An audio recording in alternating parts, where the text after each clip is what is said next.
like it.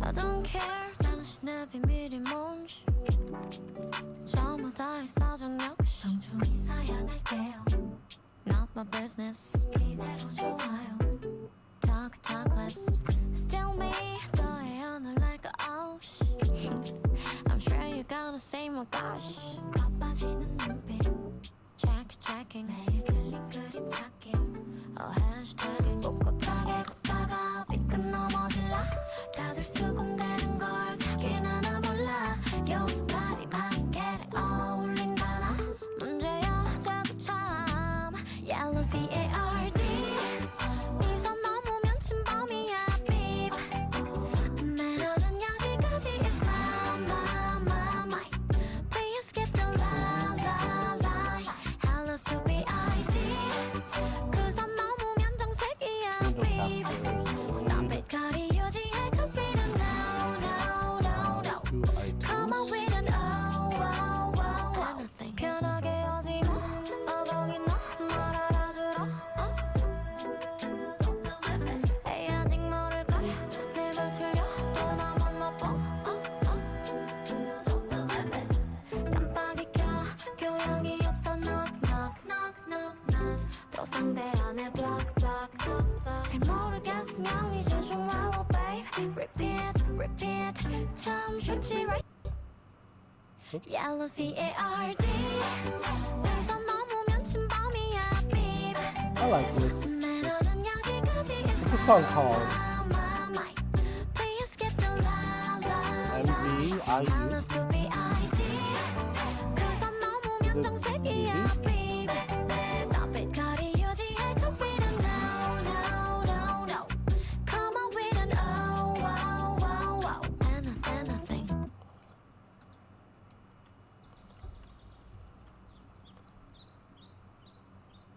Alright, next one on the list. Let's pause. Ah, no. Go back. What are you doing? I'd love to see whatever you recommend, but let's see. Next one on the list, give this a heart, so that way I know I've listened to it. I also want to add it to my iTunes. I think this is the one. Add song, add to playlist 2024. You earned it, and go on, give them a like. 3.5 million. If you're just joining us, welcome. We're listening to some K-pop, and you know it's late night. I'm sick. We're just chilling here, and feel free to just listen to the music. And next one here is Starship TV. Is Ivy Love Dive music video.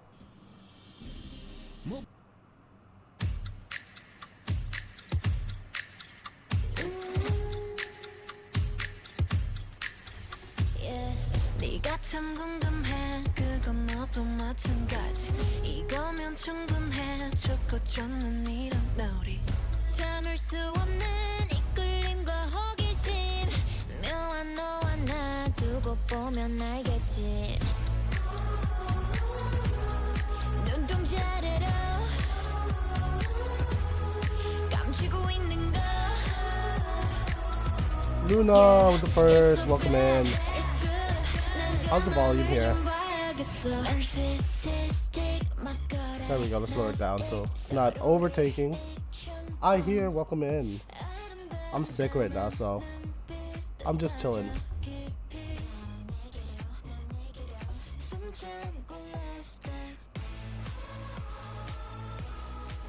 Unexpected or more K-pop, that's right. Sick again, yes. I am sick again. But this time I'm not hiding it.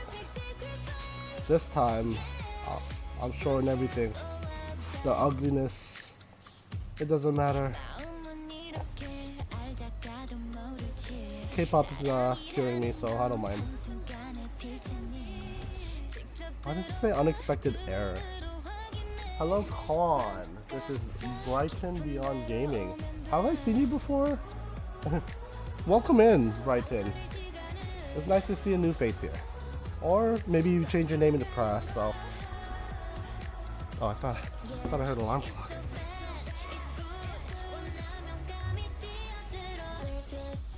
I'm going by the list. You sent me a whole bunch of K-pop, and I'm down to listen to all of them. This one makes it.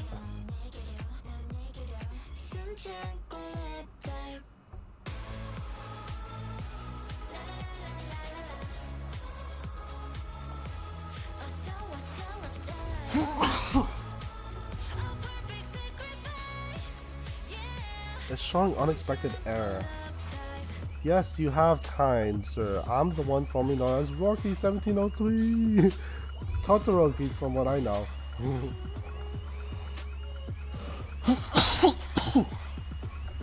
They're all coughs, by the way.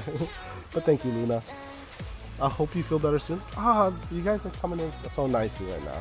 Thank you. Thank you. I appreciate it all. Yeah, I wasn't sure if I wanted to stream it, but you know, it's making me feel better, so I'll play whatever's next. Play seems like a good idea. Or you know what? Let's see what's next on the list. Next one list is Paint the Town by Luna, suggested by Peachy. So enjoy. Skip the ads because I have ad blocker. Yes, I'm Totoroki 1703 rebranded. I'm glad. I'm glad. What made you want to change your name? So Brighton Beyond Gaming. I gotta remember that. I will remember that. I'm already liking this, but I can't forget to add the other one. Love Dive. Ooh, she's pretty.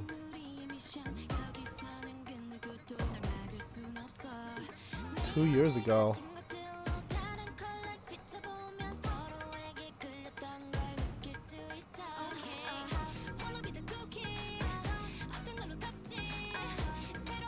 Added to the list.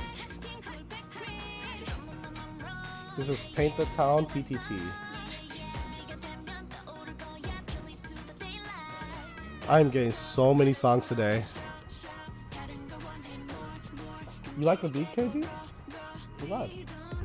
My friend, all these songs are suggested by Peachy and Luna. Lunari, I should say. Oh yeah. I would evaporate if I met any one of them. Me too.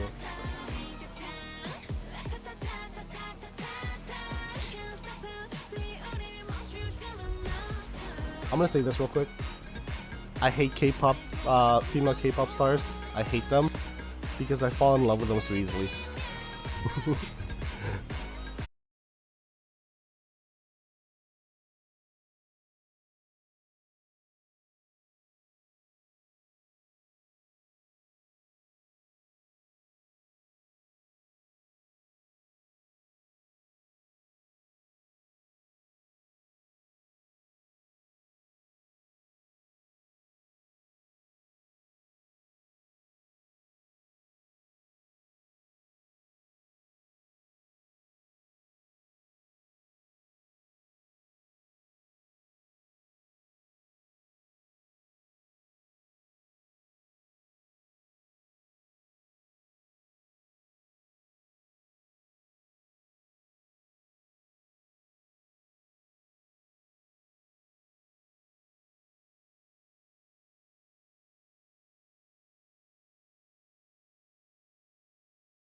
Thank you for putting up the Discord.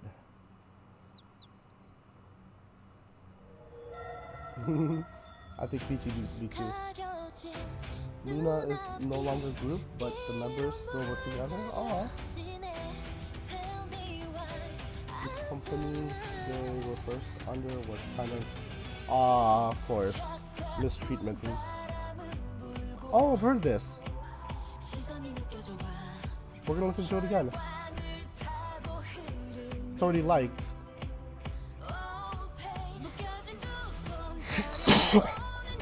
Okay, I haven't added this to the list, so it's now on the list. Dreamcatcher.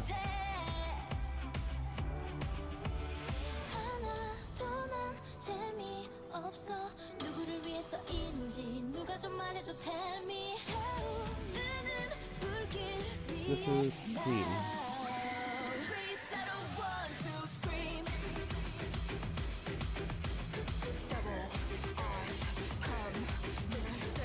There you go, it's added. Let's see the playlist so far. I'm gonna send you a banger. Oh, you bet, KG. Bet. In fact, I'm gonna listen to yours next time. I'll send more. Oh.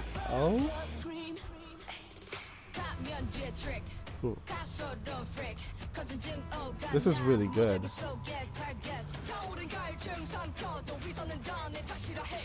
Hold on.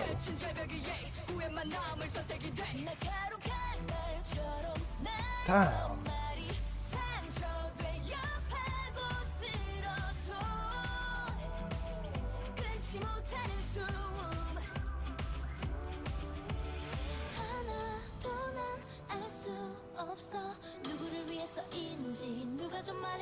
I mean, we'll let you down a little bit.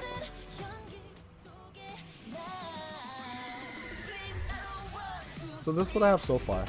Okay. We got Shangha. I Love My Body by Kwasa. 17. I'm liking Icon. Love Scenario.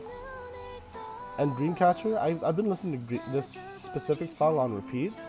And I'm loving them every time.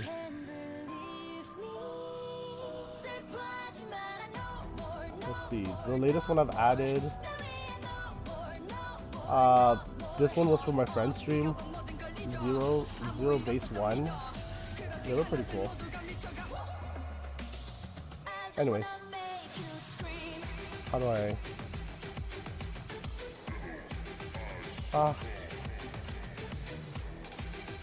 That's not what no one wanted. iTunes, there it is. I'm not gonna do that.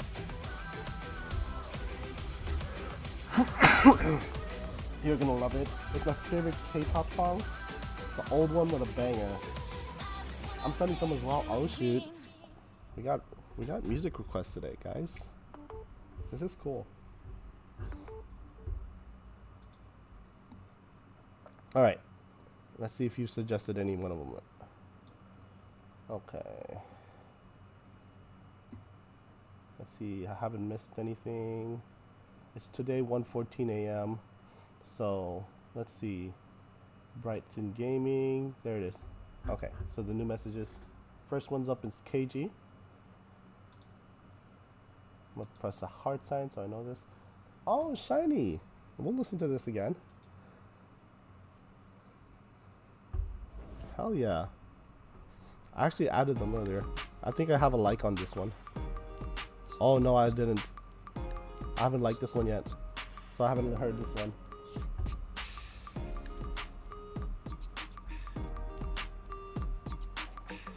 This is a hood classic. This is 12 years ago, guys. And I'm pretty sure it was uploaded late. So this is like 2008, I'm guessing. How's the volume?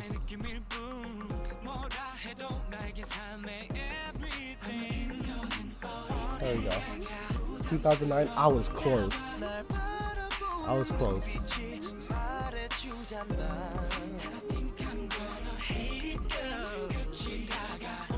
For me, it was Girls' Revolution.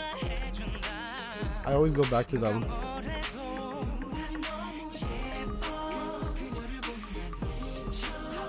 Oh.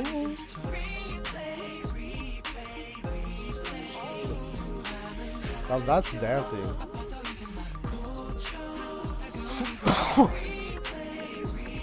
And the style back then, oh, it's so 2008.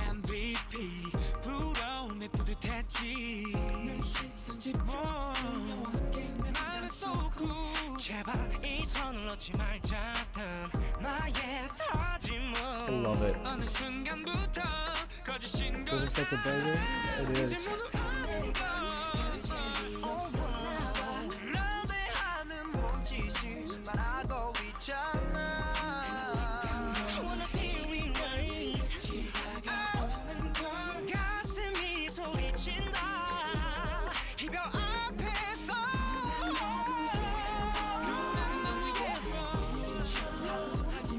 I look at it. Real, the late early 2000s music people. They just hit different.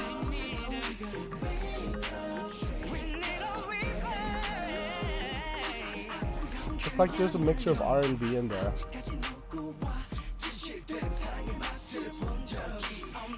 And actual vocals. Pre-auto-tune.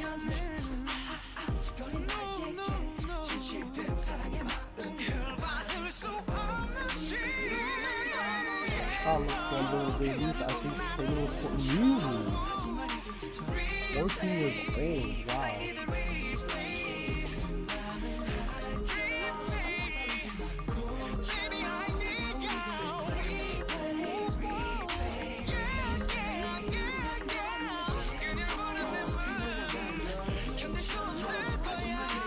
Wow.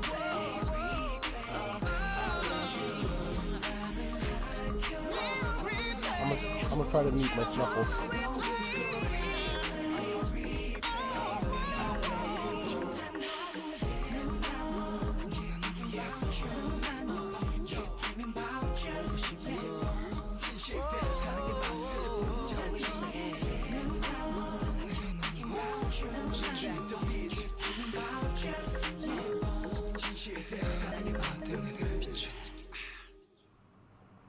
There we go.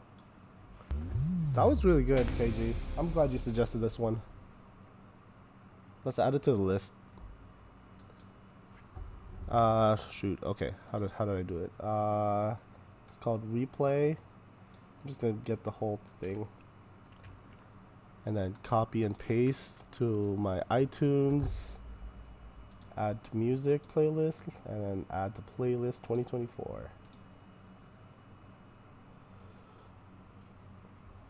And now whoever suggests this made me miss Victoria. Hold on. Okay, is it the next one? Below? Okay. Well, Brighton is next. Okay. This is Twice.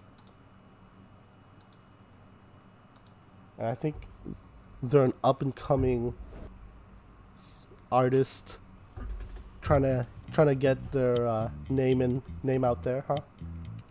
They only have 6.4 million likes.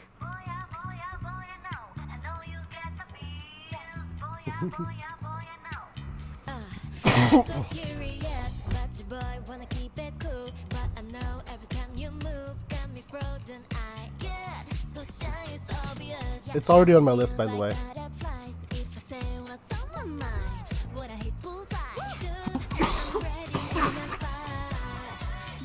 Sorry I have to hear that.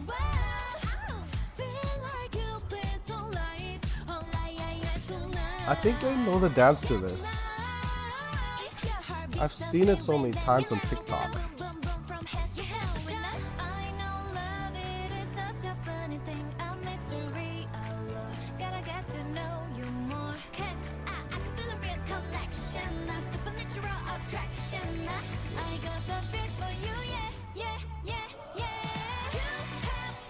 Yeah. No, I don't know how to do that body roll.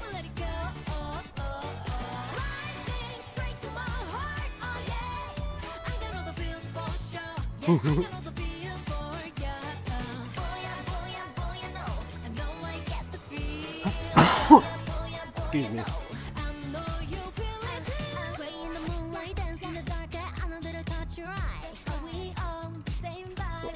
Let me see if I can do it though.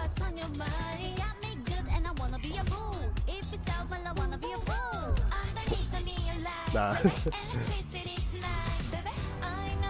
So it's like a chest forward and chest back.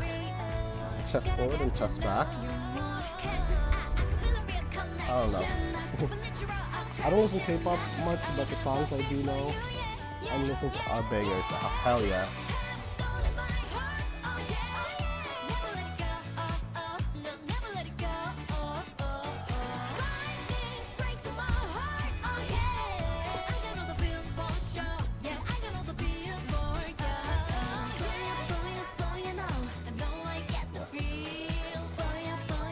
If I break it down, I could probably get it all down.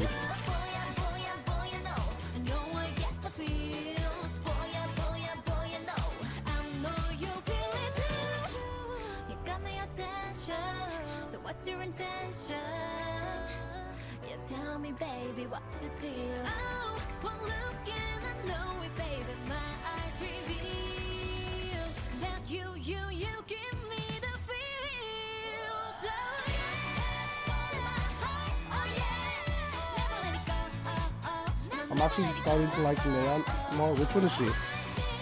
If you can just...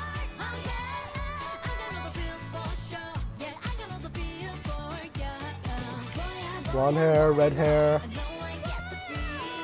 black hair with a top crop. 64, number 9, number 29. But Gio? Which one's Gio? They're all so cute. I'm in love with them. Fuck. You guys are gonna hear me say that a lot. I'm easy. I'm very easy right now. Alright, that one's already on the list. Heart shape. Should I listen to that? Okay. Let's see. I'm gonna skip one song from Brighton and just go straight to Lunari. Just because, you know, suggestions wise. And then I'll go back to the last one too. So this one's called Kiss of Life. It's called Sugar... Oh, is it the band? The band is Kiss of Life. The name of the song is Sugarcoat Natty Solo. I don't know, you'll see.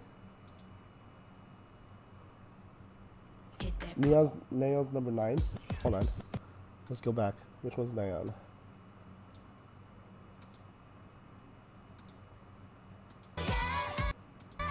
Number 21. Oh... What is it about the Neon you said? I'm actually starting to like Neon more. I hope I'm saying it right. She has the number 9. She is beautiful.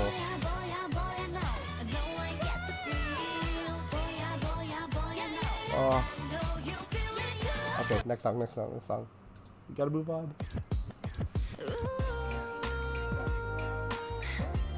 5 months ago. That's an R&B feel too.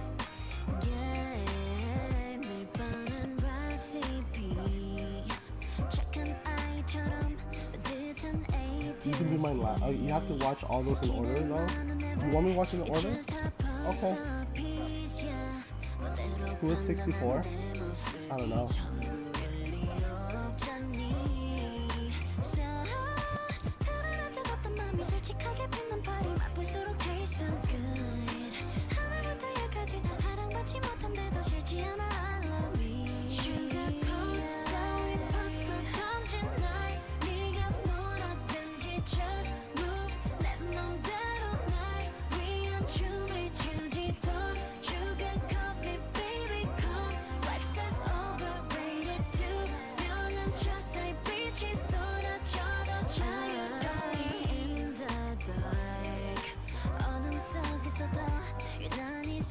I'm liking it. You like her too?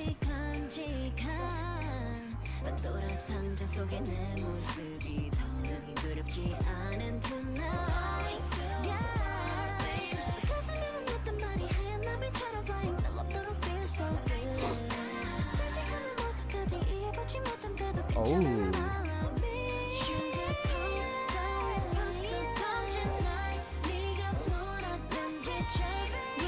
I'm gonna dance like that next year. Next year, 2024 goals. I'm gonna have a dance move ready for you guys. It's on the works right now.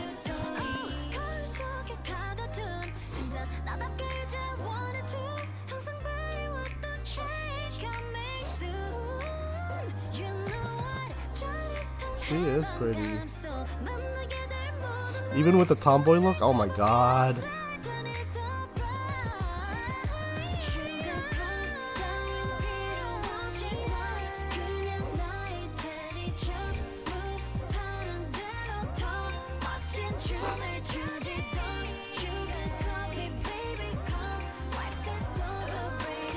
I don't really care about the story.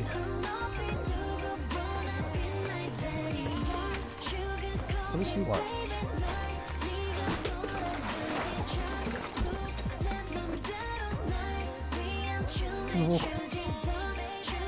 The hell?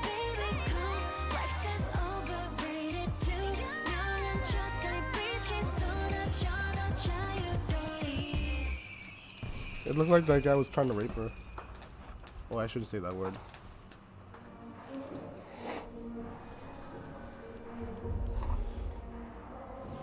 Sorry. Forgot to mute myself. Holy, she's gorgeous.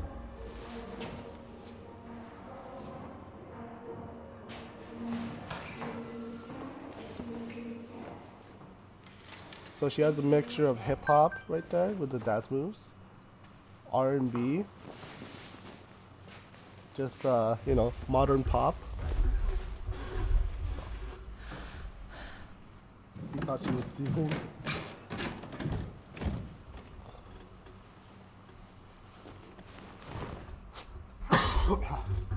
All right, we're gonna go back to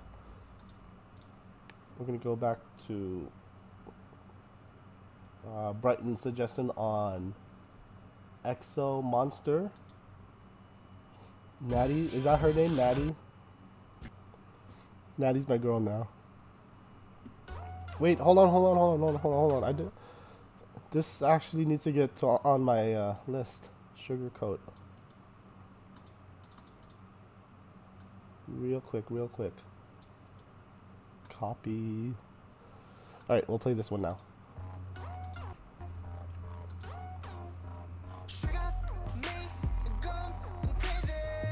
Sounds familiar.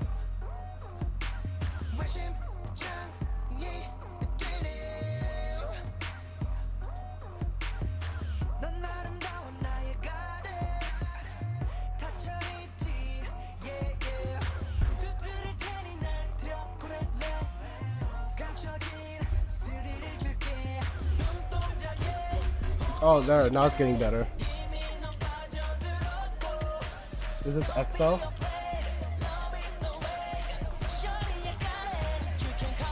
The up tempo.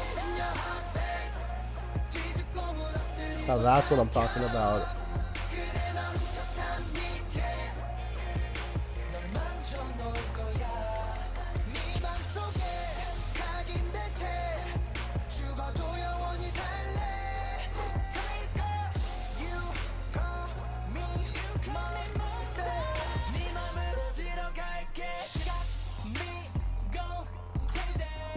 Volume's not too loud for you guys, right? I'll have to check it out after stream.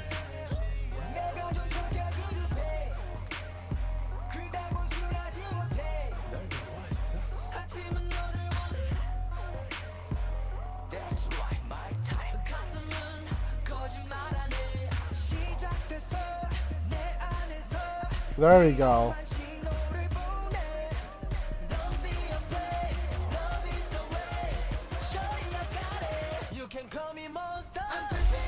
There it is.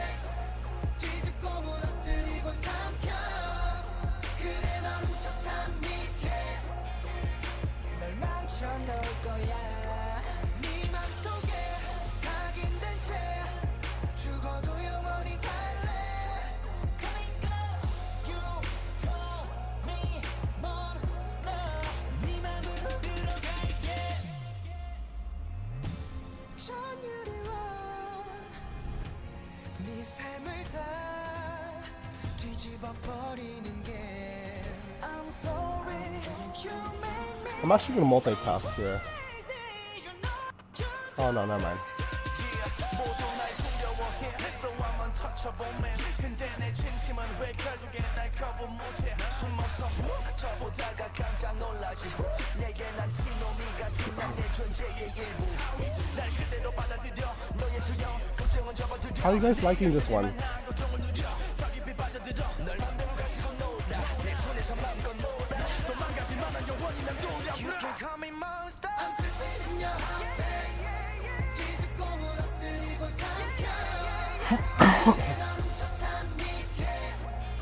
They have pretty good build up.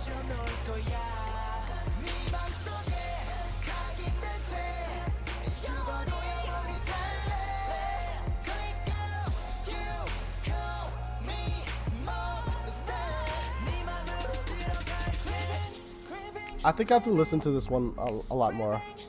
I'll add it. I'll add it. Why not?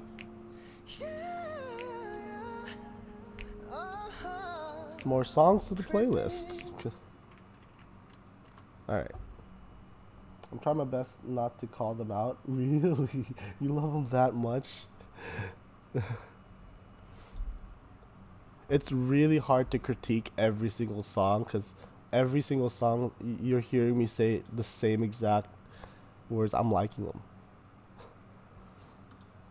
This one, I don't know how much I like them, but I'm liking the build up to it. It just starts off a little slow, but it's not too. It's not. I don't mind it too much. Wait till I add it. Okay, it's called Monster by EXO. Till I add it. My list is now 50 songs. It's 2 hours and 46 minutes long. For real, yeah. I'm trying my best to give like really good critiques on these, especially coming from a dancer side of mine, you know. Kiss of Life. We did Kiss of Life. I gotta put a heart reaction to this one. Okay. Next one is suggested by Lunaria. Another Kiss of Life song called Countdown. Bell Solo. So the other one's Natty Solo. Are they like a group?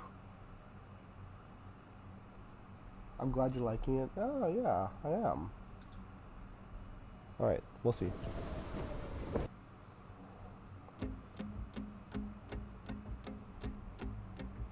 They are a group, okay. They're just doing solo dances in their music video, huh?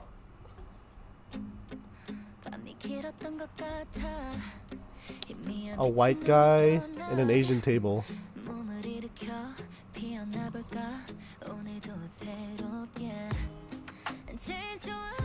Ballet school?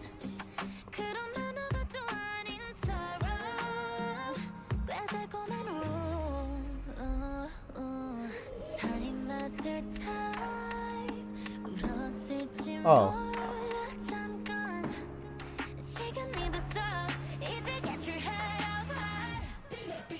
Oh, she didn't get in.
All right, so next one up. Let me put a heart sign in the discords. Okay, next one up is Kitty Cat.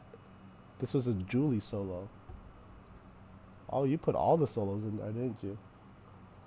Belle is a Korean American, so that guy was supposed to be her dad, not stepdad. Oh, okay, okay. I'm hoping that's a true story. You're gonna like the another song I suggested. Should I go straight to that one? Cause yours is 2 songs over. Is that okay, Lenari? I'll just skip to KJ's song. No? Okay. So we're gonna listen to all of the Kiss of Life then. Gotcha. Follow the story first? Okay. Okay. I'm glad you guys are on the same page. Everybody say ooh, everybody say yeah. 여기저기 say my name. Don't cross the line like this. Someone call me weak. 매번 옆에 없이 많잖아. Someone call me free. 미움 받고 해도 나 won't Someone said the This is a different tone. baddest in this town, but 하루 정도는 예쁜 밖에 원해. Julie. Oh, she's pretty. But she has a wild side. Add to fresh, was there's an ad. Oh, I totally forgot about the ads. Okay.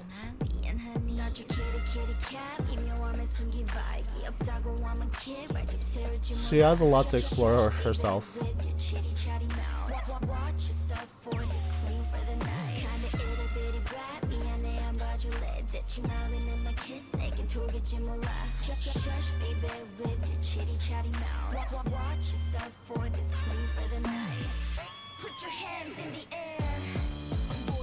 Okay.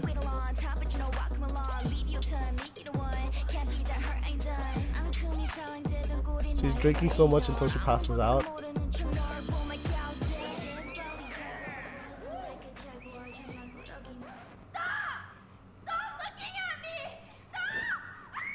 Yeah, she's drunk.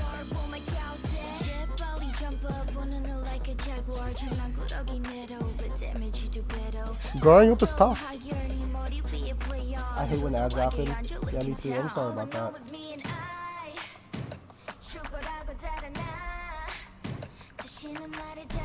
We're gonna fix the ads in a second.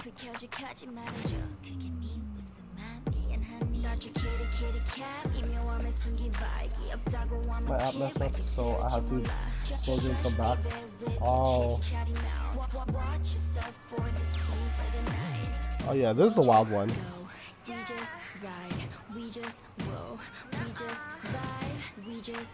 Okay. Oh, this is just fun.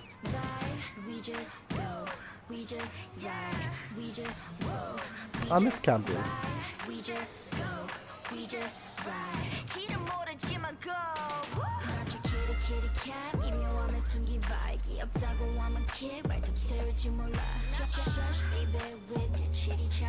What is he up to?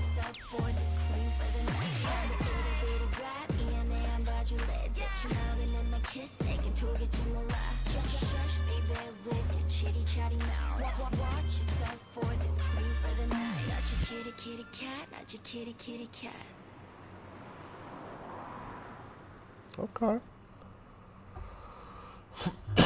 They all have a talent of their own. I mean, they don't have talent. They all have a story of their own.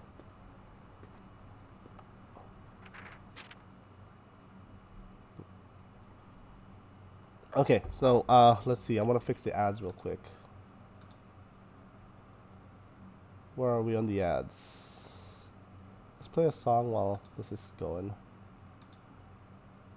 Dreamcatcher. Okay, so creator dashboard.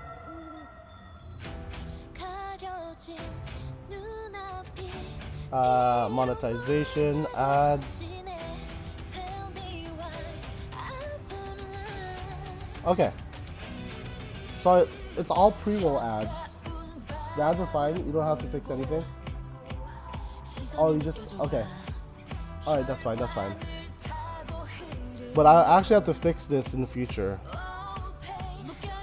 Because pre-roll ads are not, I'll explain later. I'll explain later. Hold on, what's next? What's next? If it's no problem, then we'll just move on to the next one. Kiss of Life, play love games. This is Hanyul Solo.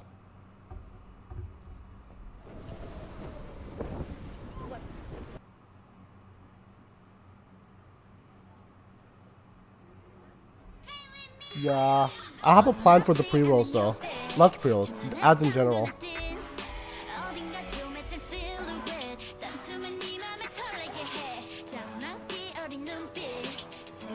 Oh, she's the playful one.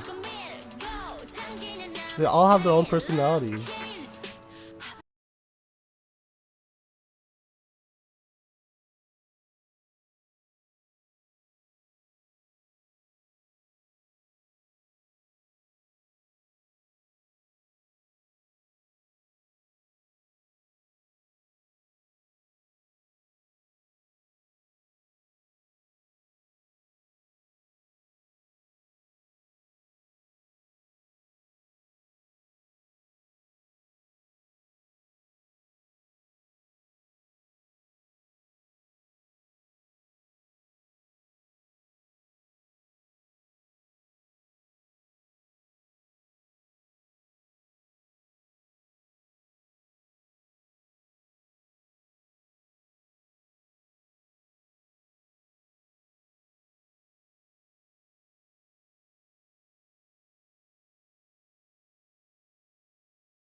And I have no choice but to listen to it. And then you get like really into it once you once it's stuck in your head. Okay. Next one up is a suggestion from KG. I hope I'm saying your name right, KG. Let's see. It's G friend topic. Ave Maria. Ave Maria. You are? Okay, cool. Okay, cool. Thank you. Some K-pop songs require multiple listens. It does. It does. That's how Dreamcatcher worked for me. This is banger. Louder it is.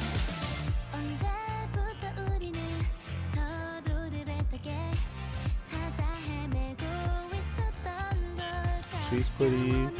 She's pretty. She's pretty. She's pretty. She's pretty. She's very pretty. Aw, don't tell me that. Don't. Rest in peace, as in they split apart, right? No one passed away.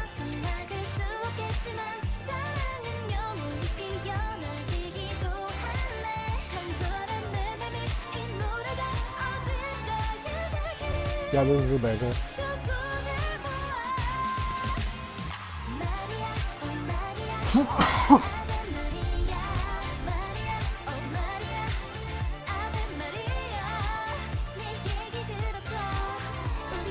What is it about Maria?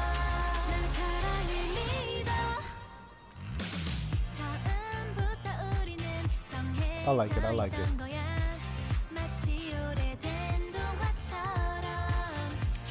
Okay, three members still work with each other. Brian's really liking this.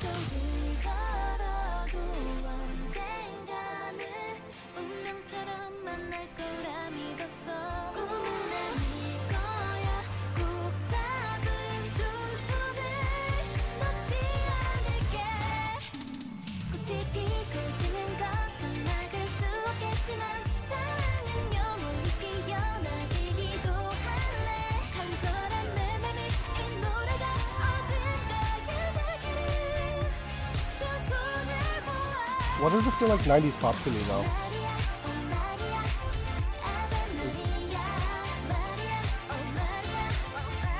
6 years ago.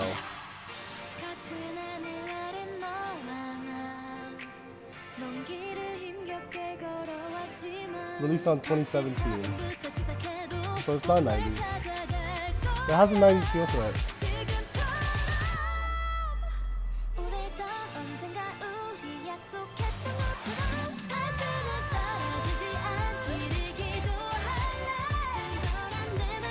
I'm not getting this game, but there's this new game that just released.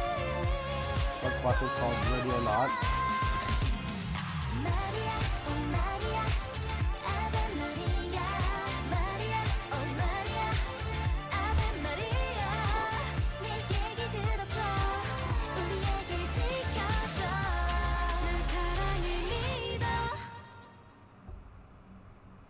It looks like a shooter game. Okay. That was good. If I can press like again, that would be awesome. Put a heart over there. Okay.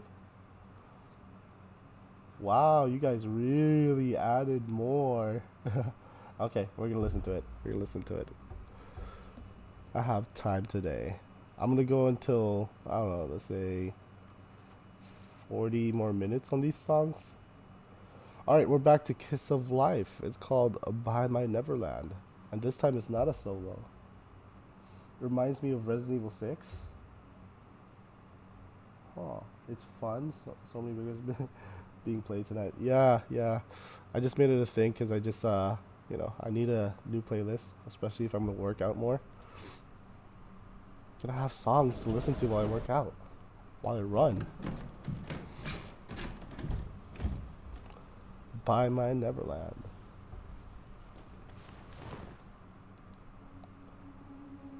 Go round and around. Hey, it's all of them coming together.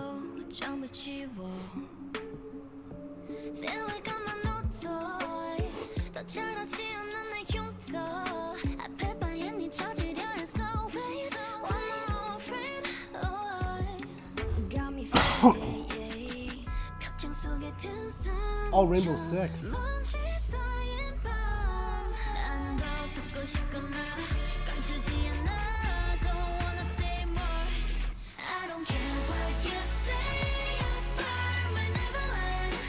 Oh, it's this scene again.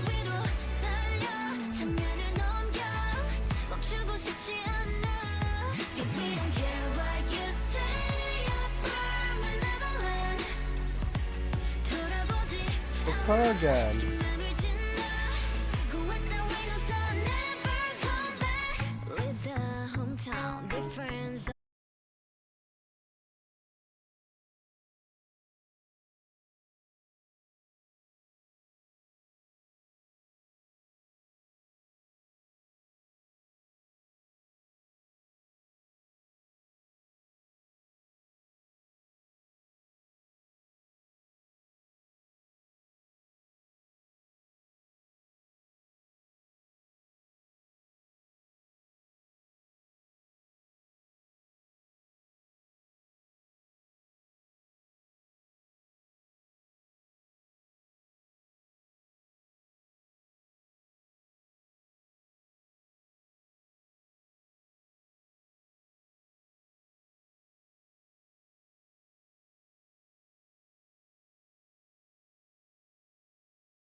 Just like this, the comment on your lips.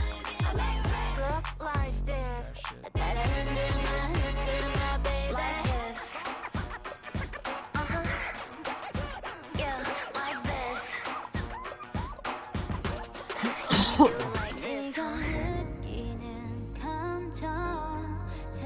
I like how they're all friends now. And we going hard 'cause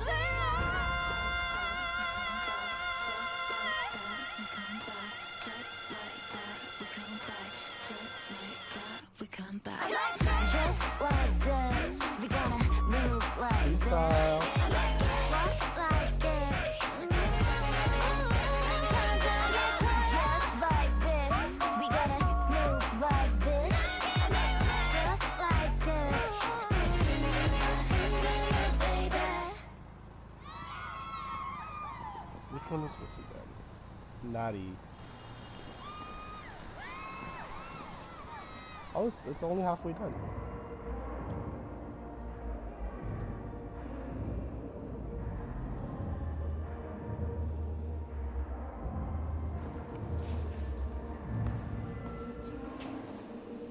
Yeah, she's pretty. Thank you. Next. And she's back in the audition again. You can do it. Don't run away. Face your fears. Hey. I'm gonna keep stream open, but I'm gonna eat. Have a great stream. Ah, thank you. Funny thing is, I'm gonna leave the stream open while I sleep.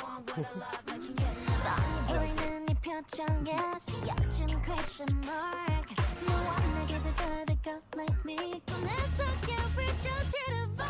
Yeah, really want, yeah, really love. 이게 나인 걸 전부 벗어던진 모습은 holy. I'ma dance in the rain so slowly. Hey, can you feel me now? It's your mind, you're so They're all so special. gorgeous. I know about you. 나만 알고 있으면 된 거야. 누가 뭐라든지 넌 너야. 마치 하늘 옷은 벗어 던져라 나 say. Back it up, back it up. I'm gonna get me a K-pop girlfriend. That's it. It's final. It's final. I'm getting me a K-pop girlfriend.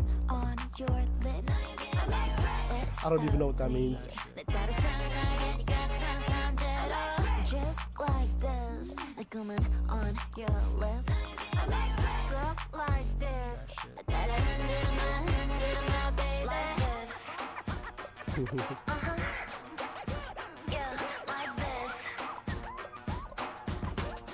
Can you do it like this? 네가 느끼는 감정, 자연스런 너를 이끌어가. And we going Good night, hard 'cause Casey. we And thanks for stopping by.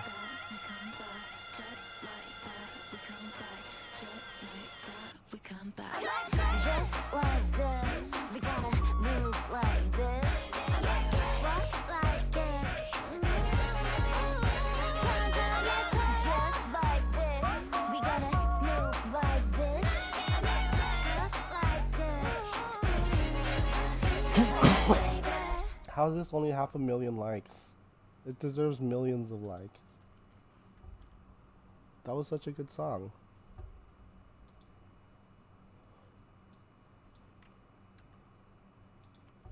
Kiss of Life. I hope I added all the other ones too. Add to library and add to playlist 2024. Kiss of Life is very new, that's probably why. They already have 17 million. So that's like the ratio. That's a very low ratio. They're very good. Okay, so that's the last one from Kiss of Life. I think, or there's more. Okay. Brighton Gaming, Brighton Beyond Gaming. It's called Big Bang. Big Bang Bang. Get that pose. Take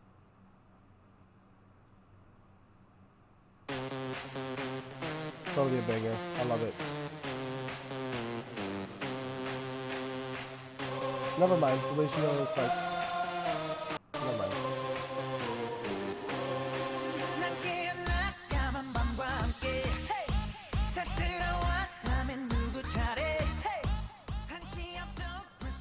How's that? Better?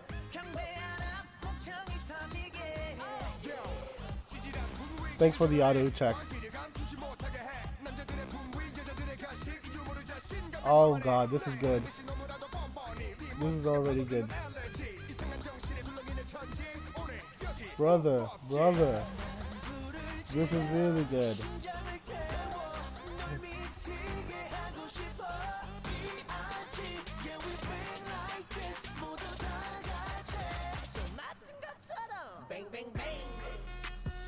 Alright, alright, alright. Okay, okay. Chorus is okay, but it still works.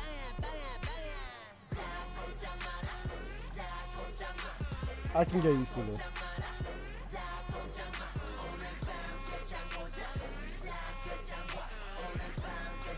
They have a really good build-up.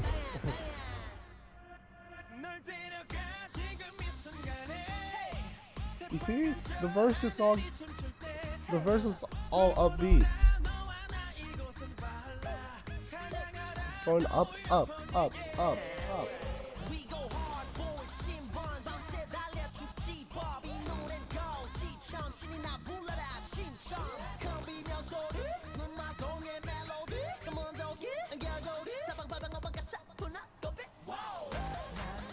And here is the slow build-up to the chorus.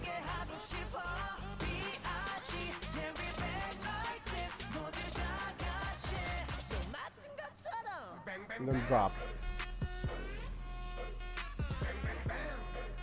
Okay, I like it.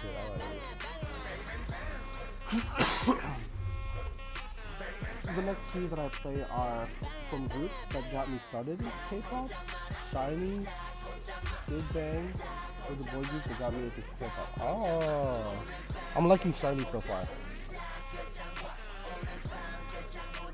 And Big Bang.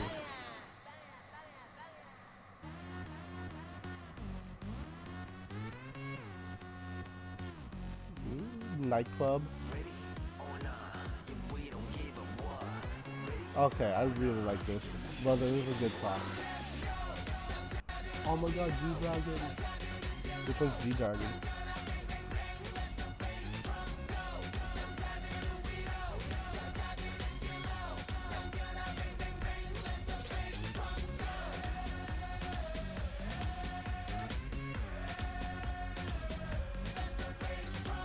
This is what I'm talking about. Mr. Red Hair?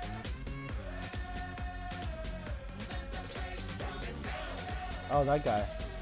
I see him. He's cool.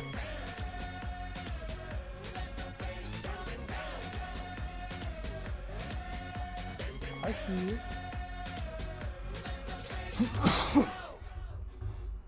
Oh yeah. Oh yeah, this is a good one. Thank you for that one, Brighton. Thank you so much. I added it right away. As soon as I heard the first seconds of it, it's like, oh, this is a must. This was a must. Jay, welcome in. Dazaki, welcome in. This is hitting right now. Big Bang. We're you know, going into more K-pop, and then we're gonna hit, I don't know, probably Genshin or Honkai afterwards, and then maybe go to sleep, a sleep stream. You know, why? I don't know why. But next up, in the suggestions, add a heart to that. The next one of the suggestion is called, okay, I love the JP version of this. KG suggested Fiesta, the Japanese version by Izone. Anyways, here we go. I think your mic should be turned up. Okay, I believe you. I believe you. Okay, now it's reaching the yellow marks. This should be good.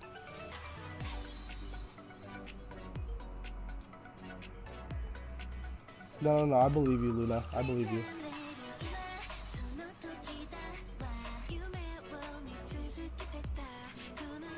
That's way better. Okay, good. Thanks for the microphone check.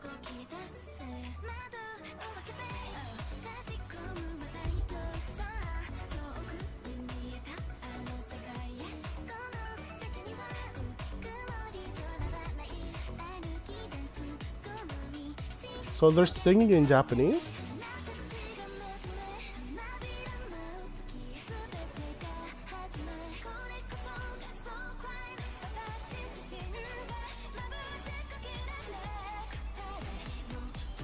I'm back because I heard a banger. This is what you suggested.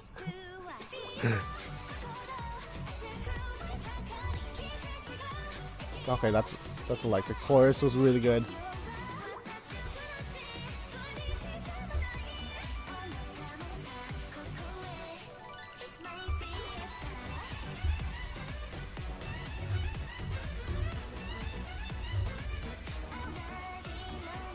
I wanted to see them dance to this now. Okay. Fiesta Japanese version. Copy and paste.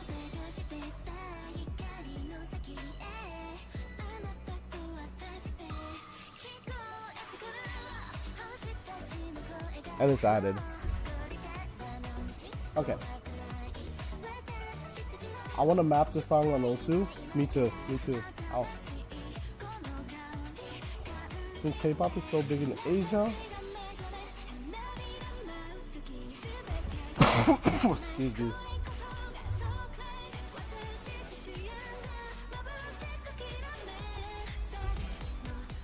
I actually know the names for each one now. Haiwan, Chaewon. Wait, Chaewon? No, different Chaewon, right?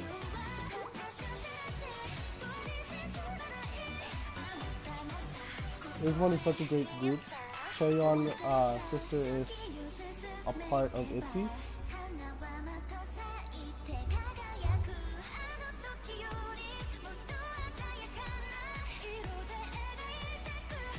They're such a large group.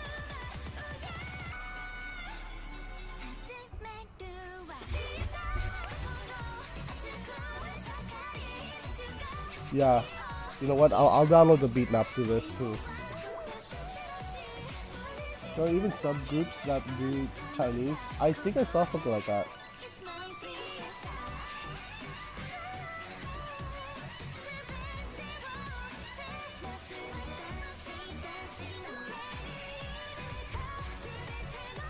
Oh wow.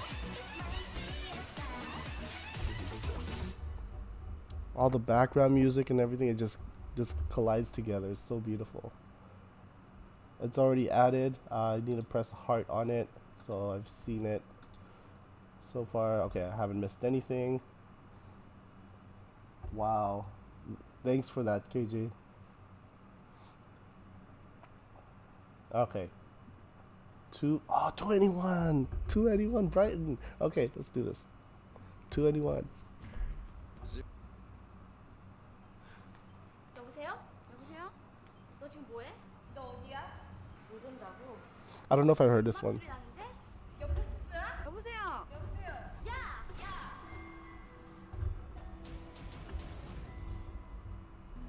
야! 14 years ago.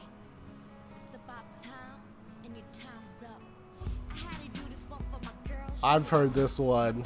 I've heard this one. I've heard this one.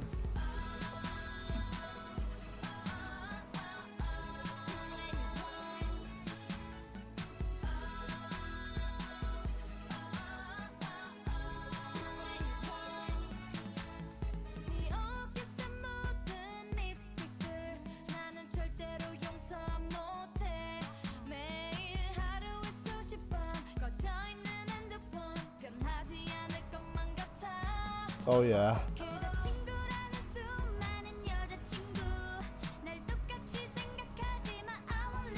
First song I was showed in high school? Oh, me too. Me too. Oh, oh.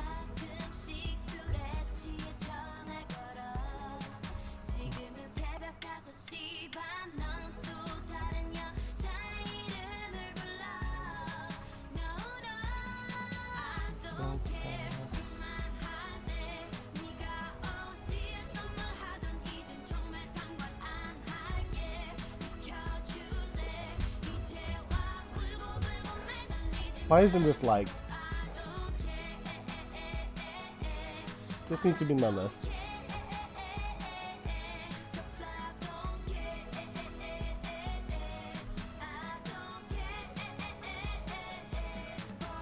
Oh, there's a JP version.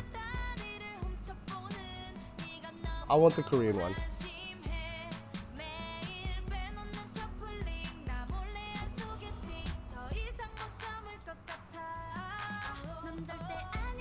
I listened to this when I was like 10. Oh my goodness.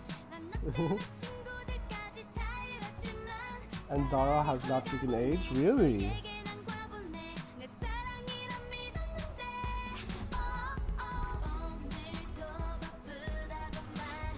Okay, I haven't met them at all, but I was in their presence, okay? They, I work at I worked at a hotel in Beverly Hills, and they stayed at that hotel. They shut down like the entire floor, like the sixth floor. The entire floor is just reserved for them. Crazy.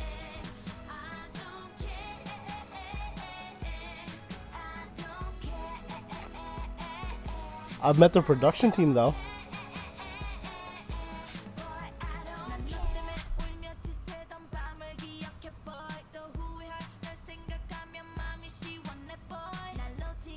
I also love CL solo songs. You gotta tell me which one's CL.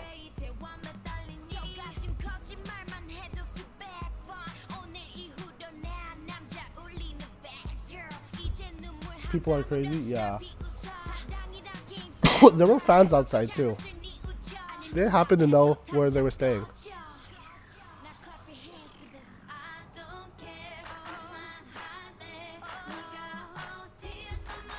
Her. Oh my god. Oh, it's her. Okay, okay. That's CL. I know which one.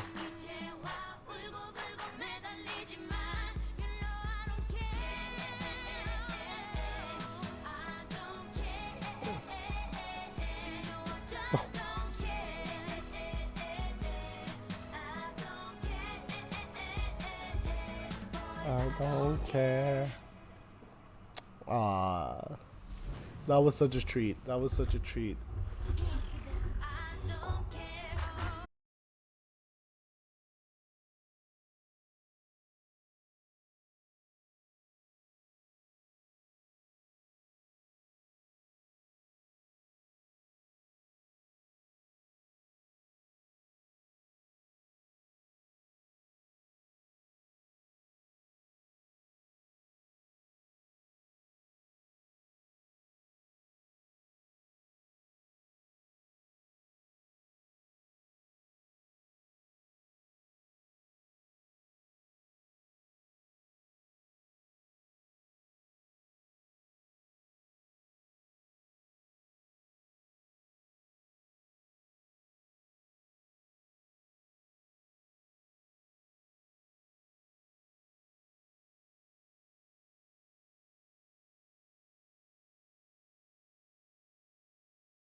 a good track. The GJ is mine. Even the oldies are in there.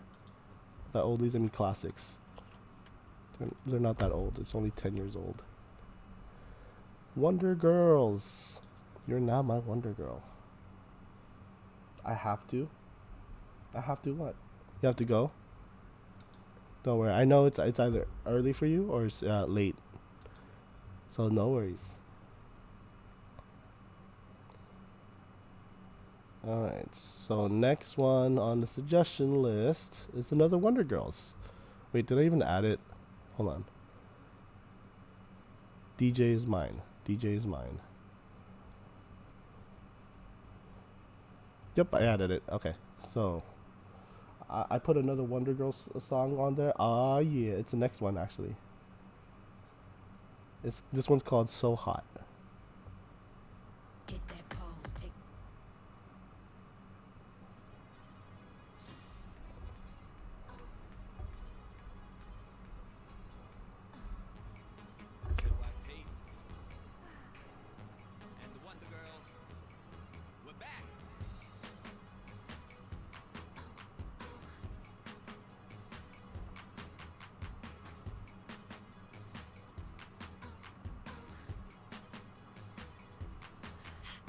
15 years ago. Wow.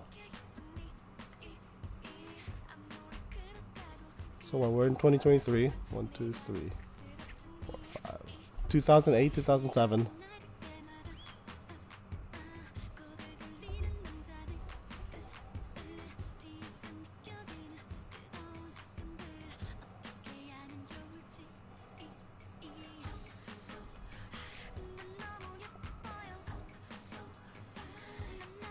This is actually pretty attractive.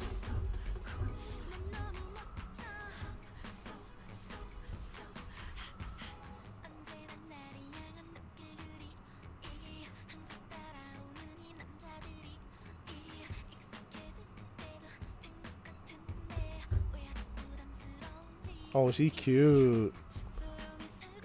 Oh, those watches. I remember those watches.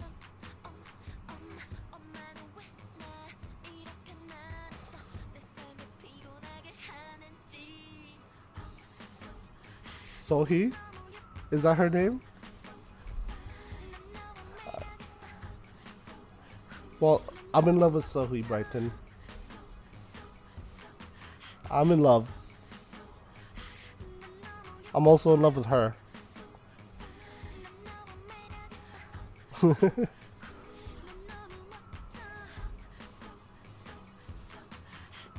Shake it. Oh.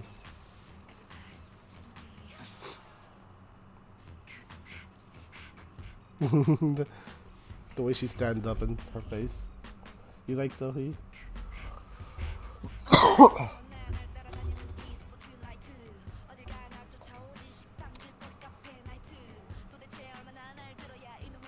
Oh, the guy in the back.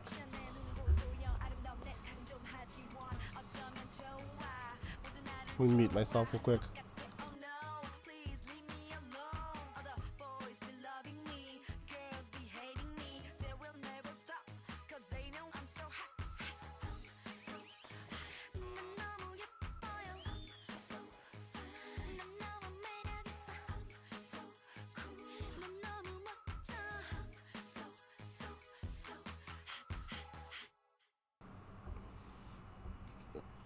Okay, yeah, that actually deserves a like and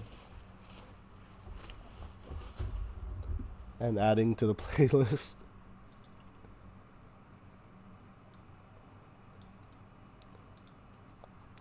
I'm wondering when am I gonna reach one of the songs where I'm not gonna like. So far, I'm liking all of them. I feel like I'm just that easy. I'm reconsidering listening to Monster X and what's it called Monster X and Stray Kids because I think I didn't give them a good chance. Because like how is everybody else is doing well and I gave them a like a not fair rating, you know. Like, Okay, this is called So Hot by Wonder Girl. So add to playlist. So I might consider Stray Kids again. Yubin? Are you in love with Yubin too? Alright, next one in the playlist. Add a heart. Let's do 10 more minutes. Have I seen this one? Oh, Peachy put another suggestion. This was from an hour ago. Alright, 17, Don't Wanna Cry. What song did you look at by Stray Kids? I don't know. It was just one of their songs, but yeah, I don't know. I'm thinking of giving them another chance. I don't know what it was that I didn't like about them. We'll see. We'll see. I'm liking these so far. Put a Stray Kids song on there as well. Oh, okay. I appreciate it.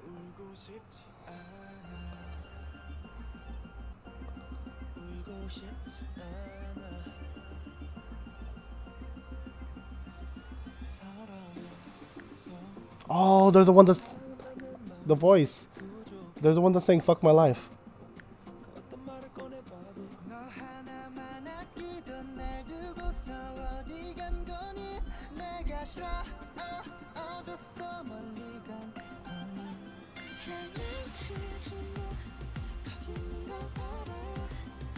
I'm liking them.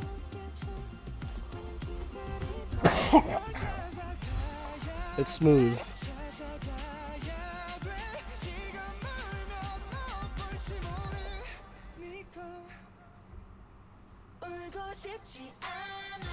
Oh, I know the song.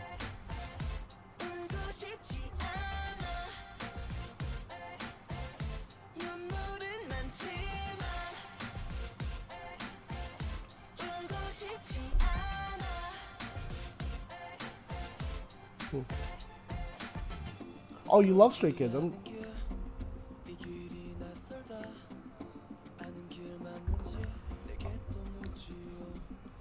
Yeah. I think I've only listened to one of their songs and I didn't like it, but maybe I need to listen to it more.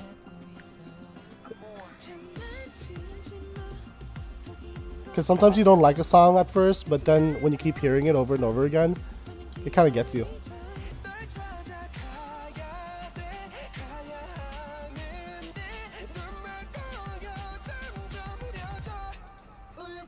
Nice.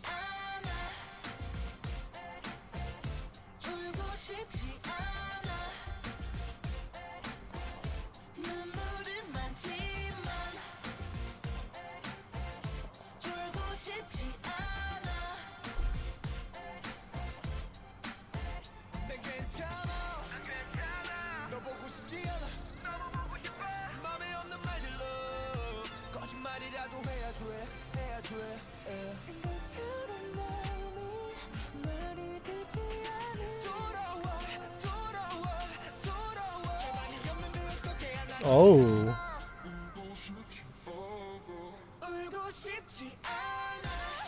It's very modern. Yes, this is your suggestion, Peachy.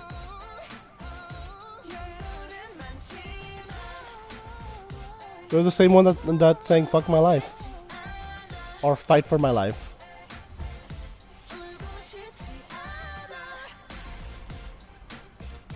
Which I've been listening to a lot, by the way.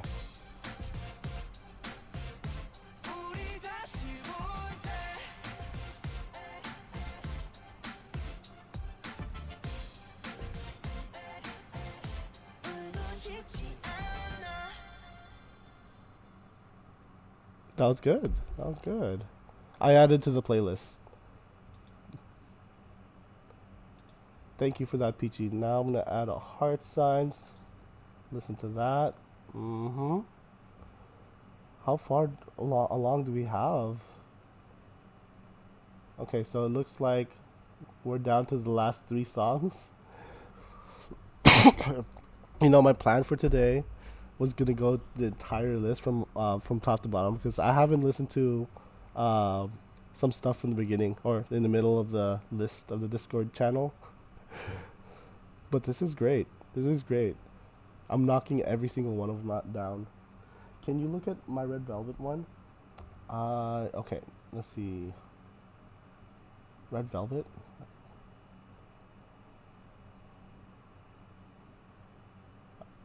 Did you just post it? Red Velvet, Red Velvet, Red Velvet, Red Velvet. If you see it on the list, put it in chat. Or like, type it here. Like, do a little reply so I can get back to it. Because there's so many on the list. Okay, maybe if I scroll up.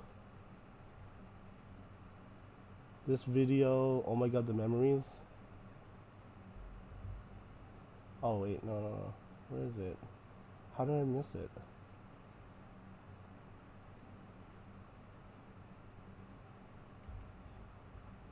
Yeah, just put it in the chat. The Killing Voice one. Okay, I'm gonna type Red Velvet Killing Voice. Red Velvet Killing Voice.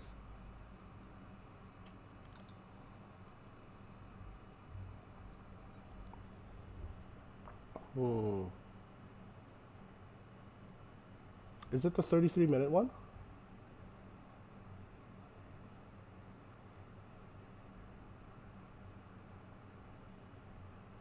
Vocal showcase. Chill kill.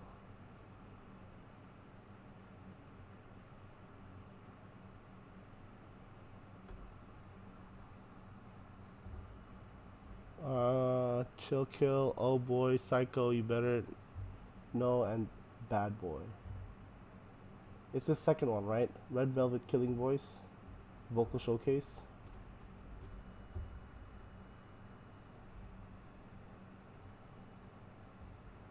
This red one. The first one is it's 33 minutes though. Is there like a chapter, the specific one, or is it like all of them?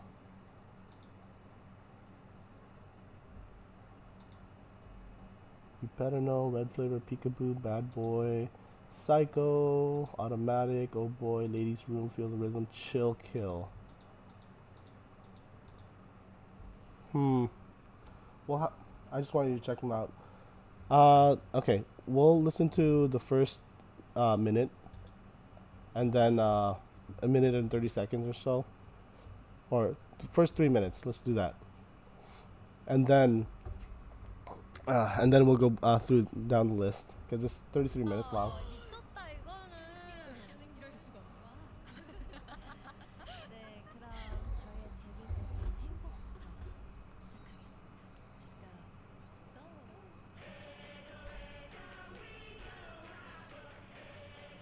Sometimes you gotta be bold. Just rock the world. Oh yeah. La la la la la la la la la la. La la la la la la la la la. 고민은 너와 불굴한 기분 change up. 힘을 내려고 이제 wind up. 한 방에 멋진 일이 가 straight up. 난 내다 style up. It's so pretty. 내가 행복하게 사는 비결을 좀 말해볼까. 아침에 난 잠을 깨 엄마께 사랑한다고 말해. 착한 내 딸아. She did that to me. She made that sign for me. 넌 귀여워서 행복해. 이것만 안 돼. 이런 money처럼 power 그것만 따따따 따라가다. 어른들이 짠해 보여. 그들은 정말 행복하지 않아. 기쁜 일이 멋진 일이 세계는 참참참 많은 데라. 그런 money 그런 power 우리는 관심도 끊어버리자. 올라갈라 나는 좀 해보고 싶은 그냥 하고 말지. 고민하다가 어른이 되면 후회 많을 텐데. 어제 오늘 내일도 행복을 찾는 나의 몸이기. 달라 나는 좀 끈적이 힘을 나는 믿고 있지. Wendy, Sogi, Irene, Yuri, and Joy. Sogi, Irene. I like Irene. I like Joy. I like Yuri. Oh. Wendy. Shine on me, let it shine on me. Yeah. 내 두 팔에 let it shine.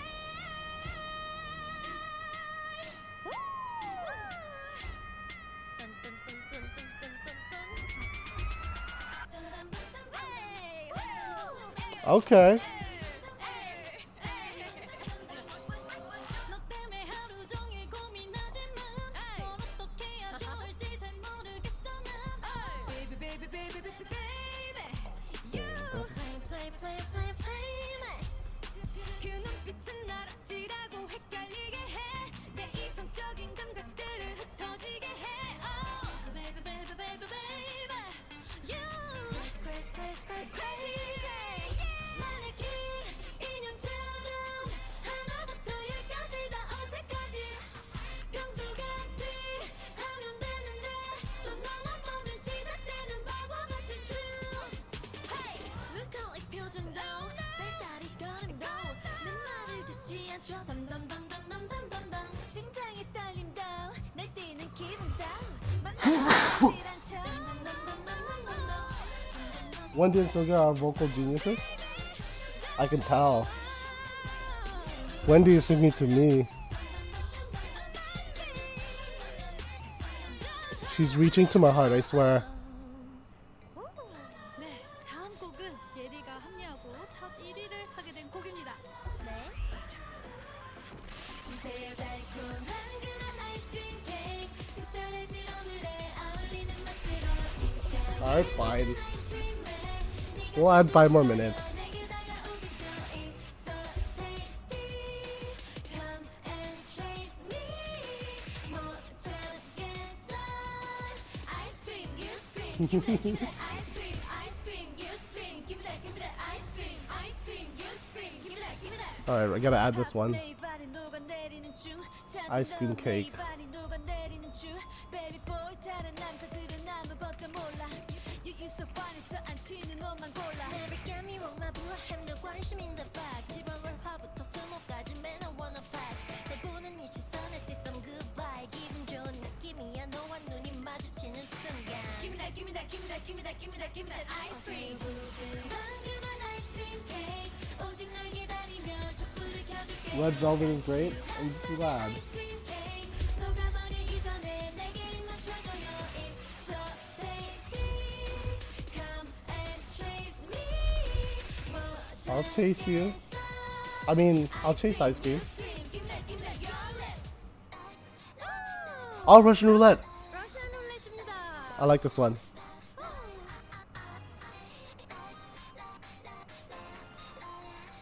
I hear this is one of their classic songs.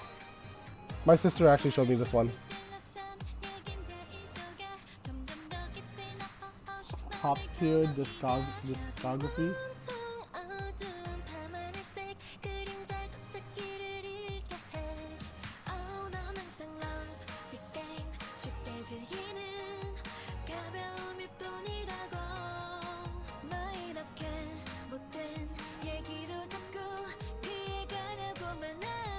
Okay. 거지는 핫빛빛빛 빨라지는데 너도 짠게 핫빛빛빛빛거려 나를 볼 때 마지막 남은 순간까지 점점 다가오지 Let's see how I'm gonna do this. 찔하게 껴낼 러시안 룰렛 Okay. 너 이미 마지막 남은 Oh, it's lagging so bad. 내게 맡기게 될 거야 넌 달콤한 너의 러시안 룰렛 오호 이 노래는 콘서트에서 저희가 굉장히 Zimzalabim? 어떤 노래죠? 네. Are you ready Sorry. for this? Yeah. Zimzalabim. Just trying something out.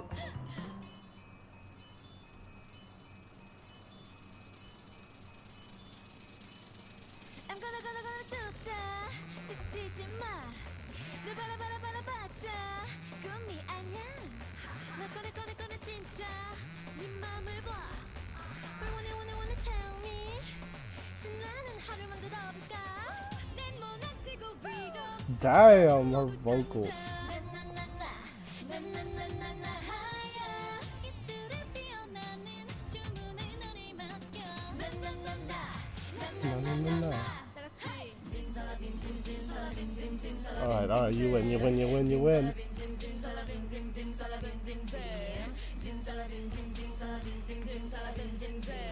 Zalabim.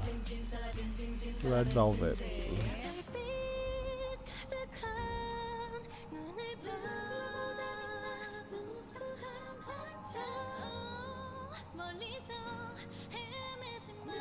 Or just heaven, I swear.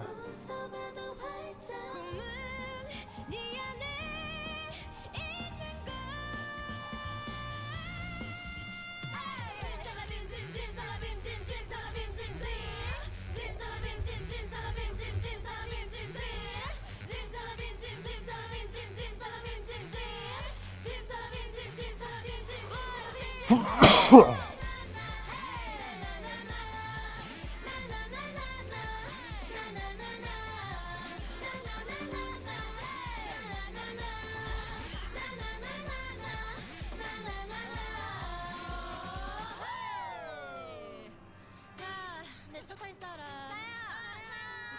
한 명만 되는데. Excuse me, baby. 놀라지 말고 이 차에 훌쩍 탈래요.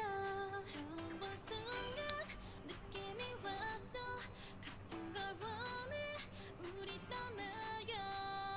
Hey, 따라해봐 ABC보다 쉬운 게 있어. 그건 바로 여름에 흠뻑 즐기는 거야. 하루를 한번 비틀어 봐요. 해변을 따라 가는 거예요. One, two, three, let's go. 질러 던져. yeah, we're feeling good. 시원한 바람 느껴요. 선 위 올려 흔들어. 루프를 열어. 모르는 삶도 하이하. 우린 다 친구야. Volume.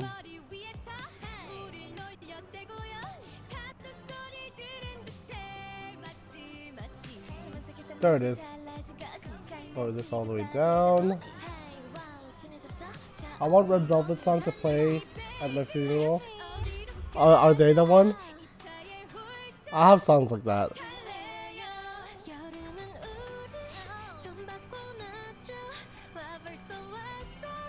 Sorry for the lag.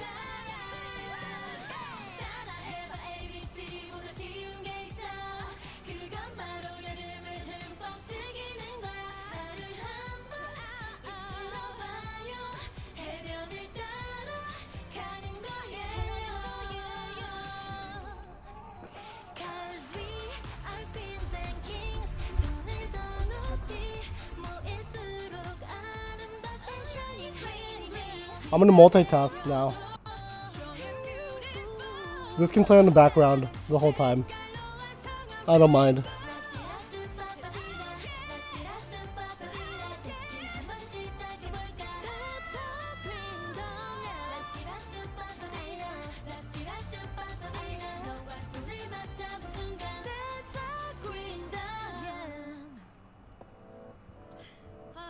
이 노래는 레드벨벳 콘서트에서 절대로 빠질 수 없는 그런 곡이죠. 맞아요. 여러분들도 What is this? 즐겼으면 좋겠습니다. 바로 You better know. better know. Okay.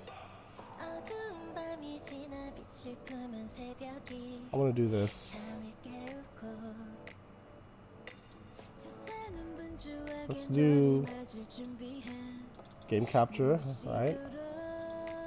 거대한 벽 앞에 홀로 멈춰선 채 상처로 다쳐버린 네 눈빛 처음에 설레이던 이끌림 지금은 어디쯤에 있는지 이 심장을 뛰게 했던 소중한 꿈이 날 부를 때 포근하게 날 감싸줄래 이 노래 들어줄래 Okay, cool. You got the game screen. And now,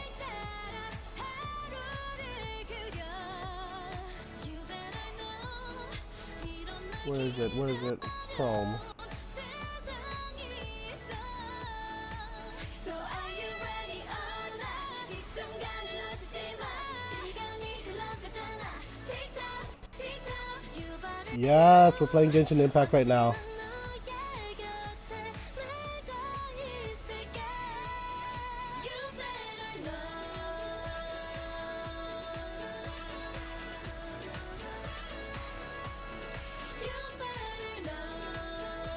Let's do that.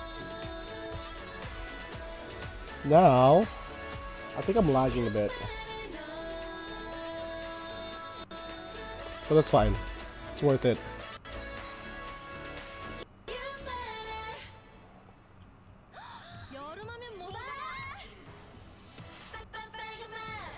I'm just doing my commissions right now. Do you play Genshin Impact?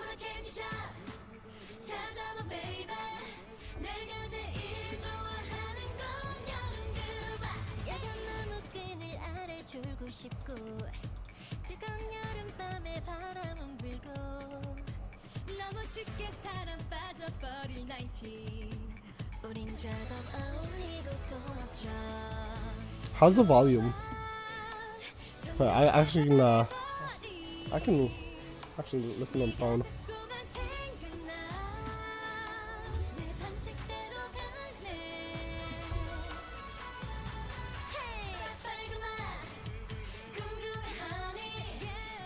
No follow the story first?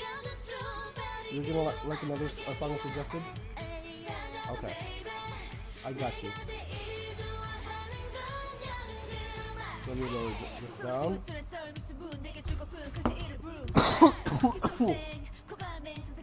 Hold on. Wait a second. Where did I see that? Oh, okay, that was the past. That was the past chat. Never mind.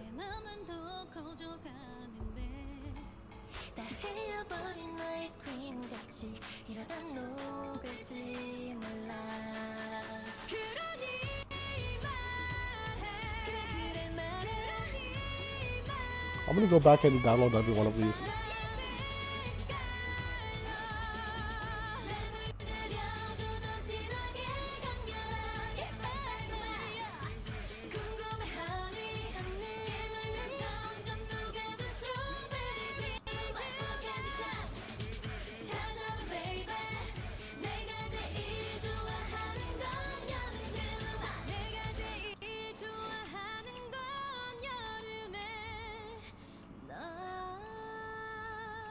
Easy.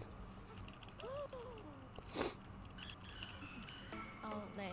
이제 분위기를 바꿔볼까요? 네, 이제부터 벨벳입니다. Which one's this one?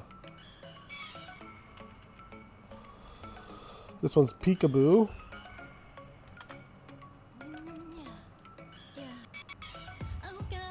The Velvet Side.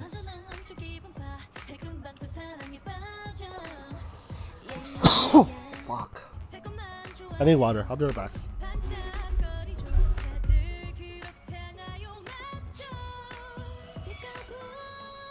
I need my headphones and listen to it.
Oh, this is the song.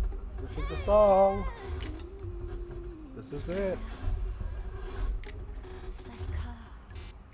우리 참 별나고 이상한 사이야 This is the song. 서로를 부서지게 You know, I left for some water. 그리고 또 Cheers, by the way.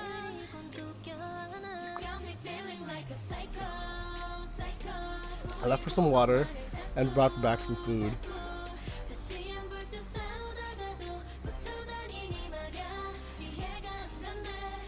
Just a midnight snack.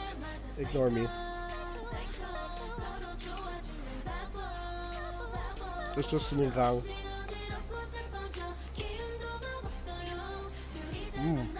There's chicken. Never had sinigang and chicken. 이 노래는 저희 레드벨벳이 정말 Oh, that was quick. I really like that song. 7월 7일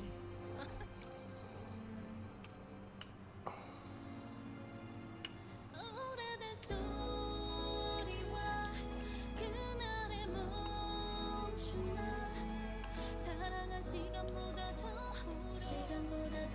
오래 이별하는 중인걸 은하수 너머에 아득히 먼 곳에 하얀 우리의 기억을 건너는 날 꿈속이라도 괜찮으니까 우리 다시 만나요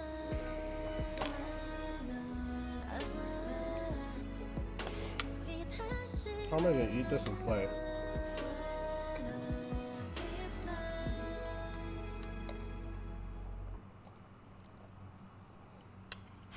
How do you like this to be?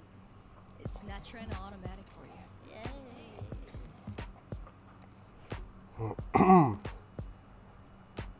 So there's 13 more minutes of this. We're actually going through all of it.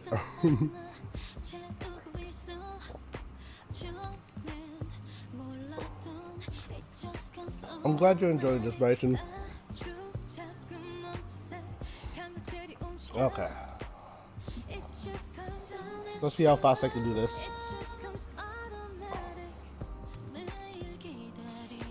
Can I complete whatever I need to do, spend all my resin before 13 minutes?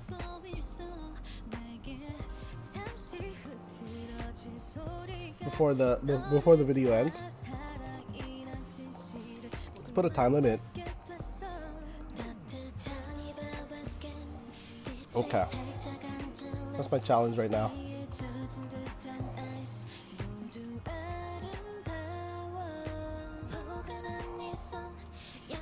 Let's change her for Yalan. I think with this lag, I don't think so. Defeat all opponents, 8 opponents.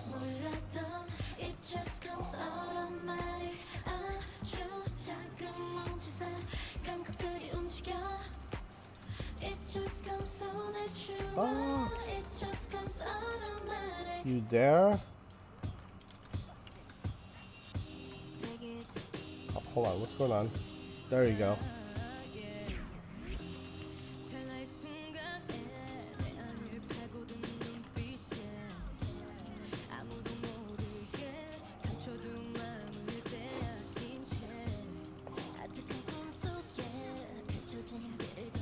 And they're gone.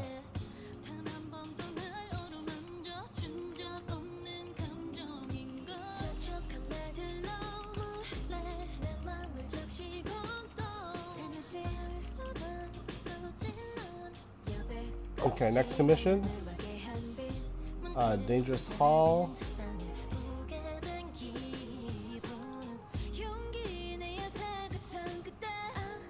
Kingdom Come is one of my favorites. Is this Kingdom Come?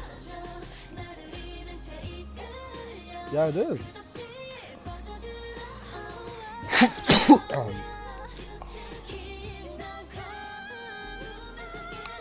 This sounds very smooth and powerful.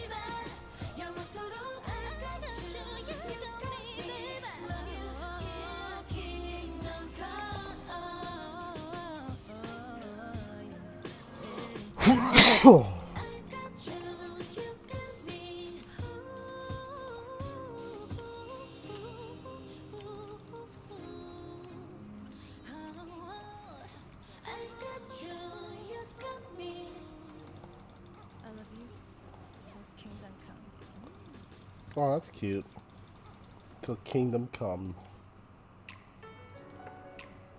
네. 이 노래는 I can see why this is one of your favorites. This is Time to Love.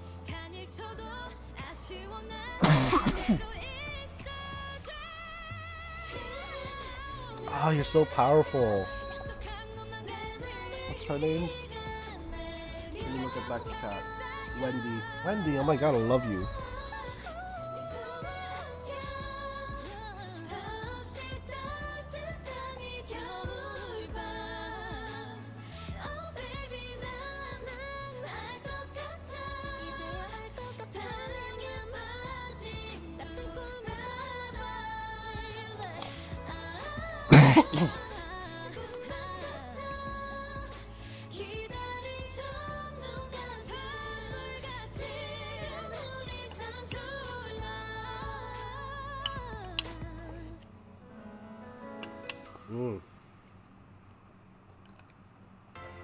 네, 이 곡은 우리 레드벨벳이 수록곡 맛집으로 유명하게 해준 노래입니다. 바로 At this point, I'm just gonna download the whole album. They condensed all their songs in just 33 minutes. That's pretty cool. Oh boy, 날 비춘 햇빛. Oh boy, 모든 이 눈빛. Oh boy, 넌 너무 눈이 부셔. Hey, oh boy, 가까이 살며시. Oh boy, 달콤한 목소리. Oh boy, 잠든 날 깨워준 너. There's way more songs than that? Wow. I'm not even the... I'm just at the gist of it, huh?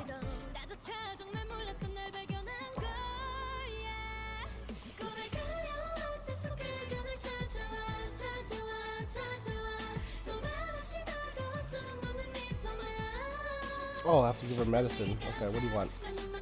Almond tofu. I have. Good thing I have some spare almond tofu. No, I don't want to. Hey, if it's for your medicine, take it. Eat your medicine. Okay. Commissions are done.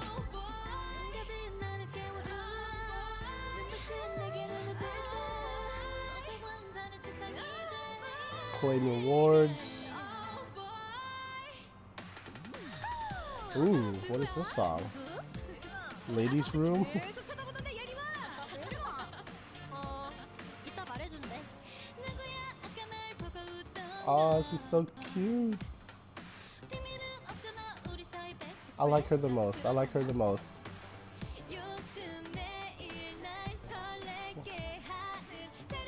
So cute.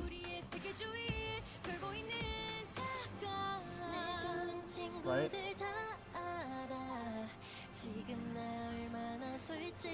Yeah, Sugi.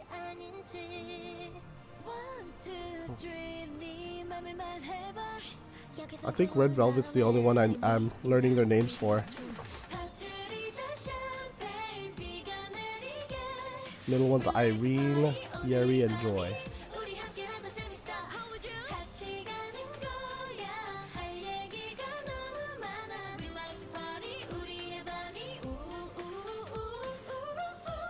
Ooh.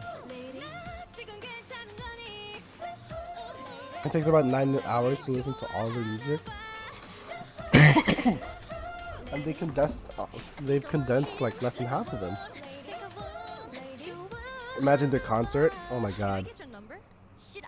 Can I get your number? 여러분, 우리 이제 꽃가루를 날려볼까요? Feel My Rhythm. Oh, this is our latest song.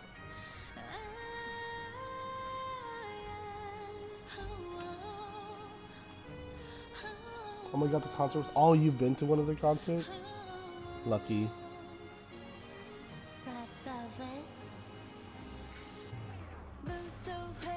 Oh, this one's good.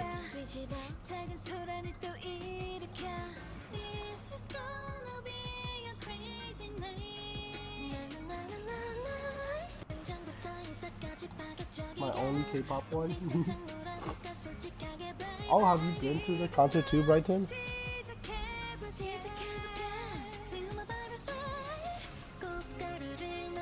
Man, I missed out.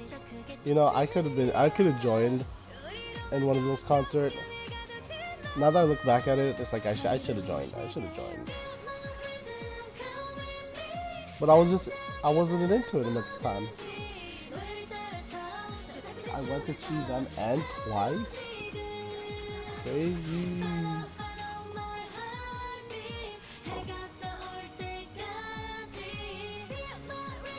Right in where you? There you go.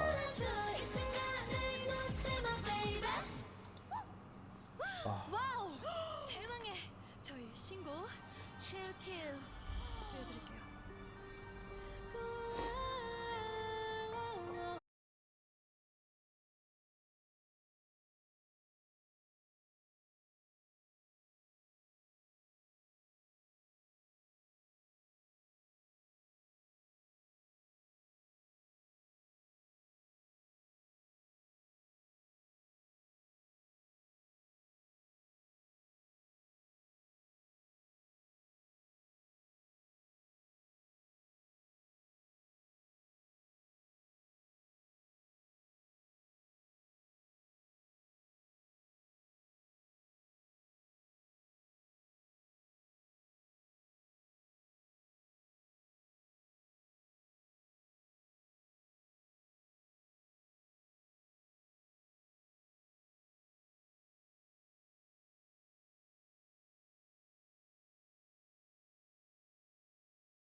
I went to the Red Velvet Red Note tour in Chicago. My bestie, sorry, what? You could have ran into each other. Look at that. Look how small the world is. How K-pop brings us together. 저희가 킬링 보이스에서 제일 오래 한 Ah, that's the last song. 그래요. 저희가 하고 싶었던 곡들이 너무 많아가지고. 네. Alright, before I 여기 start 볼 this, 수 있으신 킬링 보이스 너무너무 감사드리고요. 저희 레드벨벳 7킬 많이 많이 사랑해 주세요. 감사합니다. 너무 감사합니다. 지금까지 감사합니다. arigato. I don't know what they said. But hey, I'm finally closing all these tabs.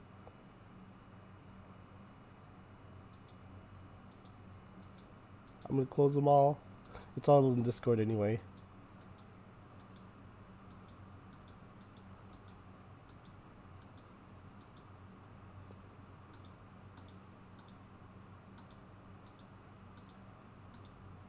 Okay.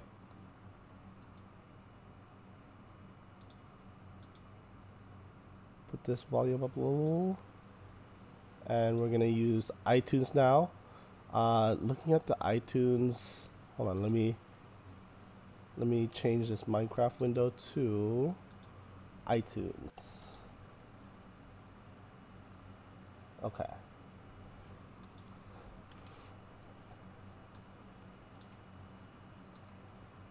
Okay. Hold on.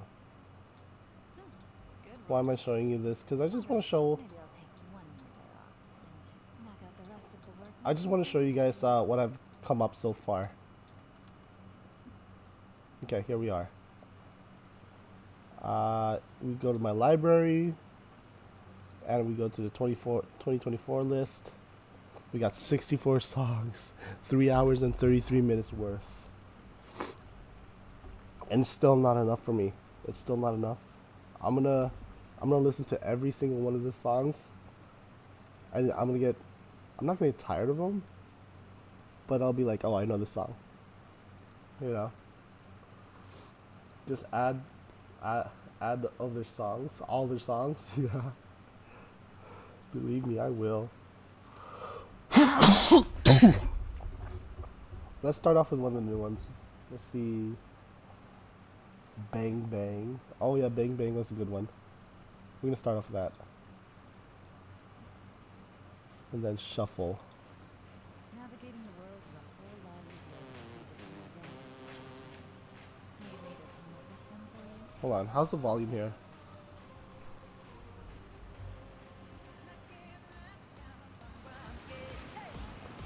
Where am I hearing fuzzy noises? Oh, it's the water. Volume's good? Okay. Looks like it's on the middle. And my microphone's on the yellow, so that should be good. Okay, I believe you. I believe you.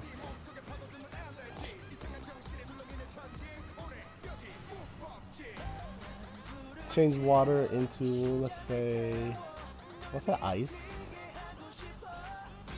Ice. Understood. I just have to stand here then. Such a banger, I swear. Thank you, Brighton. I still want to call you Totoroki.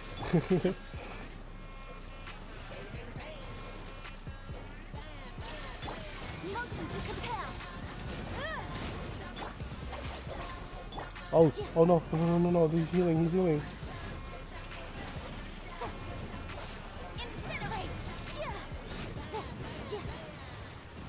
You're more than welcome to, my friend. Oh, I'm glad. I'll probably end up switching between the two, just until I get used to Brighton.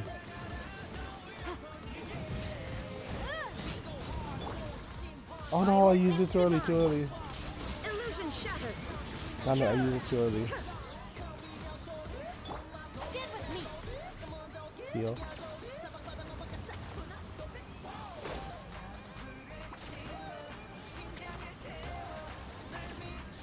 There we go.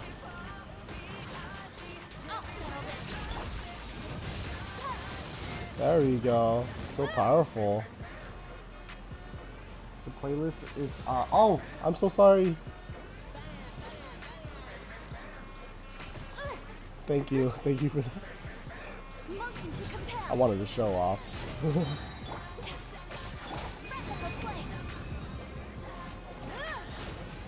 Oh no. Our bond is strong. Cookie best healer. I swear to God, I love Cookie.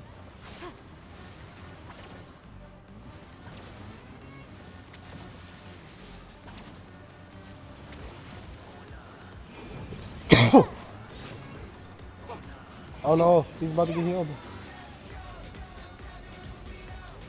Unleash. Inazuma shines eternal. Just ult this one. Shine down. Who am I listening to? Hold on. Why? Okay, the reason why I had this Minecraft window.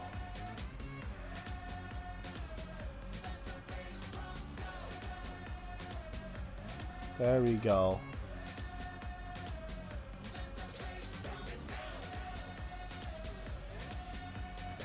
Isn't that such a good idea?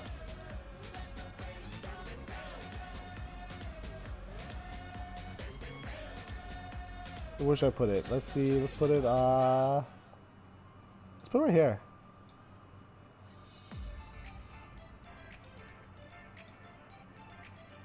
Right there. And then make it a little smaller. That's still readable, right? Okay. This. Oh, this expired? Nah. I wonder what they're for.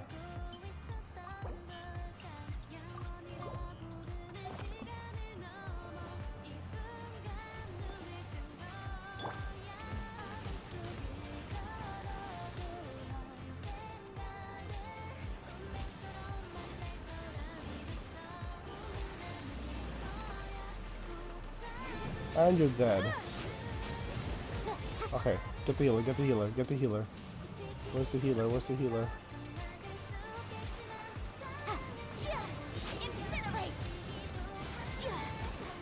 Alright, one down.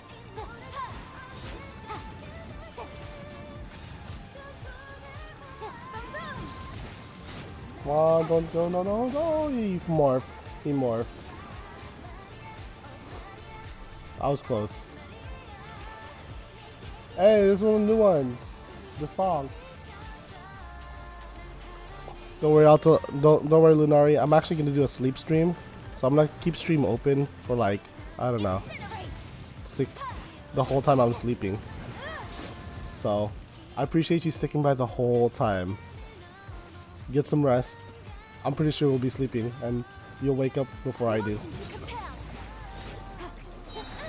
Ow, ow.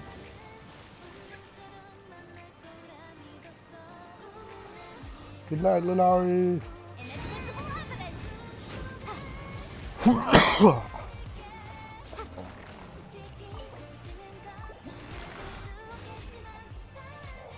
We got two.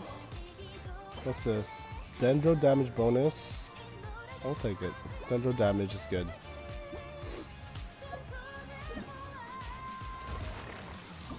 Oh, Leyline overflow.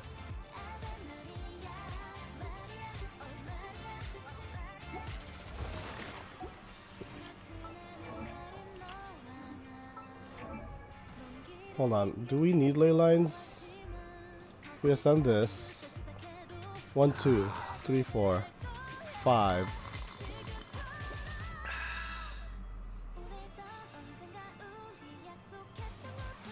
We're good on Moras.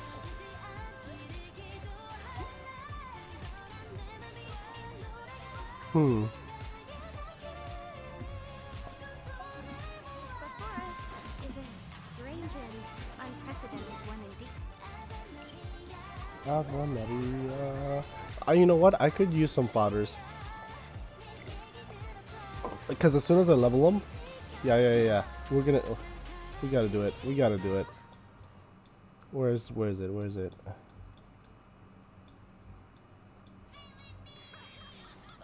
If you need more IOTA stuff, you can yoink from me. Thank you, Peachy. I'm glad you're still awake. I'll probably need one of those flower things, but I'm trying to spend my resin instead. As soon as I'm done with my resin, I'm gonna make this a sleep stream.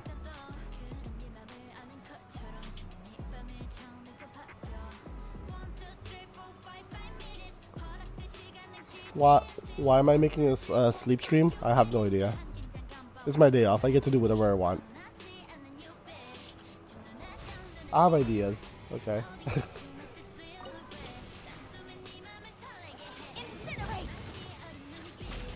Oh god. I hate being sick. Manifest. Illusion shattered. Am I liking the song? I am. It's unique. There is no escape.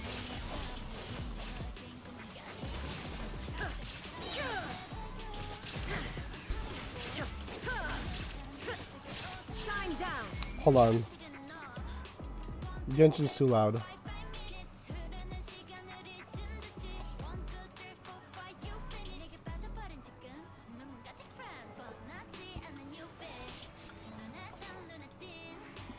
Yeah, Kiss of Life. It's fine.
Hand guards.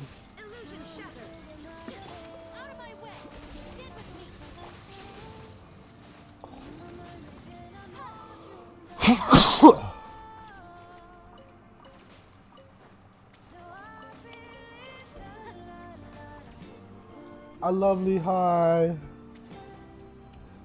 I just recently discovered her. Thank you, friends.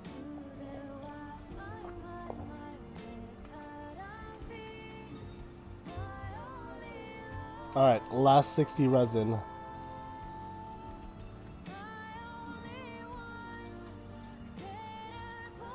It's gotta be hydrohypostasis. Isn't it so beautiful?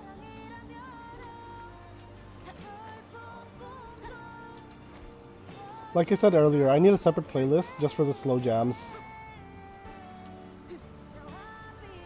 Because sometimes I just want to feel, you know, just light. Good late night songs too.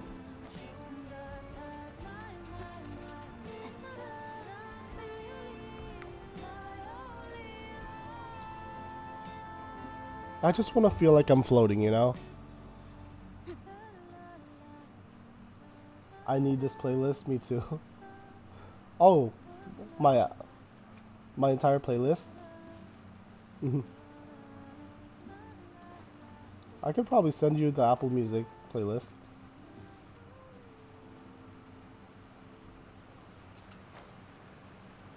Alright, hydrohypostasis, round 2. I got 2 more in me.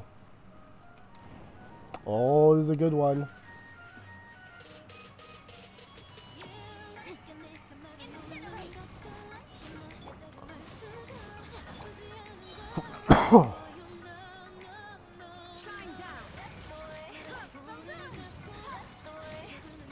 Fine, you heal him. That's fine. Ha! You missed. And dude, so do I. Because you have bigger ones on here. Okay, I'll find a way to share them.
Okay, here we go.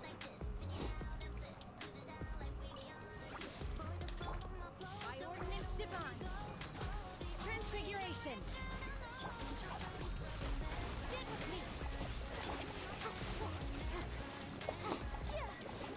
Woo! Explosions.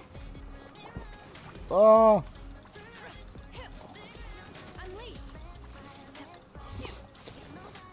There we go. Oh my goodness.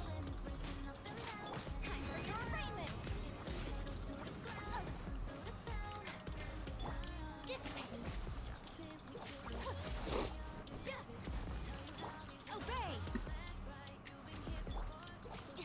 Out of my way. Torn to oblivion.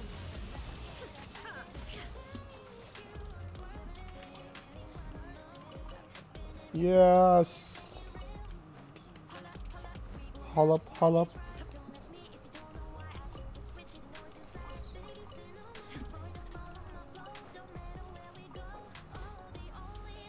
I have 3 condensers in, okay.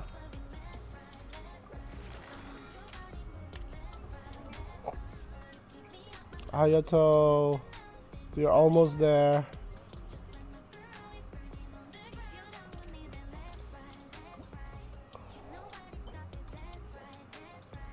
Sakura blooms, that's what they're called. Can I forge them though? Not forge, I mean... Can I forge the hydro stuff? Yeah, I'm getting tired.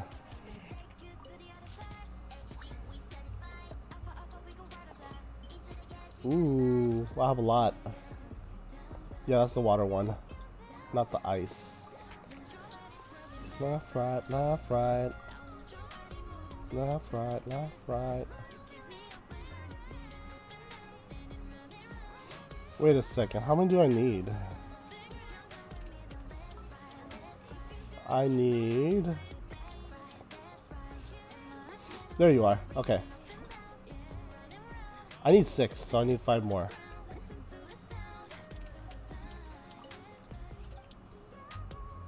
No, I didn't. I want to use a crafting bench. I wasn't talking to you, Tamias. Nobody asked you.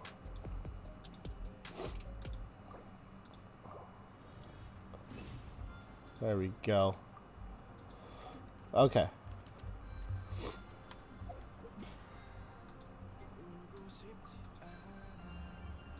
Oh, it's a song.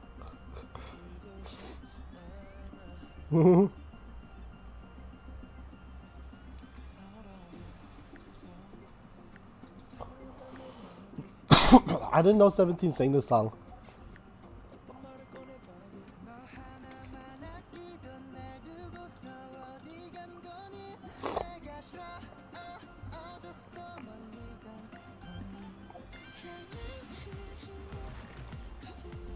Catch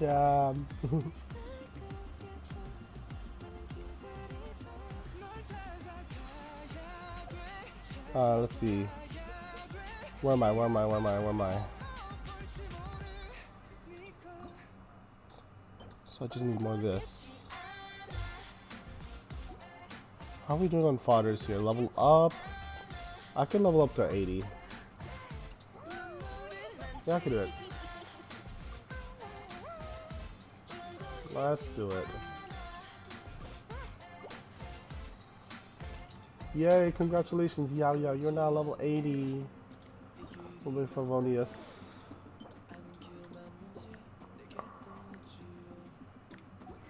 I could actually start using her, but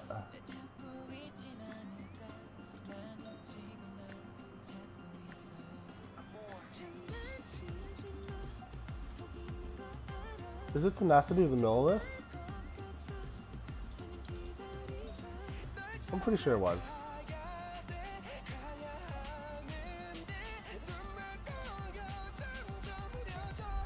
It's HP, attack, HP percentage on sandstone, healing bonus on this one too, which is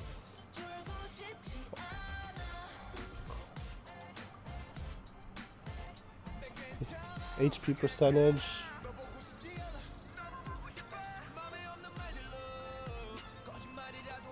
HP percentage is 24%.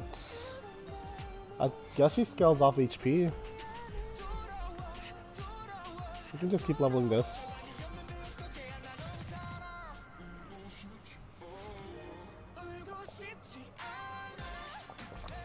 Let's see, up to...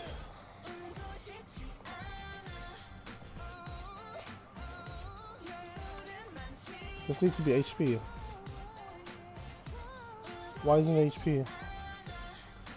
We're not leveling this.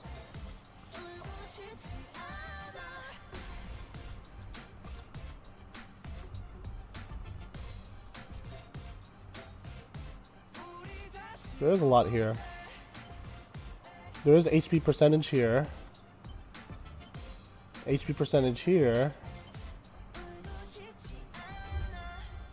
Let me know if you want any more K-pop songs. Oh, if you still have more,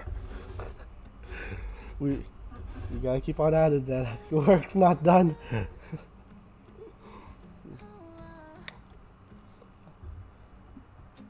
Okay. But there is HP 4.7. I'm feeling I should level this or this.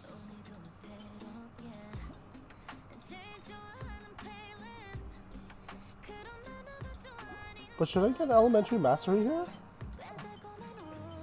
I should focus more on elementary mastery, right? Oh yeah, I want more.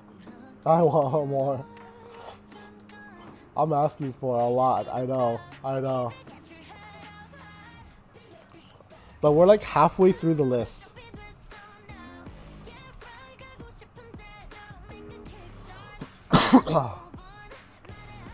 Let me switch screens real quick.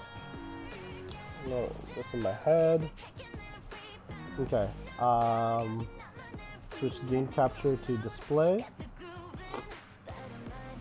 So we only have three songs left here. 2 songs from Brighton and 1 from KG, which I'll get around next time. But if we look up, this is all today's. Wait, no, yeah, this is all today's. And okay, so we got 1, 2, 3, 4. I've already seen this.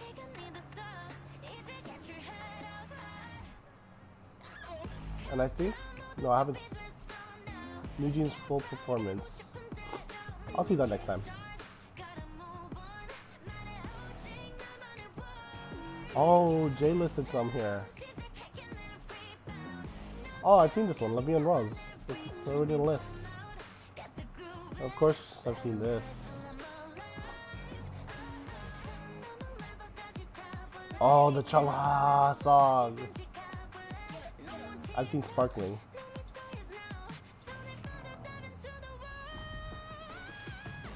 Oh, I'm too sick to game. Proceeds to stream for 3 hours. Well, for the last 3 hours, we were actually doing all K-pop. It's all K-pop. How was your Valorant games, Ali? Welcome in. I'm actually almost ending. We're only done 30 minutes of Genshin. Snapping. I've seen. Wait, how is this not on my list?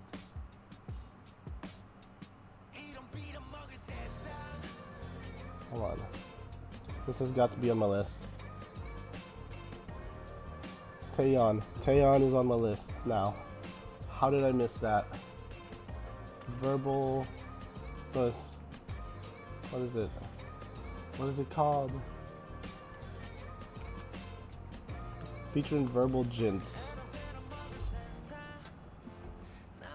Oh, it is on my list.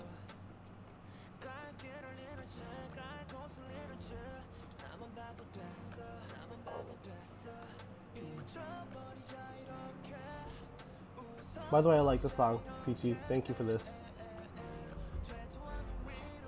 I mauled it on our last game. Of course. Rock with you.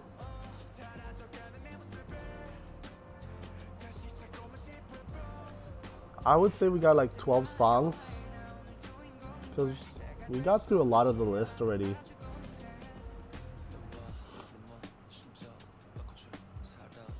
Okay, maybe no. I still have a lot to go.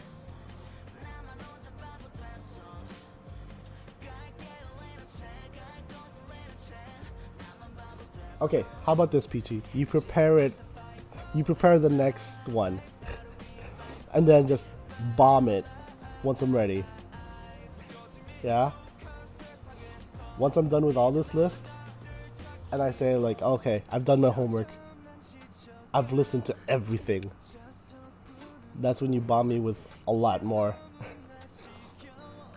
Is that a deal? Okay, CL. Oh, CL. She did do some solos. Okay, I haven't listened to a lot of them. Jessie, BB, BB and Becky G. Really? Anyways, I have a lot of homework. But what was your score?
I think I'm done here.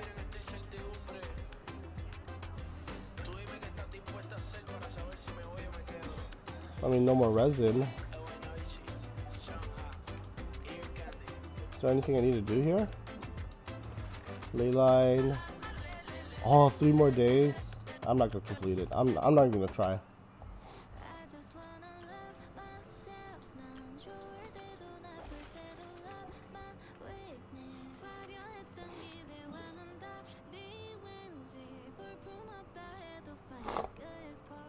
Oh god.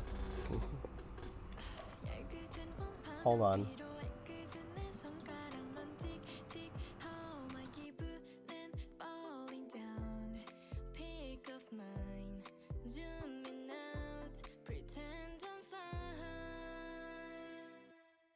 I just wanna love myself. 난 좋을 때도 나쁠 때도 love my weakness. 화려했던 기대와는 달리 왠지 볼품없다 해도 I hate being sick. I hate it so much. Good, good. 실수해도 졸업하려 그 parts.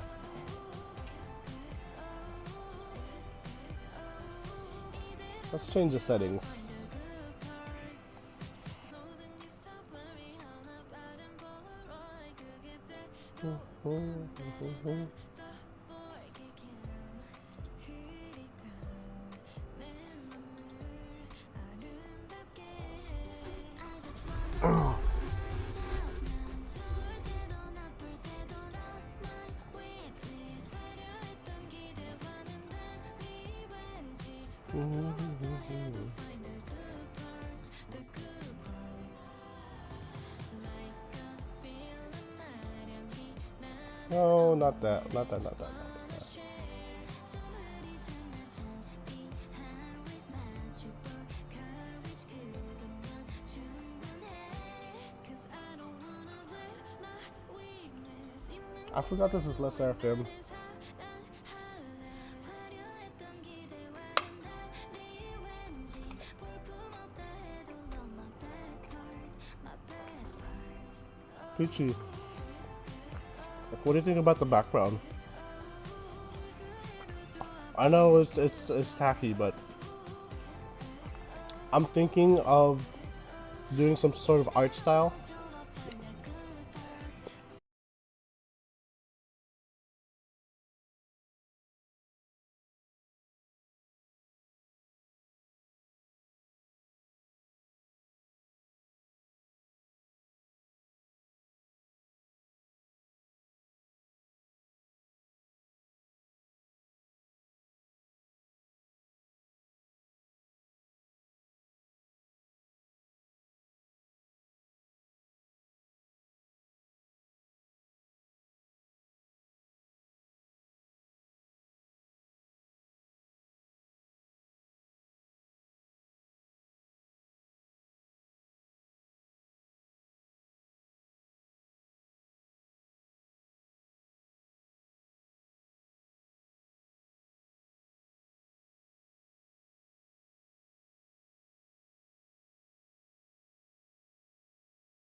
지난 게 사이로 멀리 떠나온 길 시린 흔적만을 남긴 채 기억 끝을 잡아봐도 끝내 오래도 오래 깊은 침묵에 잠들어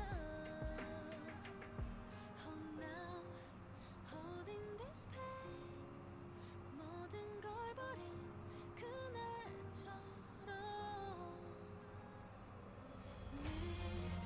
괴로워져 끝없이 눈앞에 All right.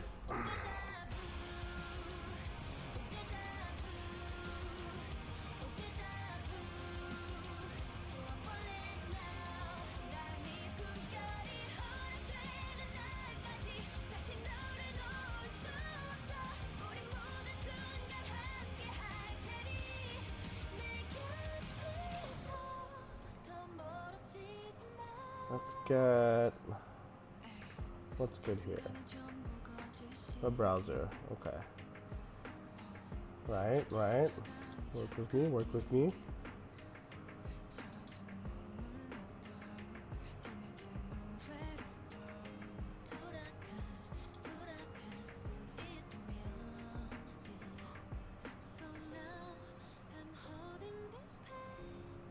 First, we gotta change this title.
What's a good title?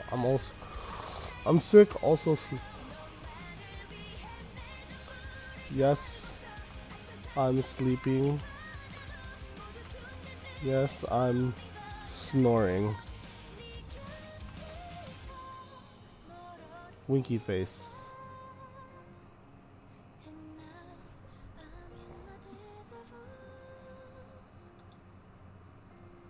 Okay, so that's updated. Let's see.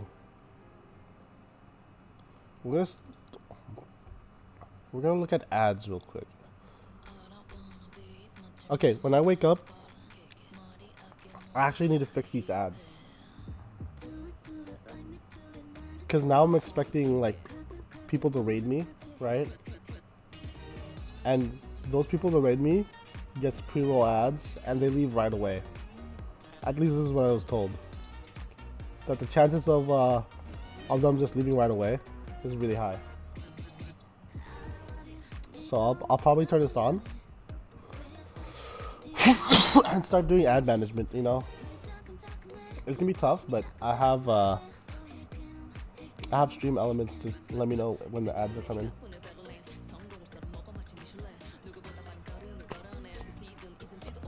Okay.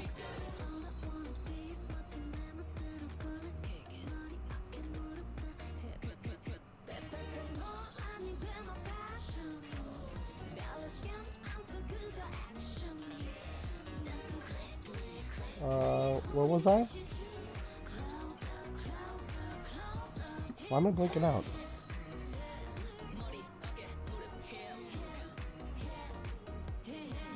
I've already started on this.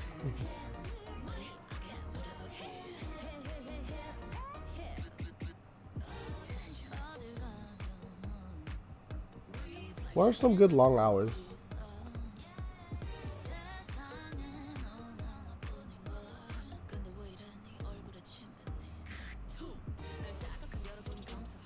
Everybody likes World of Warcraft, right? We'll start with this.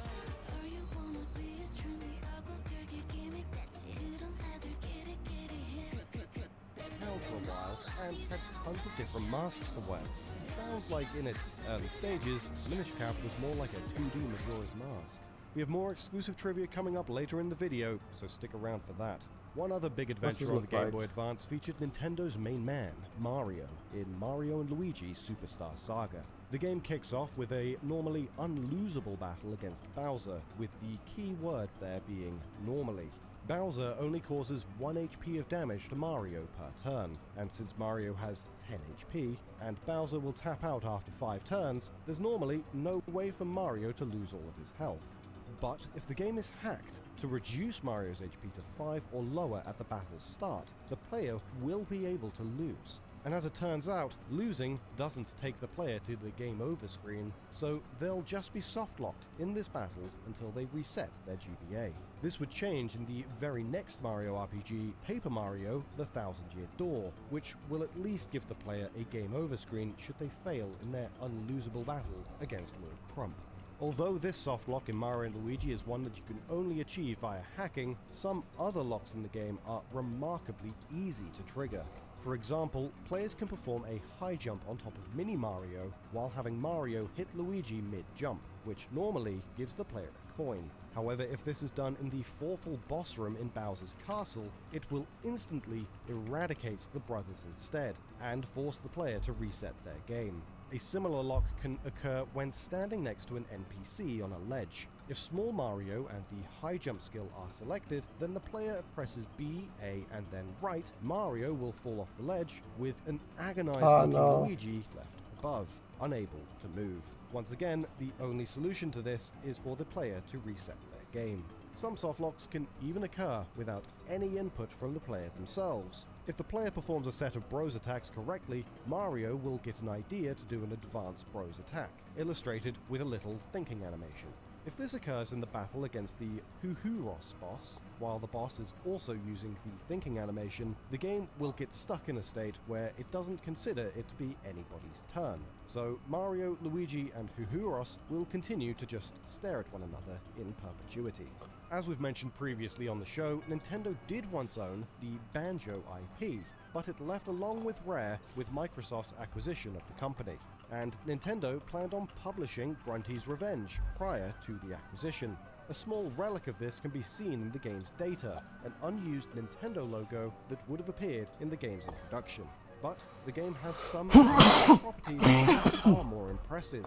The game is quite a unique creation for the handheld, as while it may be a top-down 2D platformer, the areas in which the player walks were created with full 3D collision crafted out of blocks and wedges to carefully and accurately allow for 3D platforming on the handheld. This no doubt helped the games feel a little bit more like their N64 predecessors than it would have without. During gameplay, this 3D element to the game can easily be missed, as it is never directly presented to the player. Another piece of a game that's easy to miss is a certain bit of AI behavior for the units in Advance Wars 2 Black Hole Rising. Every unit that the enemy builds during combat is assigned one of 7 different AI types, with each individual unit being differently weighted to have a particular behavior assigned to it, and each pre-deployed unit spawned at the mission's start has a pre-assigned type already. AI Type 1's goal is to target the enemy HQ. 2's goal is to escort infantry. What's gonna happen if I skip to the end? Using a basic proof-of-concept translation, so in this needs to automatically move to the next one. Right? It's too low. Well, it would often reiterate that the game was incredibly it's very likely that Nintendo had noticed the demographic most drawn to the game in Japan and considered Mario to be a much more marketable venture to undertake and invest into if they intend.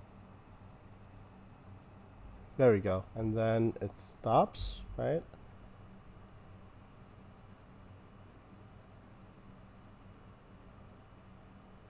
Seven more seconds.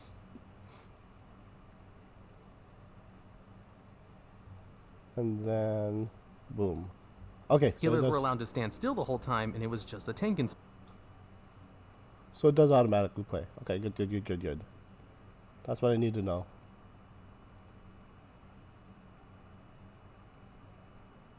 We have some new and exclusive information in this video that we wanted to start off with. We recently translated an interview from the 124th issue of the Japanese magazine Nintendo Dream. This issue featured an interview about The Legend of Zelda: The Minish Cap between Eiji Aonuma, who acted as the game's supervisor, and Hidemaru Fujibayashi, who directed the game over at Capcom, and who would ultimately join Nintendo to work on future Zelda games. The interview has some interesting facts that have never been posted anywhere else, including how the character Eslo was basically made to avoid past mistakes. When Capcom were working on the Oracle of Ages and Seasons, they lacked a character that could explain things to the player, which put them at a disadvantage. Fujibayashi elaborated, "At the time that we were making the Oracle games, we really struggled with the lack of a character like Navi in Ocarina of Time that could explain the situation. So from the beginning, we had decided there would be a companion character on the next adventure."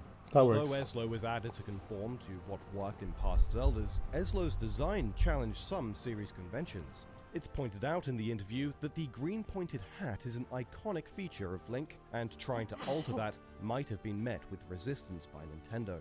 However, that wasn't the case. Aonuma explained, "Since Eslo's mouth only appears when the hat is talking, they said it was no problem." The interview also brings up how Zelda games like Majora's Mask and Wind Waker seem to have moved away from having large amounts of dungeons to explore in favor of a more detailed overworld. And something that adds depth outside of the dungeons in Minish Cap is the Kinstone system. Aonuma was so impressed with how Kinstones motivated players to fully explore new areas that he proclaimed, "I think this new system will be a cornerstone of upcoming Zelda games." Despite his enthusiasm, the Kinstone system has yet to return to Zelda. Minish Cap's Hyrule Town is a fairly dense and bustling area in the center of the game's world, which led to the interviewer asking if Hyrule Town was inspired by Majora's Mask's Clock Town. But Aonuma shot that down by saying, no, it's its own thing. But immediately after, Fujibayashi follows up by saying, "We had talked about making a game that stays just in town for a while." Interestingly, Fujibayashi said earlier in the interview that they originally wanted Link to wear all kinds of different masks and hats, but this was reduced in scope to Link having a single hat that could talk. So the Minish Cap was originally a game that made players stay in a central town for a while and had tons of different masks to wear.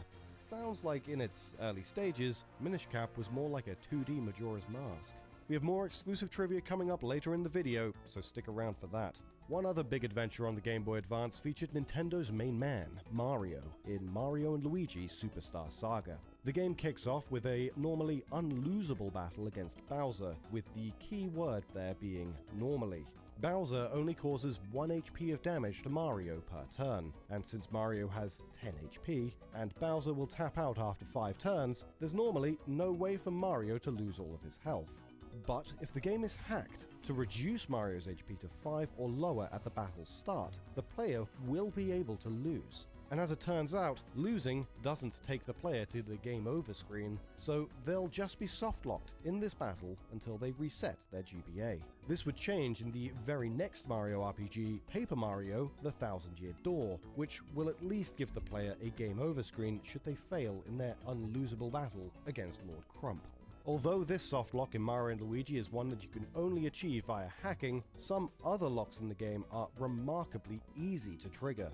For example, players can perform a high jump on top of Mini Mario while having Mario hit Luigi mid-jump, which normally gives the player a coin. However, if this is done in the fourful boss room in Bowser's castle, it will instantly eradicate the brothers instead, and force the player to reset their game. A similar lock can occur when standing next to an NPC on a ledge. If Small Mario and the high jump skill are selected, then the player presses B, A, and then right, Mario will fall off the ledge, with an agonized looking Luigi left above, unable to move. Once again, the only solution to this is for the player to reset their game. Some softlocks can even occur without any input from the player themselves. If the player performs a set of Bros attacks correctly, Mario will get an idea to do an advanced Bros attack, illustrated with a little thinking animation.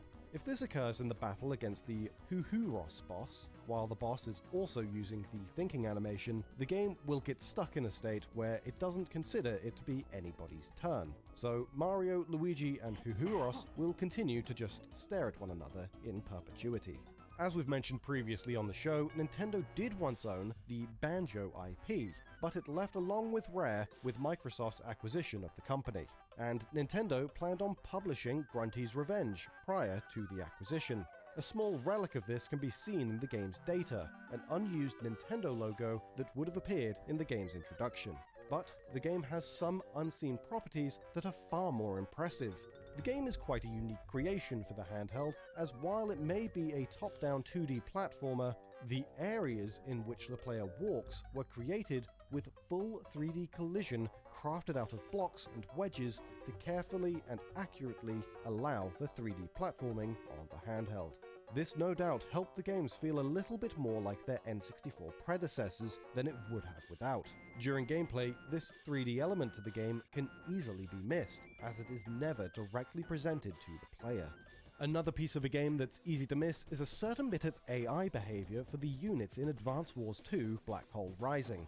Every unit that the enemy builds during combat is assigned one of 7 different AI types, with each individual unit being differently weighted to have a particular behavior assigned to it, and each pre-deployed unit spawned at the mission's start has a pre-assigned type already. AI Type 1's goal is to target the enemy HQ, 2's goal is to escort infantry and lander units, 3's goal is to capture properties, 4's goal is to act aggressively, 5's goal is to act defensively, and 7's goal is to protect the enemy HQ. These are all implemented and functional in-game. You might be wondering why we didn't mention AI Type 6. Well, AI Type 6 has a 0% chance of being assigned to any unit, and in fact is only assigned to 2 medium tanks in the entire game. They can be seen here in the level Drake's Dilemma, and they never interact with the player at all, due to them being too far away. Although these tanks spent the entire mission dancing around in circles doing nothing, AI Type 6 is actually noticeably tougher than the average unit.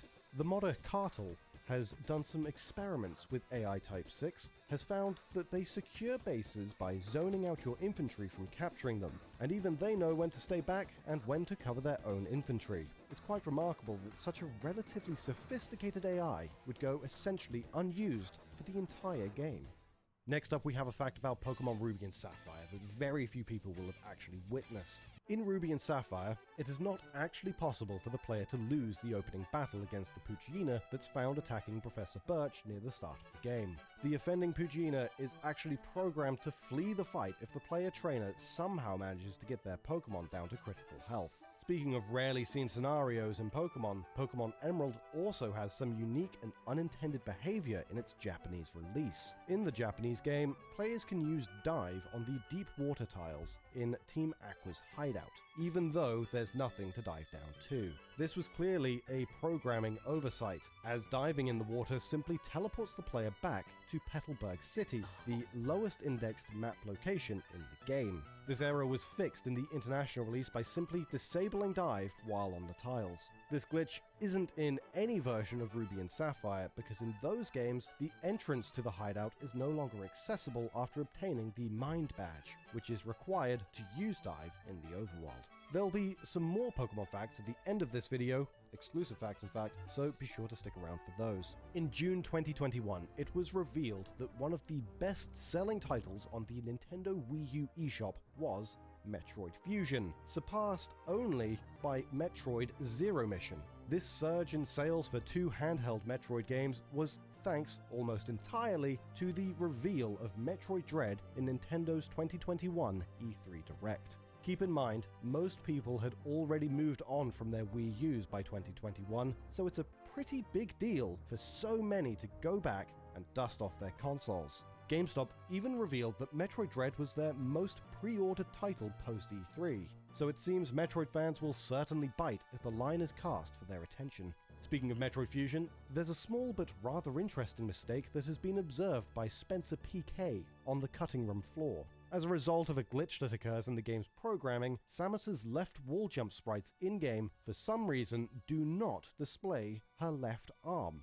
something that is a result of a rendering error, as internally these sprites do feature her left arm, with the issue not being demonstrated in her right wall jump sprites. Other, perhaps more prolific series from Nintendo have their own unseen or unheard portions of their data that the player may otherwise never come across. One of these is the Game Boy Advance launch title Super Mario Advance, which has development files containing a number of voice samples for Mario, Luigi, Peach, and Toad. In these unused voice clips, the characters all laugh in bizarre, possibly intentionally unusual sounding ways.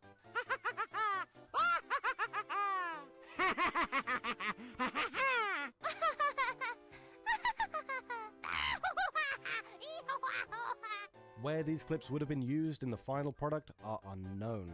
Nintendo would follow this up with Super Mario Advance 2, which has a couple of funky behaviors in its final release that are clearly unintended.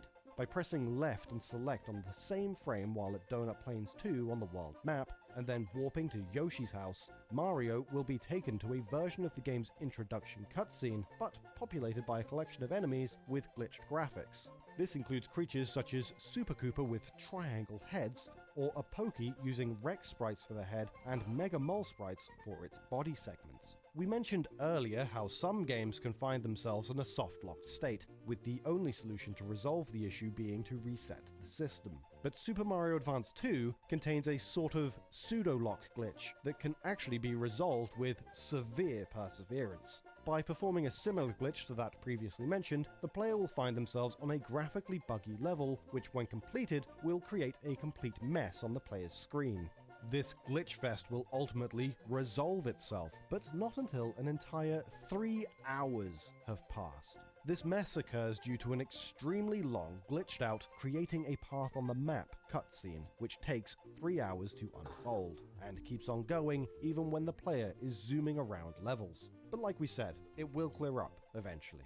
Sometimes international revisions can drastically change the context of certain scenes, like in Final Fantasy Tactics Advance. In the original Japanese release of the game, one of the game's opening scenes involves Sid, who can be seen sitting alone in the street in a drunken state. He approaches Mute and the rest of the party as they pass by, telling them all about the wonders of alcohol, before walking back home 3 sheets to the wind. In the North American and European releases of the games, however, this scene is substantially different, with Sid apologizing to and being reprimanded by somebody, presumably his boss, with no dialogue making reference to his drinking. Presumably, this scene went through some revisioning, to the point of introducing a new character with their own NPC portrait as a means of trying to keep the game's E for Everyone maturity rating, demonstrating a difference between content that would have been deemed acceptable within differing regions. Mother 3 is quite well known for having gone through drastic changes during its development, having originally been created as a Nintendo 64 game before transitioning over to the GBA. The game's natural killer cyborg boss, or NK Cyborg, performs a signature attack called End of the Century Beam. With Earthbound 64 having been set to release in 1999, it seems that the End of the Century Beam was intended as a nod to the fact that the century was coming to an end in the real world around the game's original intended release, and the name simply went unchanged. One could take this information as the developers lacking a certain degree of foresight, but another fact about the game would show that they certainly weren't lacking in this department. In Chapter 2, during the cutscene that occurs just before Kumatora joins the player's party as a permanent member, she fires a PK Freeze alpha attack on Duster and Wes as they enter the stairwell she was in, after failing to recognize who they were. The cutscene then plays out and she joins the team. Checking her status will reveal that she has 68 PP out of 73, 5 PP short of her maximum. PK Freeze Alpha costs 5 PP to cast, meaning that the developers had considered this scene when she joins the party without a fully charged PP meter. This is just one of those small details that makes Mother 3 such a great game. We think it's about time for more exclusive GBA trivia now. A while back, we were contacted by Michelle Flitman, daughter of video game producer Mark Flitman.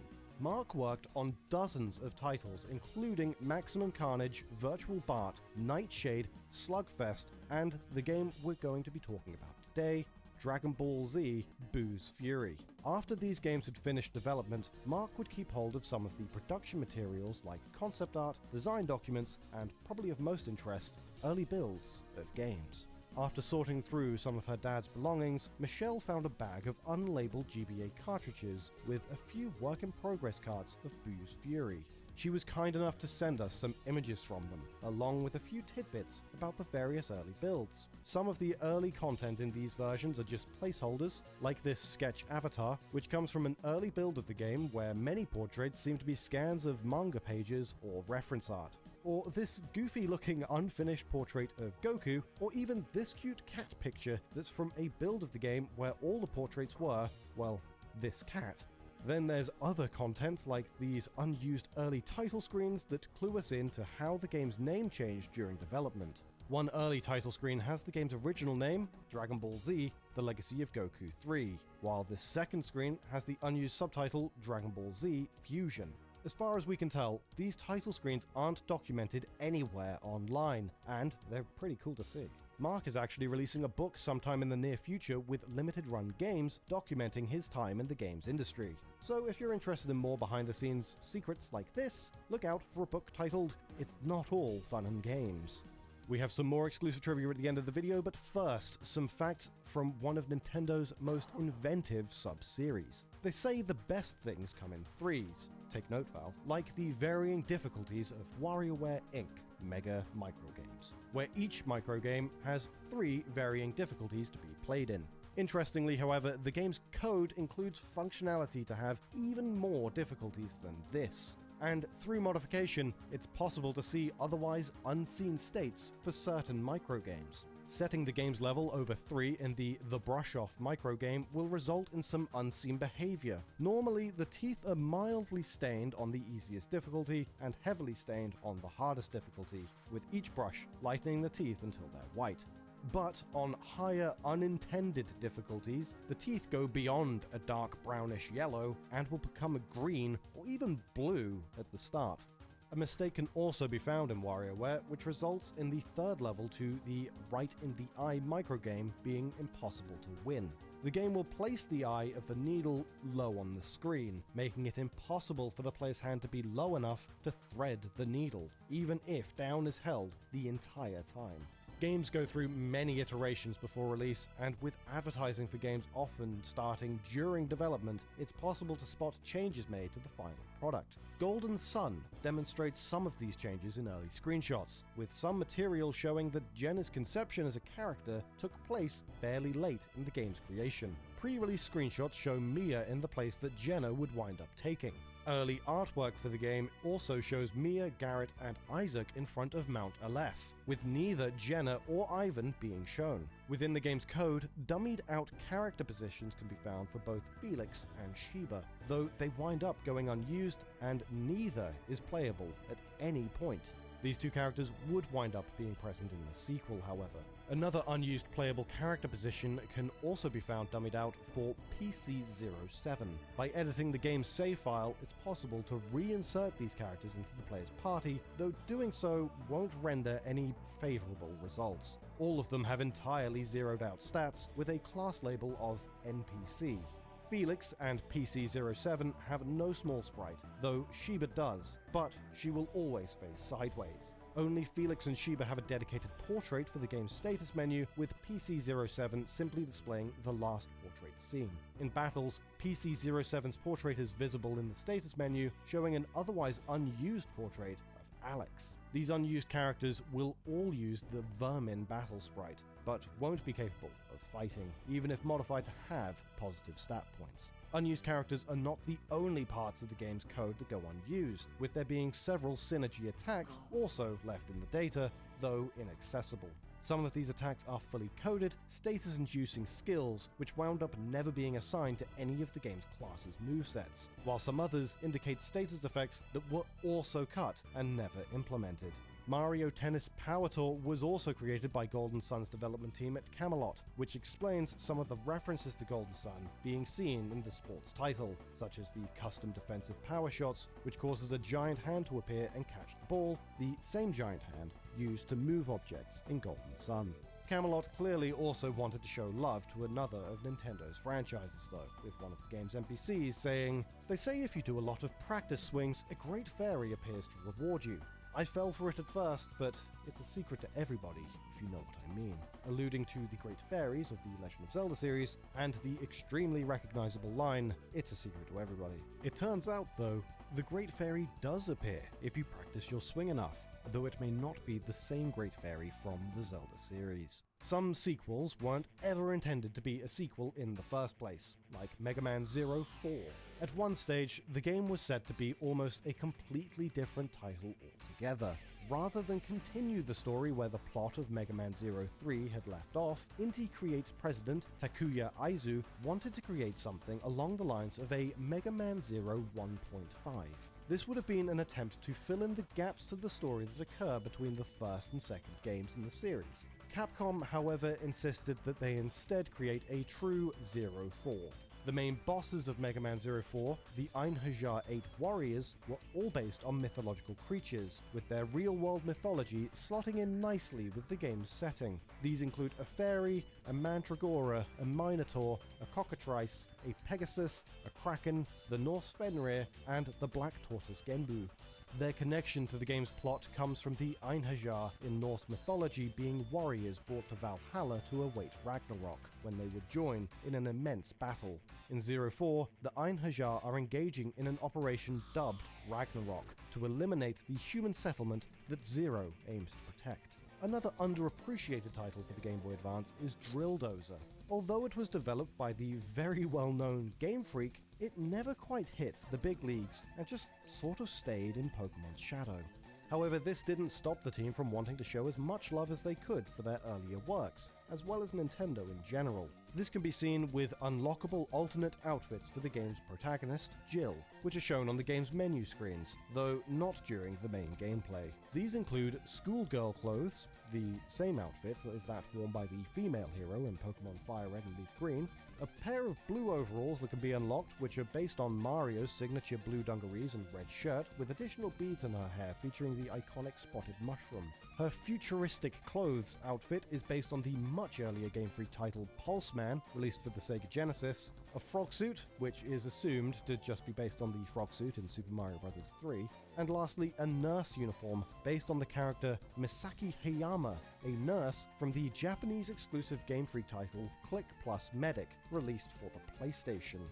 Ratatouille, released on just about every system under the sun, but the Game Boy Advance version is easily the most interesting version of the game, having a unique mix of top-down and side-scrolling exploration. The data for the American version of the GBA release suggests that a Japanese version of the game was planned. However, because the GBA was discontinued the previous year in that country, the Japanese localization was cancelled.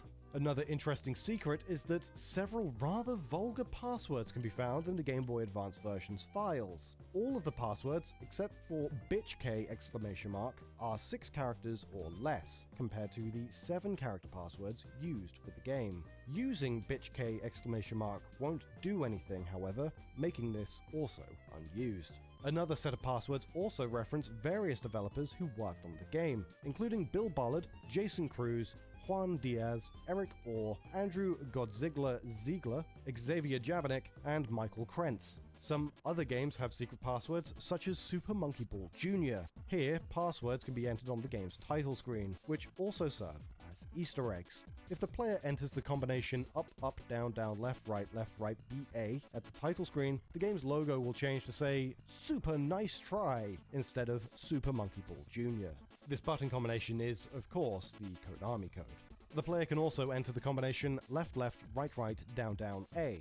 This will change the logo to say Super Block Mode, which you might have guessed makes the entire game look blockier. This effect persists until the game is reset. And although it's less of an Easter egg, the player can also enter down, down, up, up, left, right, BA, the opposite of the Konami code, to unlock everything in the game. This will change the title screen, which now says Super Enable All. Speaking of Konami Easter eggs, Castlevania Aria of Sorrow actually has an entire enemy dedicated to being nothing more than an Easter egg, the Kicker Skeleton. The enemy wears a red scarf and attacks by leaping into the air with its arms outstretched, then delivering a flying kick. These two elements reference the Japanese superhero Kamen Rider, who's known for his flying kick finishing move and his red scarf. If Soma acquires the Kicker Skeleton's soul, he'll gain a flying kick ability.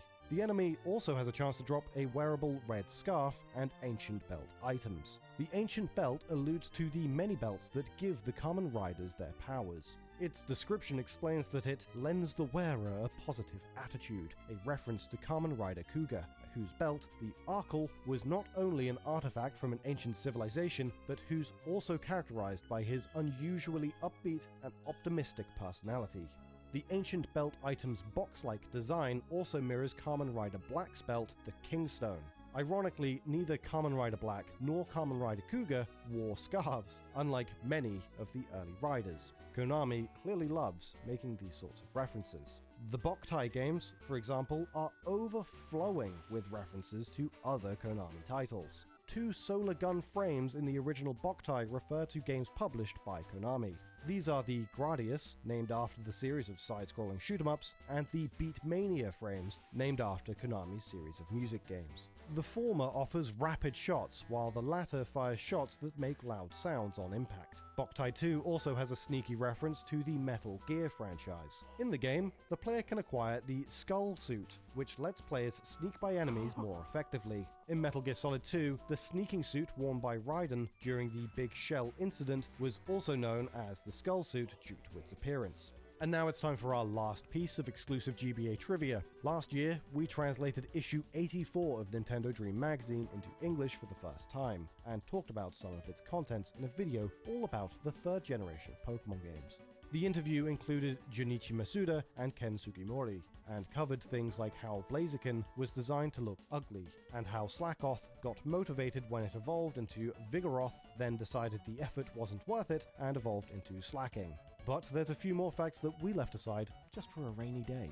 One of these facts is how much the team struggled to stay motivated during development. In the interview, Masuda states that partly due to having a development team of 30, after 2 years, they all started to lose steam.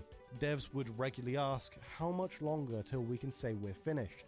And they all had to psych themselves up for work by shouting, "Come on, let's do this!" And the process of making the Pokemon designs themselves seems to have been demoralizing too. Sugimori mentions how a lot of the Pokemon had a troubled development. As art director, Sugimori would finalize all the Pokemon made by other members of staff so that the Pokédex was consistent. But there were points where he didn't have them all unified yet, and had to put them into playable builds mid-development. Then he'd get feedback from testers in Nintendo's Super Mario Club that the creatures didn't look like Pokemon. Sugimori said, "There was a long period where I felt like, yeah, I know that, you don't need to keep saying it. That was pretty draining, spiritually. The basic designs were there, but they lacked polish, and the testers would point it out constantly." The Game Boy Advance brought us some amazing 2D titles, and impressively, even some 3D ones. The Advance truly pushed the portable gaming scene, though with the standard of today's portable systems, that may seem hard to believe for some of our younger viewers. As laughable as it may seem, the idea of having more than just a few colors on screen was pretty impressive at the time, even if they were hard to see thanks to the original Game Boy Advance lacking a backlight. Luckily, Nintendo recognized this fault and released the Game Boy Advance SP, which is still among one of their best portable devices to this day, taking up a ridiculously compact form factor, and looking pretty damn spicy if we do say so ourselves. Of course, any good system needs good games, and the Game Boy Advance had them in droves. Many ports hit the system, like the Donkey Kong Country series, but new franchises also came along, like Golden Sun. And of course, Nintendo would release new entries for Mario, Metroid, and Pokemon. We'll start by going over Donkey Kong Country's releases, as Rare didn't just simply port the titles over, they actually gave them some new features. In Donkey Kong Country 3, Rare included a bunch of extra minigames as post-game content. What makes these minigames genuinely interesting, however, is that they're all based on an earlier and lesser-known Rare title for the NES titled Cobra Triangle. Cobra Triangle was a 1989 racing/vehicular combat game where players control a weapon-equipped speedboat through 25 levels, with various objectives such as winning races, saving swimmers, and defusing bombs. Cobra Triangle's music was notably created by David Wise, who also helmed the score for the Donkey Kong Country series. But of course, the original Donkey Kong Country on the Game Boy Advance also had some new touches. When the player enters Cranky's cabin, a few references to other Rare games can be seen scattered around as well. Mumbo Jumbo's mask from Banjo-Kazooie is sitting on a barrel in the foreground. Saber Wolf from the Game Boy Advance game of the same name has his head mounted on the wall, and a barely distinguishable picture on the wall is apparently the cast of Rare's Xbox title Grabbed by the Ghoulies, though it's probably safe to say that not many people really noticed this one.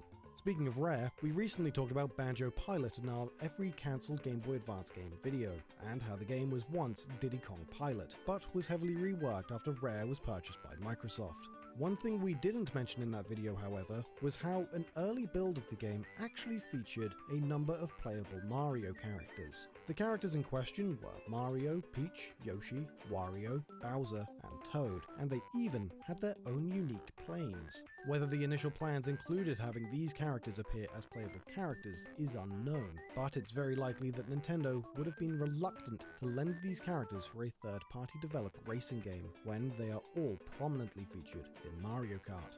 What's funny, however, is that considering the demo was Diddy Kong Pilot, the roster of this early build actually features more Mario characters than it does characters from the Donkey Kong franchise. So far, this video has been a bit Rare-centric, so let's take a quick detour to look at a game in the Mario, or rather, Wario series. Wario Land 4 was a pretty incredible game that pushed the Wario Land series onto more advanced hardware, and in doing so delivered more advanced audio.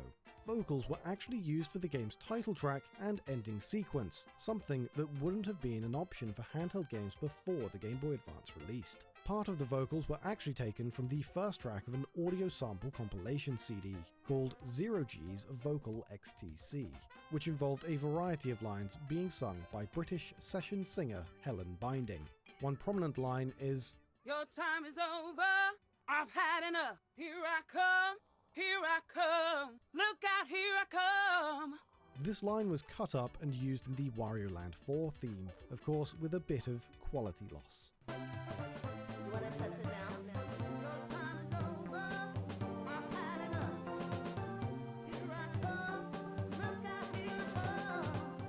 This interesting tidbit was first documented on the Wario forums and didn't receive much attention from anywhere besides the Mario Wiki. Another title on the Game Boy Advance starring Mario seemed to many people as a bit of a strange game at the time of its release. Seemingly coming out of the blue, Mario Pinball Land sees the player take control of Mario as he lives his best life as a ball. Adrian Barrett and Richard Horrocks, two developers with a track record of having created several successful pinball games in the past, founded their own game development studio called Fuse Games, and after doing so, decided to try and pitch a new pinball game to Nintendo. But the duo knew they'd need something substantial to win Nintendo's favor, and decided to create a demo consisting of what they figured would be the first and last areas of the game. Afterwards, they traveled to Seattle to pitch the game to Nintendo of America, and despite the odds, this new upstart studio was allowed to work on a Mario game. They decided to develop the title for the Game Boy Advance rather than the GameCube, as Fuse Games' team had somewhat limited resources, and because of the system's similarities to more comfortable hardware for the developers, the SNES. Mario Pinball Land was the studio's first commercial project, taking 18 months to develop with a staff of just 5 people in total. Initially, the game was developed with the title Mario Pinball, but eventually the Land was added, likely to give the game's name a bit more flair and fit the naming convention of handheld Mario titles. Going back to another Rare-developed title, Banjo-Kazooie Grunty's Revenge actually went through a number of changes during development, revealed from an early prototype version of the game. Of particular note, the developers shaved off 1/7 of the game's total notes and jiggies, reducing the total from 700 notes to 600 and 70 jiggies to 60. Paul Rame, a former programmer for the game, has spoken as well about how red feathers were removed from the game entirely, which would have given the player the ability to fly. He claims that the reason for their removal was because of numerous complaints about the feature, including the camera's deceiving perspective and some issues with scenery collision detection extending above the object on older maps, creating invisible walls and making movement extremely frustrating. Some characters were also set to be included but were cut from the final release, with a UFO-type character appearing in the game's prototype, which isn't found in the retail release. A character not just set to have movement graphics, but a dialogue icon, suggesting a more involved role than just an enemy. In the retail cartridge is a set of graphics which go unused as well, revealing that at some stage, Boggy, a recurring character in the series, was going to appear at some point. It's unknown why he was removed. While some games had lots of changes, others struggled to make any at all. For Metroid Fusion, spacefaring bounty hunter Samus Aran got a new look. Game director and writer Yoshio Sakamoto revealed in a 2003 interview that the first designers he handed the project to came back with the outrageous desire to change Samus's design. He stated, "It's been the same way for way too long, but changing the design of the hero of the game is a big deal, right? They were going to really need to convince us. Even though Samus's design from Super Smash Bros. Was popular, it was still no small thing to deliberately change her traditional Metroid design. That's why I told them that if they were going to change it, they'd need to introduce some new element, and a good justification for it. I told the team that deliberately changing Samus's design was nothing to take lightly. So, rather than have them thinking about simply changing her design, I tried to get them thinking about new gameplay elements they could introduce, and the necessity of having a solid reason in-game for doing so. This resulted in the creation of the Fusion suit, giving Samus a new blue edge. The suit is a stripped-down version of Samus's classic power suit, after the suit's organic parts bonded to her body, with the majority of it being surgically removed during the game's opening. Another title that was crafted with lots of love was the much-beloved JRPG Golden Sun. When it came to designing the world within the game, it's not all too surprising that the inspiration for landmasses came from the real world around us. When exploring the world of Weyard, you may have noticed that continents such as Gondwana bear a remarkably similar geography and culture to Africa. Even the name of Gondwana is likely a reference to the origins of the continent. Gondwana land, or Gondwana, was the ancient supercontinent that incorporated Africa, South America, Antarctica, Australia, and the regions of India and the Arabian Peninsula. Other regions of Golden Sun's world reference locations in the real world too, with Angara being similar to Europe, as well as continental East Asia and the Near East. Indra has similarities to India. Oceania being similar to Oceania and Australia, Hesperia is inhabited by people resembling the North American Native Americans, Ateca takes on similarities to South America, and Tundaria is a frigid cold land not dissimilar to Antarctica. And while we're talking about beloved RPGs, let's jump over to a much talked about game, Pokemon Emerald. Although Emerald, and Generation 3 in general, have been talked about to death, the game still has a few secrets that aren't all that well known. One interesting tidbit is that the order that your rival, either Brendan or May, sends out their Pokemon during battle is entirely determined by which gender they are, and by extension, is also determined by which gender the player chose for their own character before their adventure even started. However, for reasons unknown, this only works if the starter the rival chose was Trico, and doesn't come into effect if they chose Torchic or Mudkip. The Game Boy Advance has so many good games on it, and they even managed to outlast the console that they were made for. Thanks to Nintendo's keen interest in backwards compatibility for their handheld systems, the Nintendo DS gave players access to not just the newest DS titles, but they could continue to enjoy the backlog of games released for the GBA. A godsend for many, particularly those strapped for cash, as having a new system that could play older games means that the legacy of some of the Game Boy Advance's most iconic titles could live on with those who have a tight budget, or who were simply curious about the past. They could try out great games like WarioWare, Castlevania Circle of the Moon, Fire Emblem, Zelda the Minish Cap and Four Swords, Pokemon Ruby and Sapphire, and even Pokemon's Pinball spin-off. These are just some of the titles we'll be talking about in this episode, with our first splash landing in the world of microgame mania. WarioWare Inc. Mega Micro Games was a pretty dramatic change for Wario's position within Nintendo's library of games, giving him his own incredibly distinct cast of supporting characters, and leaving players with no mistakes that Wario is a comedic element of the Mario franchise. That humor can be found throughout WarioWare, and ranges from being on the nose to being pretty well hidden, such as one reference that requires some extra effort one may not think to put in. After clearing the first set of Wario's microgames, the player can then play them again endlessly. Doing so means that the player can repeatedly beat the boss of this stage, which will present them with a short animation of Wario resting on a sofa watching TV. It's actually possible for the player to turn the TV on during this animation by pressing the A button, revealing what Wario is watching. After beating the boss on the third difficulty cycle, the words "Thank you for playing" appears instead of "Rest," and by turning on the TV, a smartly dressed businessman with glasses will be revealed. Though this isn't, of course, just any businessman, it is in fact the great iconic visage of the late Nintendo president Satoru Iwata. But this isn't the game's only secret. Another reference comes in during the Staff roll, which lets the player change the shape of stars that fly past the screen through button inputs. If the player pressed down the down button on the game's controller, the stars will turn into small Triforces from the Legend of Zelda series, while pressing the right direction will change them into the GameCube logo instead.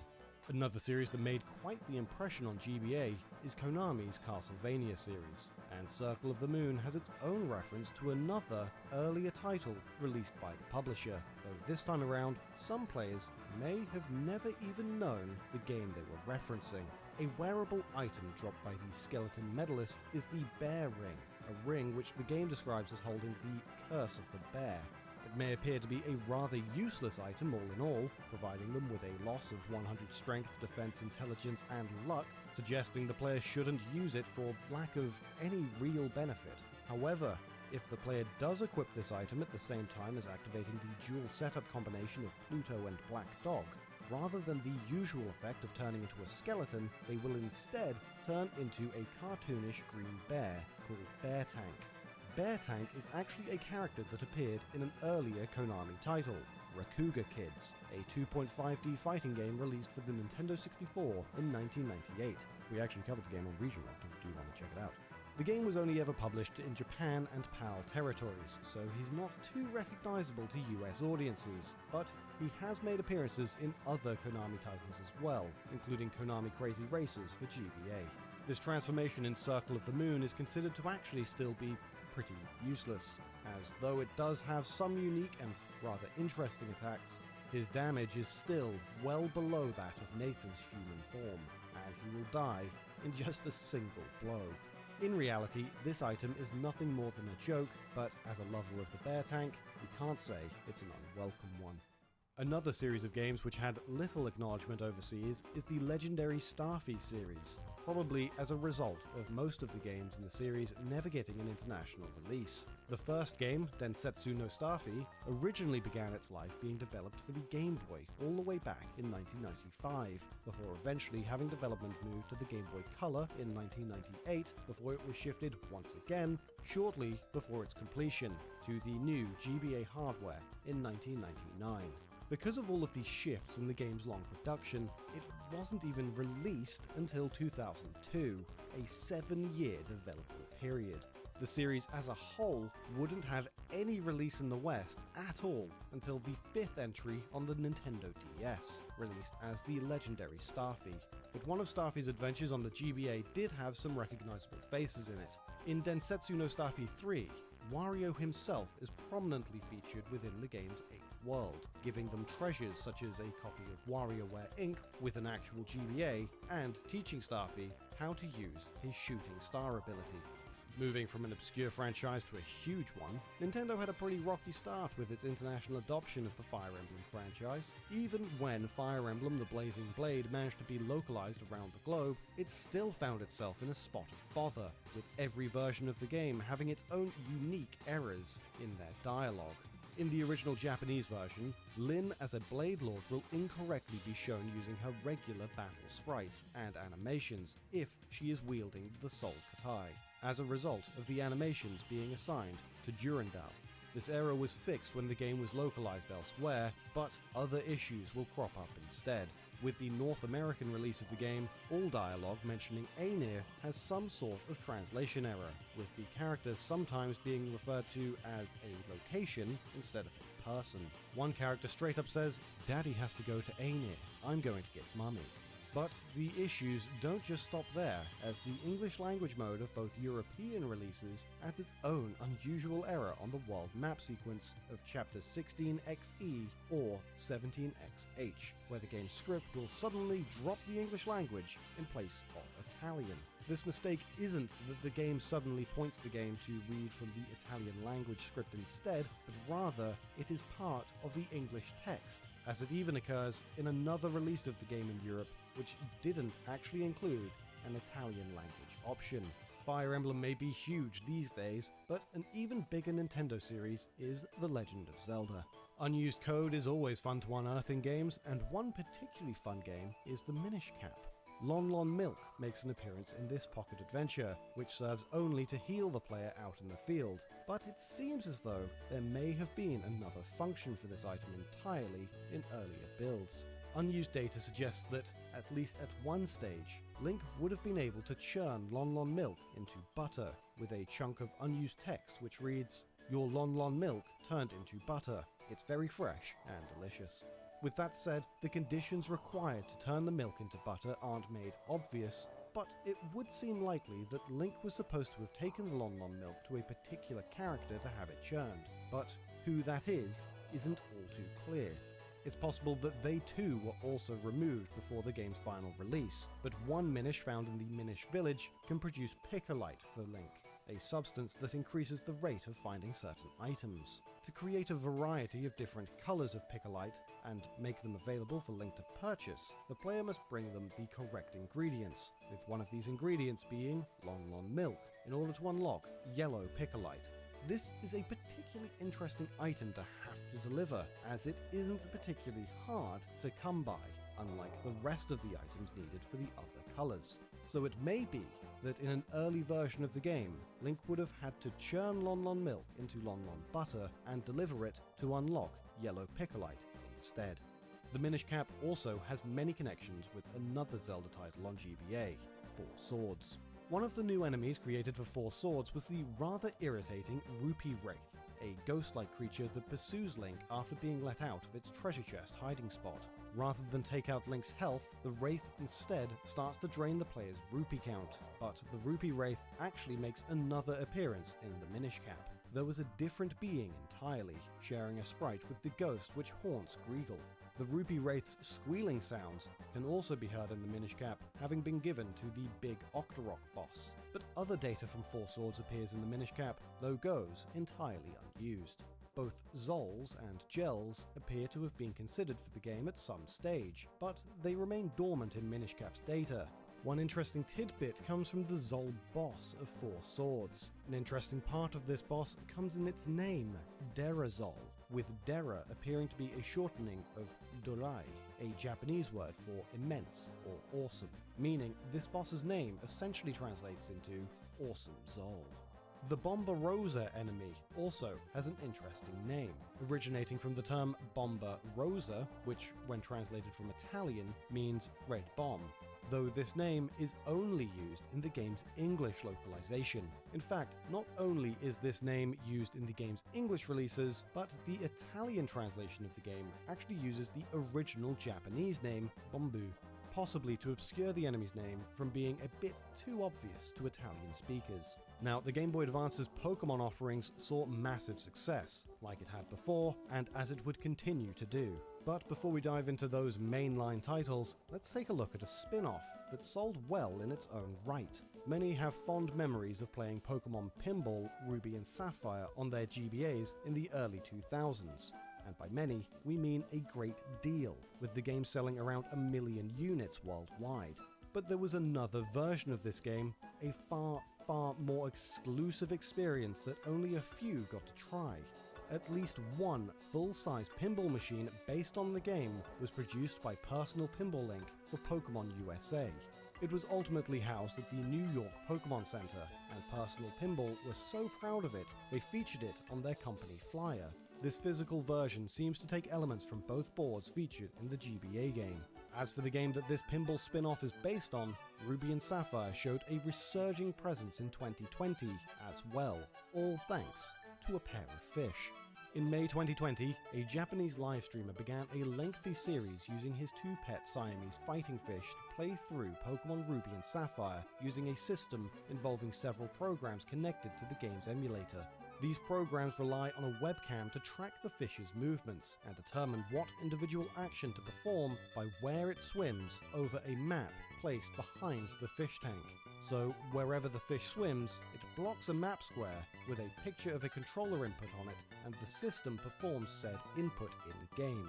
On October 3rd, 2020, during a live stream of Pokemon Sapphire, one of the fish was working on a boulder puzzle in the seafloor cavern on Route 128 when it performed a very rare glitch that appeared to have not been widely known in the past. The fish used strength on a boulder, which moved it and additionally created a duplicate boulder in its place, making the puzzle unsolvable until the room was reset.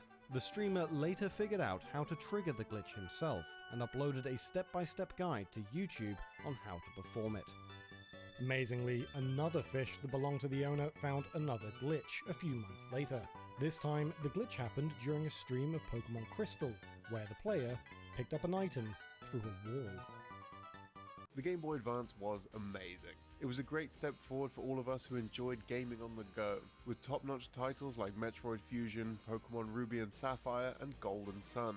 But for as advanced as a portable gaming system could get, some of its games had a fair few mistakes. And when we highlight these mistakes, we aren't trying to comment on the quality of the entertainment that comes from any of these games. This is just a fun look at some errors that made their way into games on one of Nintendo's best handhelds. This includes titles that remain the gold standard to this day, save for a few mistakes we're about to mention, such as Pokemon Emerald, Mega Man Battle Network, Digimon Battle Spirit, and even the Japanese exclusive Mother 3. Each of these games demonstrated that there's no reason to dismiss 2D as a viable option for creating engrossing experiences, even if those experiences take place on a 240 by 160 pixel screen.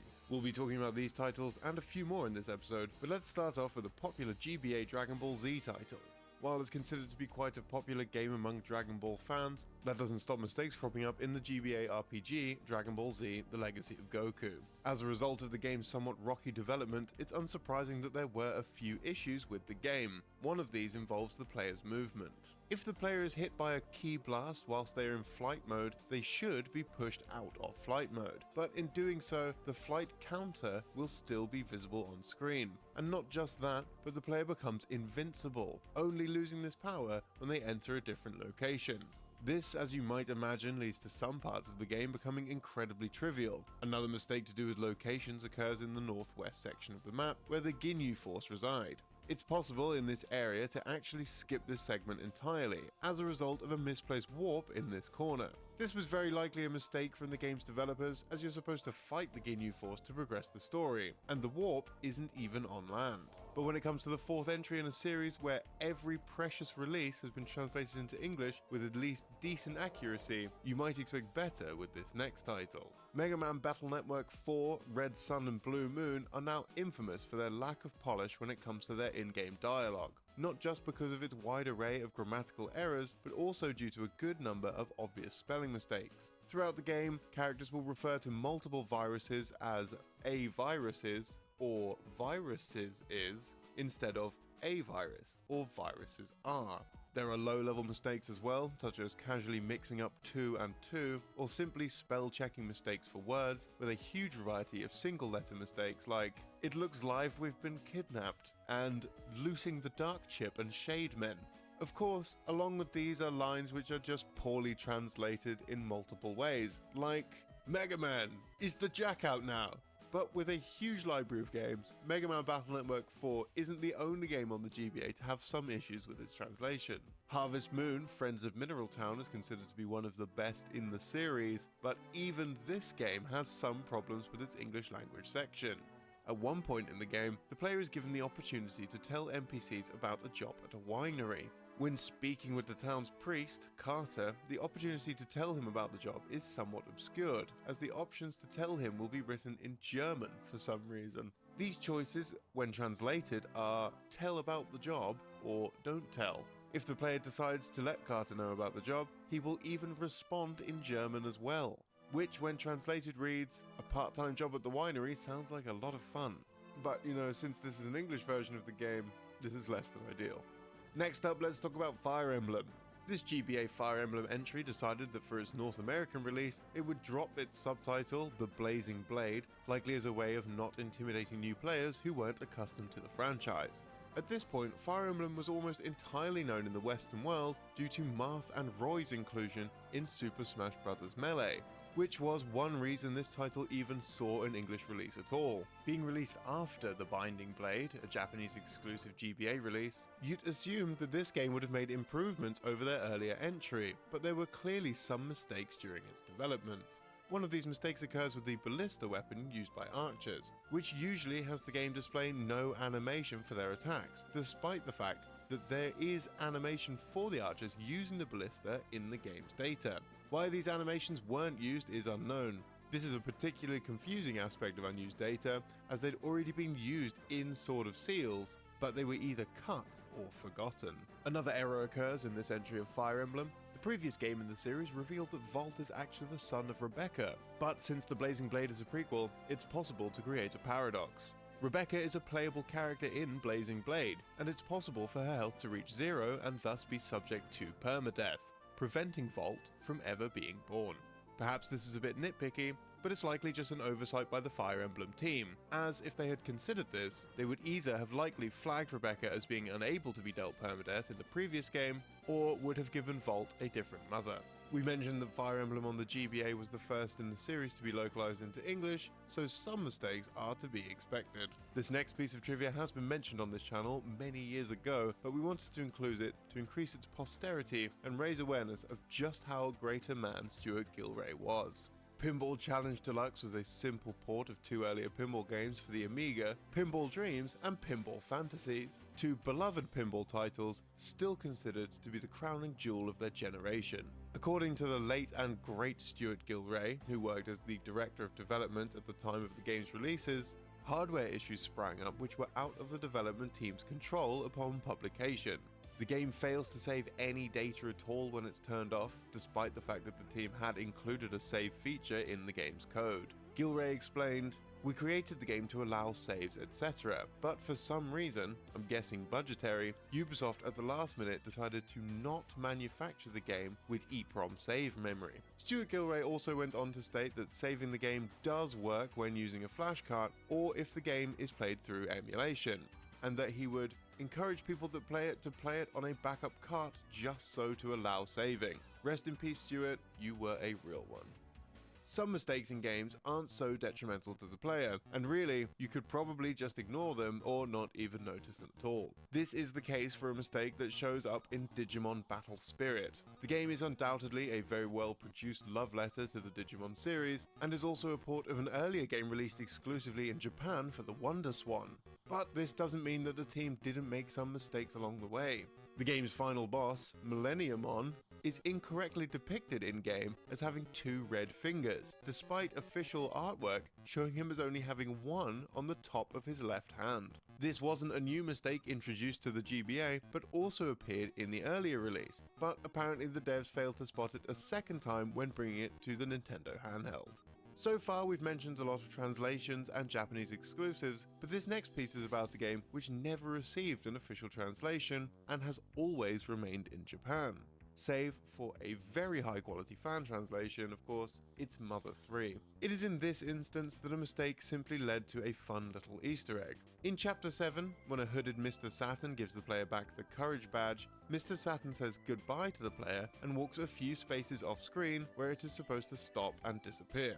However, due to a bug, he will remain in that spot, just a few spaces away from the player. Itoi revealed in an interview that he actually liked this bug, so he decided to keep it there and write some text for him, because he's not a bug, he's a feature. Another popular Game Boy Advance RPG is, and you probably guessed this one by now, it's Pokemon. And this time, we're looking at Emerald Edition. This mistake is a bit of a doozy, one which really can ruin your day, but in all likelihood will never happen unless you go out of your way to do it to yourself. Through taking a series of complex and absurd steps, as demonstrated by YouTuber Pika's Prey, it's possible to cause the game to completely softlock. By performing these steps, the game will essentially force the player into a situation where they have no money or resources, and no means of acquiring more money or mons. And with only one Pokemon, a level 100 Electrode that only knows a single move, Self-Destruct. If this is done correctly, then the player can find themselves stuck at the Pokemon League building, unable to progress and unable to retreat. This softlock is not possible to recreate in the Generation 6 remakes released on the 3DS, however, not that it would be much consolation if you managed to get yourself stuck on the GBA title.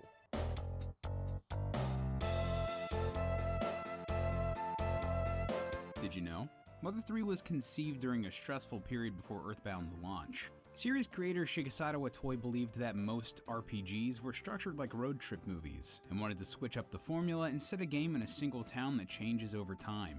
Itoi's first idea for a protagonist was a detective who'd solve crimes while living above a supermarket. The character would attempt to solve a murder, but could only progress by building relationships with the townspeople. Because of this, Itoi prized minor details. For example, a woman hanging out washing would be seen wearing clean clothes the next day. Shigeru Miyamoto compared the concept to that of Majora's Mask, which used a similar mechanic. Satoru Owada, producer of the Mother 3 project, hinted that Itoi's pitch may have influenced Animal Crossing, which he described as the realization of Itoi's idea. Mother 3 was originally planned for the Super Nintendo but soon changed course, becoming a 3D Nintendo 64 disk drive game. Several screenshots from this time featured a playable character who looked like Ness, the protagonist of Earthbound, suggesting the game was to have stronger ties with the rest of the Mother series. The rewritable nature of the 64DD software led Miyamoto to consider letting players transfer their art from the Japan-only Mario artist into Mother 3.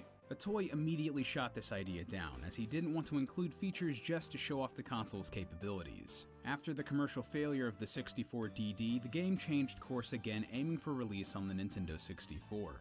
Due to the Earthbound team's inexperience with 3D technology, a brand new team was brought in to develop Mother 3.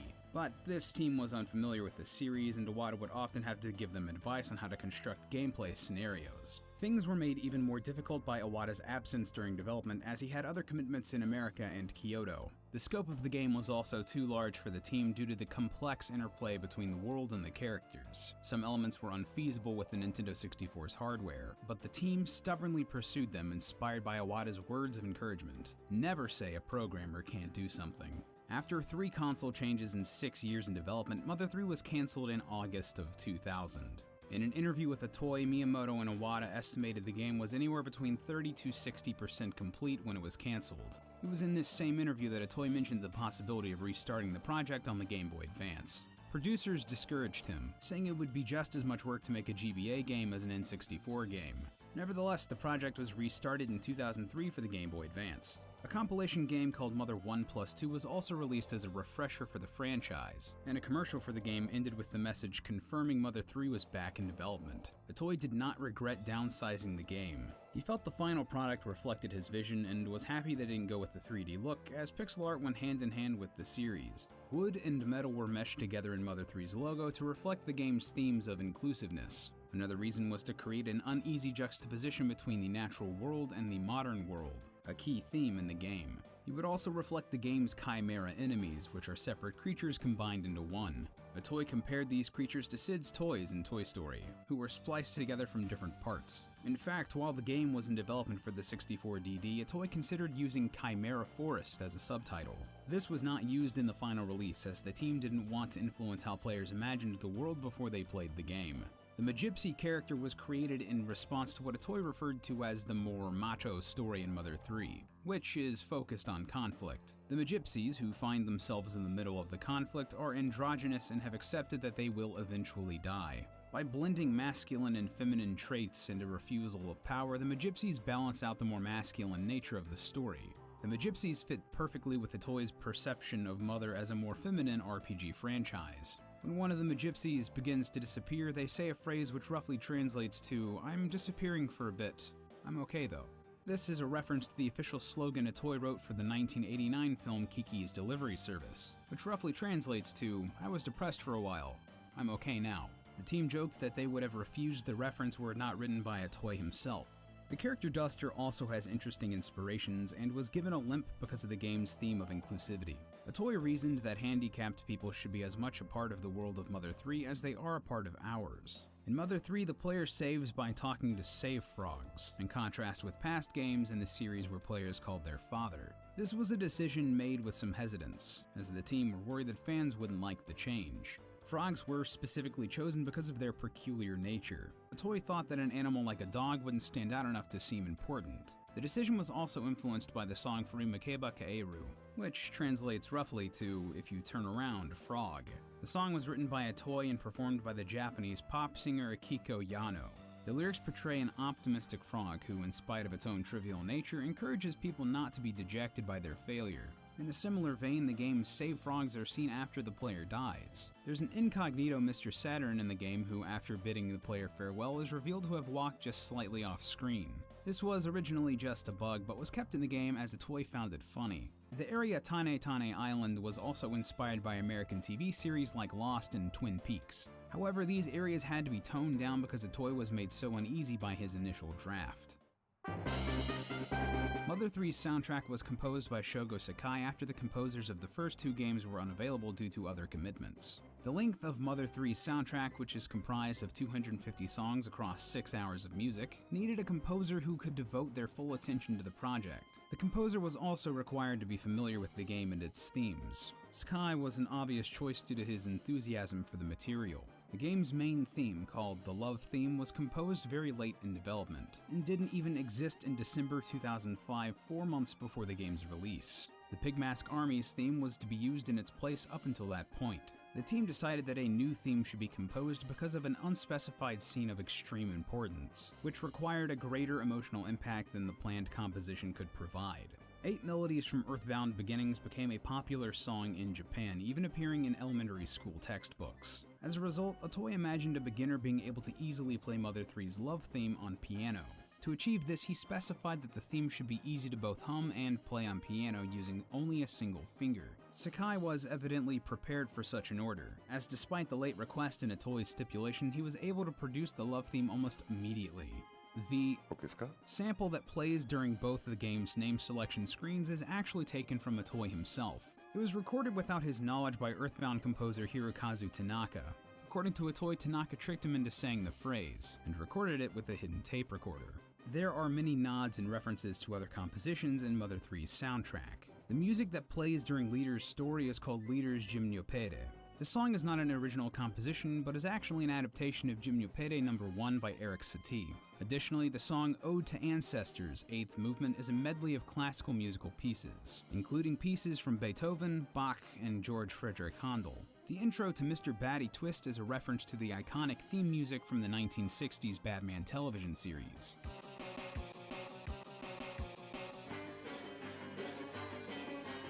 16 Melodies, as the name suggests, contains the melodies from both renditions of 8 Melodies from Earthbound Beginnings and Earthbound, respectively. The Love Theme from Mother 3 is also incorporated into the song. Various themes in the game also include the distinctive sliding synth sample featured in Earthbound. And while not a composition, the enemy called Gently Weeping Guitar continues the Mother series' tradition of Beatles references, this time to their song While My Guitar Gently Weeps. As expected from its long development cycle, content was cut from Mother 3. It seems that the player was planned to fight the Green Dragos at some point during the game. In the fight, the Drago refuses to attack the player, instead confiding in you and making you cry. This may suggest that the battle was to have a tragic tone, with the player being forced to fight the Drago against both of their wills. It seems that this battle was also related to the frozen Drago in the Chimera Lab, as the Drago drops the Chimera Lab map once defeated. Many of the bosses have unused battle sprites showing them from behind. In the final game, bosses cannot be approached from behind, meaning that it's impossible to see these sprites. There are also unused animations for the Masked Man, showing him exploding, levitating, firing his arm cannon, and being repaired. Although the Mother series has a cult following in the West, Mother 3 has yet to be officially released outside of Japan. It was, however, unofficially translated by Clyde Tomato Mandolin, a professional games translator who has unofficially translated many Japan-only games such as Bahamut Lagoon and Star Ocean. The translation quickly passed 100,000 downloads upon its release, and Mandolin stresses the translation was done out of love rather than to compete with Nintendo. Despite its lack of a Western release, the game was re-released on the Japanese Virtual Console in December of 2015. Rumors arose in February 2016 that the Virtual Console port of Mother 3 would finally be released to Western audiences. The rumors surfaced in the wake of both the Japanese port of Mother 3 and the release of Earthbound Beginnings in 2015, 26 years after the game's release on the Famicom. It has to be noted, however, that while Earthbound Beginnings ROM was completed but never released, no official translation effort has ever been known to exist for Mother 3. As a result, porting Mother 3 to a Western platform would take significantly more work than Earthbound Beginnings did. Shigesato Itoi has denied rumors that Mother 4 is in development. Itoi was inspired to create the series by his young daughter, whom he was unable to see as often as he would have liked due to divorce issues. Now that his daughter is grown up, he feels no more reason to continue creating Mother games. Itoi also compared his experience to that of a pop star who, as a professional, is forced to keep making albums even if they've run out of ideas. Itoi said he was relieved making games was not his job. If it were, he would have to keep making sequels for more cynical reasons. Itoi comically said, "Doing things like that for fun has ended for me. If I were to try to do it now, it would be something I'd had to force. That would be awful for my sphincter." Did you know?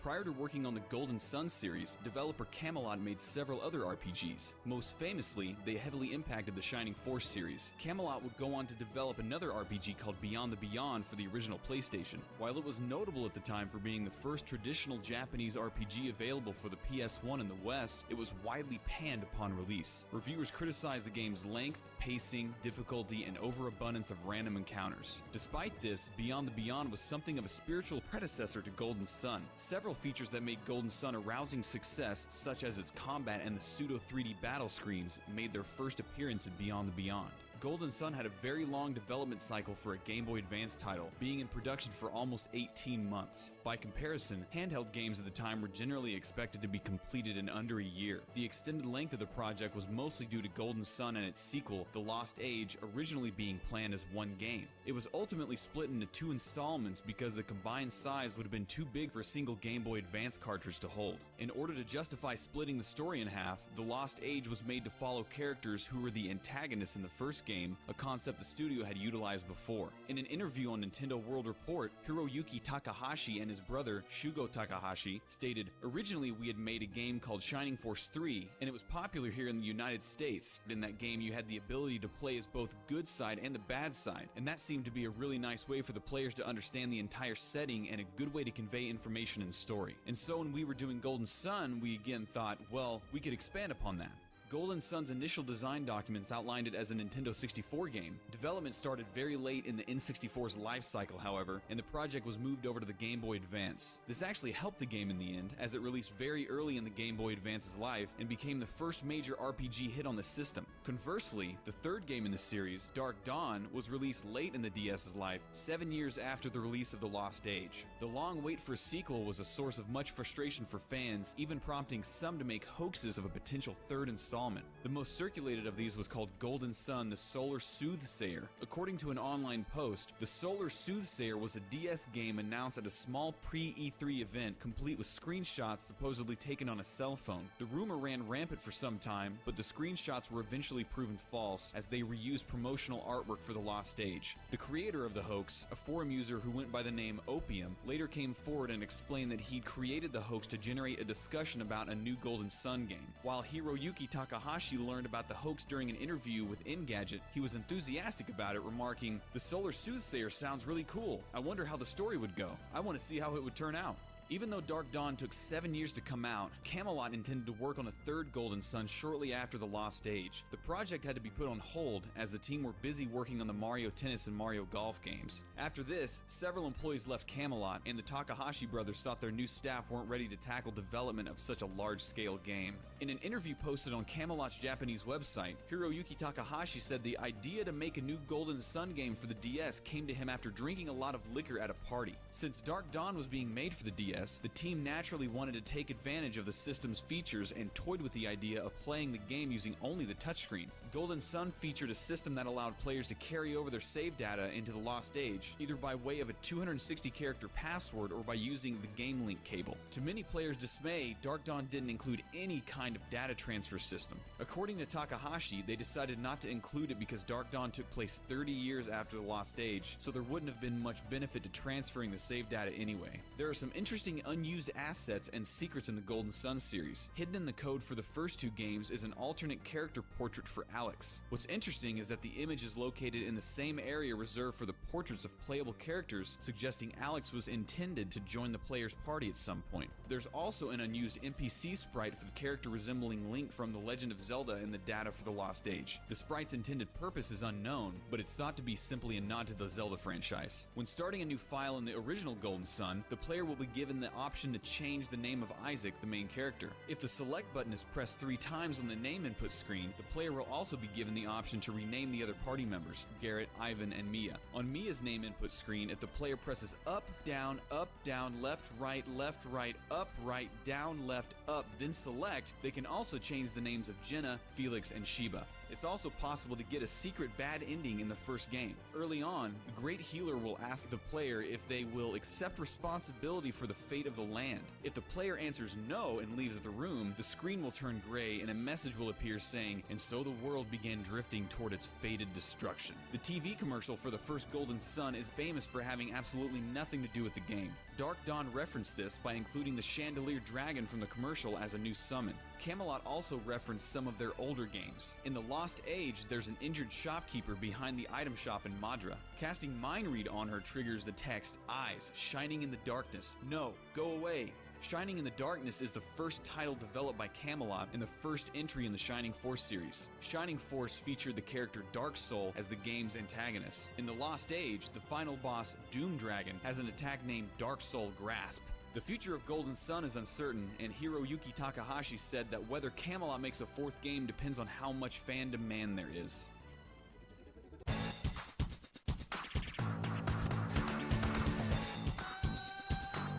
Did you know? Advance Wars is actually the 5th entry in a series generally referred to as Nintendo Wars. The first game in the series was Famicom Wars, followed by Game Boy Wars 1, 2, and 3, as well as Super Famicom Wars. A faster-paced Turbo edition of Game Boy Wars was also made with more levels, though this is largely considered the same game.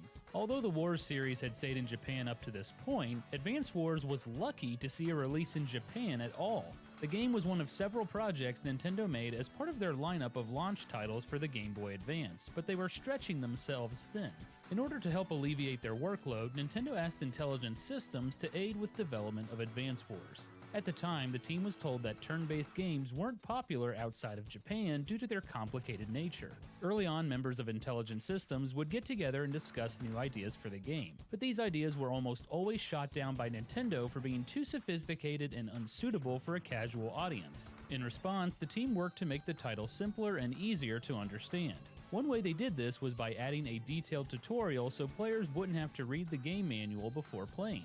Members of the team also incorporated elements from their own favorite game genres into Advance Wars. For example, the precision of movement when controlling units was inspired by shooter games, and rhythm games like Beatmania helped to add a rhythm to the way the game is played. When Nintendo of America's marketing team got a chance to try Advance Wars, they loved it and decided the game was suitable for a full international release. The game received critical acclaim in North America and may have helped change Nintendo's view of the Western market. Kentaro Nishimura, one of the game's designers, cited the success of Advance Wars as a key reason why Nintendo eventually released Fire Emblem outside of Japan. Since the games had a similar playstyle, Nintendo thought the American Game Boy Advance audience had been primed for Fire Emblem. This seems fitting, as Fire Emblem only exists at all thanks to the original Famicom Wars, with the first Fire Emblem using the Famicom Wars engine. Advance Wars was launched in North America first, with releases planned for Japan and Europe shortly after. Ironically, despite originally being planned as a Japan-only title, Advance Wars actually ended up being cancelled in Japan. One explanation for this is that the game's original Japanese release date was October 12, 2001. just 1 month after the September 11th terrorist attacks in the United States. An alternate theory is that the game was pushed back due to the release of Game Boy Wars 3, which came out in August of 2001. It's possible Nintendo didn't want their own games competing with each other and delayed Advance Wars to give Game Boy Wars 3 a fighting chance. Due to Advance Wars being cancelled, the game's sequel, Advance Wars 2 Black Hole Rising, was also cancelled in Japan despite both games being developed in the country. The games finally saw a Japanese release in the form of a 2-in-1 compilation cartridge in 2004, prior to the release of Advance Wars Dual Strike on the Nintendo DS. However, cancellations would continue to plague the series in Japan. The next installment, Advance Wars Days of Ruin, was released internationally in 2008, but was ultimately cancelled in Japan following a series of delays. Interestingly, the international versions of Days of Ruin contain a full Japanese translation in their data, though it's only available through hacking. This seems to indicate that the Japanese version of the game was fully completed and ready for release well before it was cancelled. Days of Ruin would eventually become available in Japan in 2013 as a downloadable title for members of the Club Nintendo Reward program. Although many Advance Wars titles released in Japan after the West, the Japanese game seems to serve as the base for all titles. After both versions of Advance Wars released, gamers saw several notable differences between the two versions. Most of the game's commanding officers had their names changed in the West, and some were even given redesigns. Nell was originally named Catherine and wore a sleeveless top with a shorter skirt. Drake was named Mop and seemed more like a traditional pirate. Sanja, originally called Asuka, wore glasses instead of a hat, and her uniform was changed from red to green. And Grit was called Billy and wore a cowboy hat. The most drastic changes were made to Olaf, who was originally named Whip and had a white beard and a Santa hat, and Kanbei, who was called Kikuchiyo and wore samurai armor in the Japanese game. Other differences from the Japanese version include the term Shogun being changed to Commanding Officer, and the Red Star Army being renamed to Orange Star. This subtle change in color was possibly to avoid direct comparisons to communist regimes. In Advance Wars 2, many of the visual changes to commanding officers were at least partially incorporated into the Japanese designs, leading to fewer differences between officers in both releases. In Japan, Advance Wars 1 and 2 are known as Game Boy Wars Advance 1 and 2. Although the Advance Wars name was kept for the DS games Dual Strike and Days of Ruin in the West, both titles adopted the leading title Famicom Wars DS in Japan. Days of Ruin had a notable tonal shift for the series, having a somewhat more realistic and gritty art style. According to one of the game's English localizers, Tim O'Leary, the change was made due to some fans saying the series was becoming repetitive and predictable. Interestingly, the shift was also influenced by sales data. Although it began as a Japan-only franchise, Advance Wars had become much more popular in North America than in Japan. As such, Intelligent Systems altered the game's tone in an attempt to cater to Westerners. Intelligent Systems also felt that the new style fit better with Days of Ruin's near-future sci-fi setting.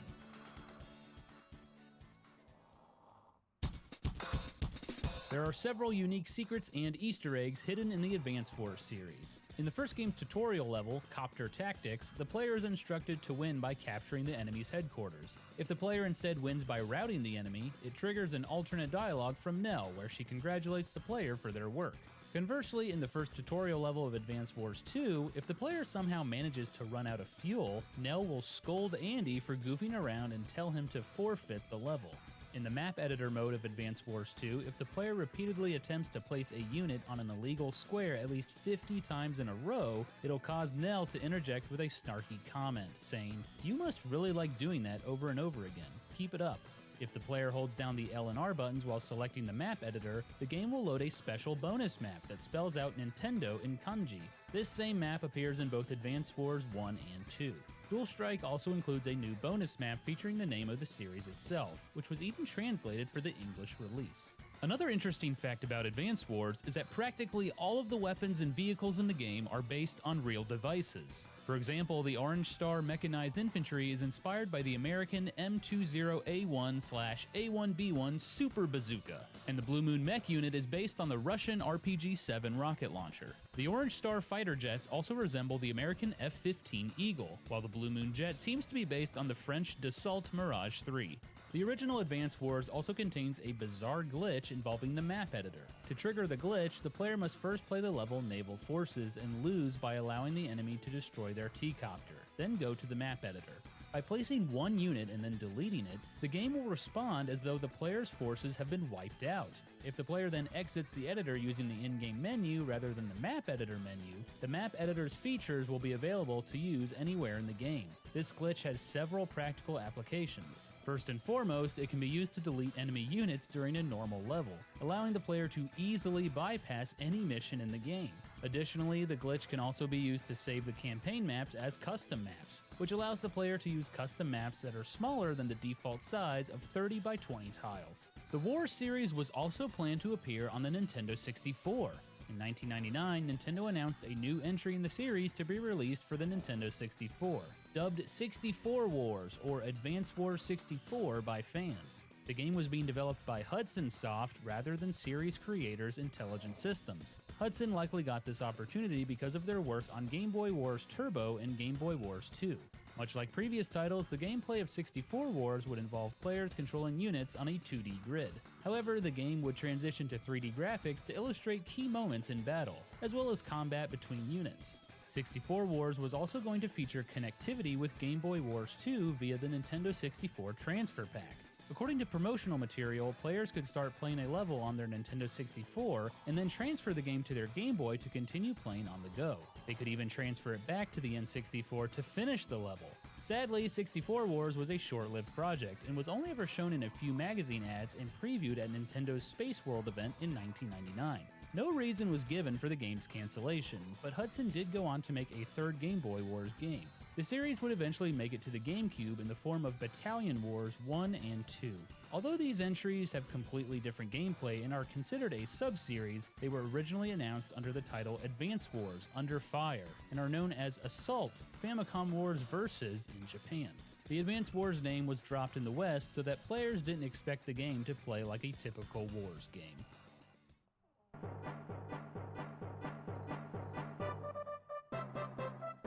Did you know?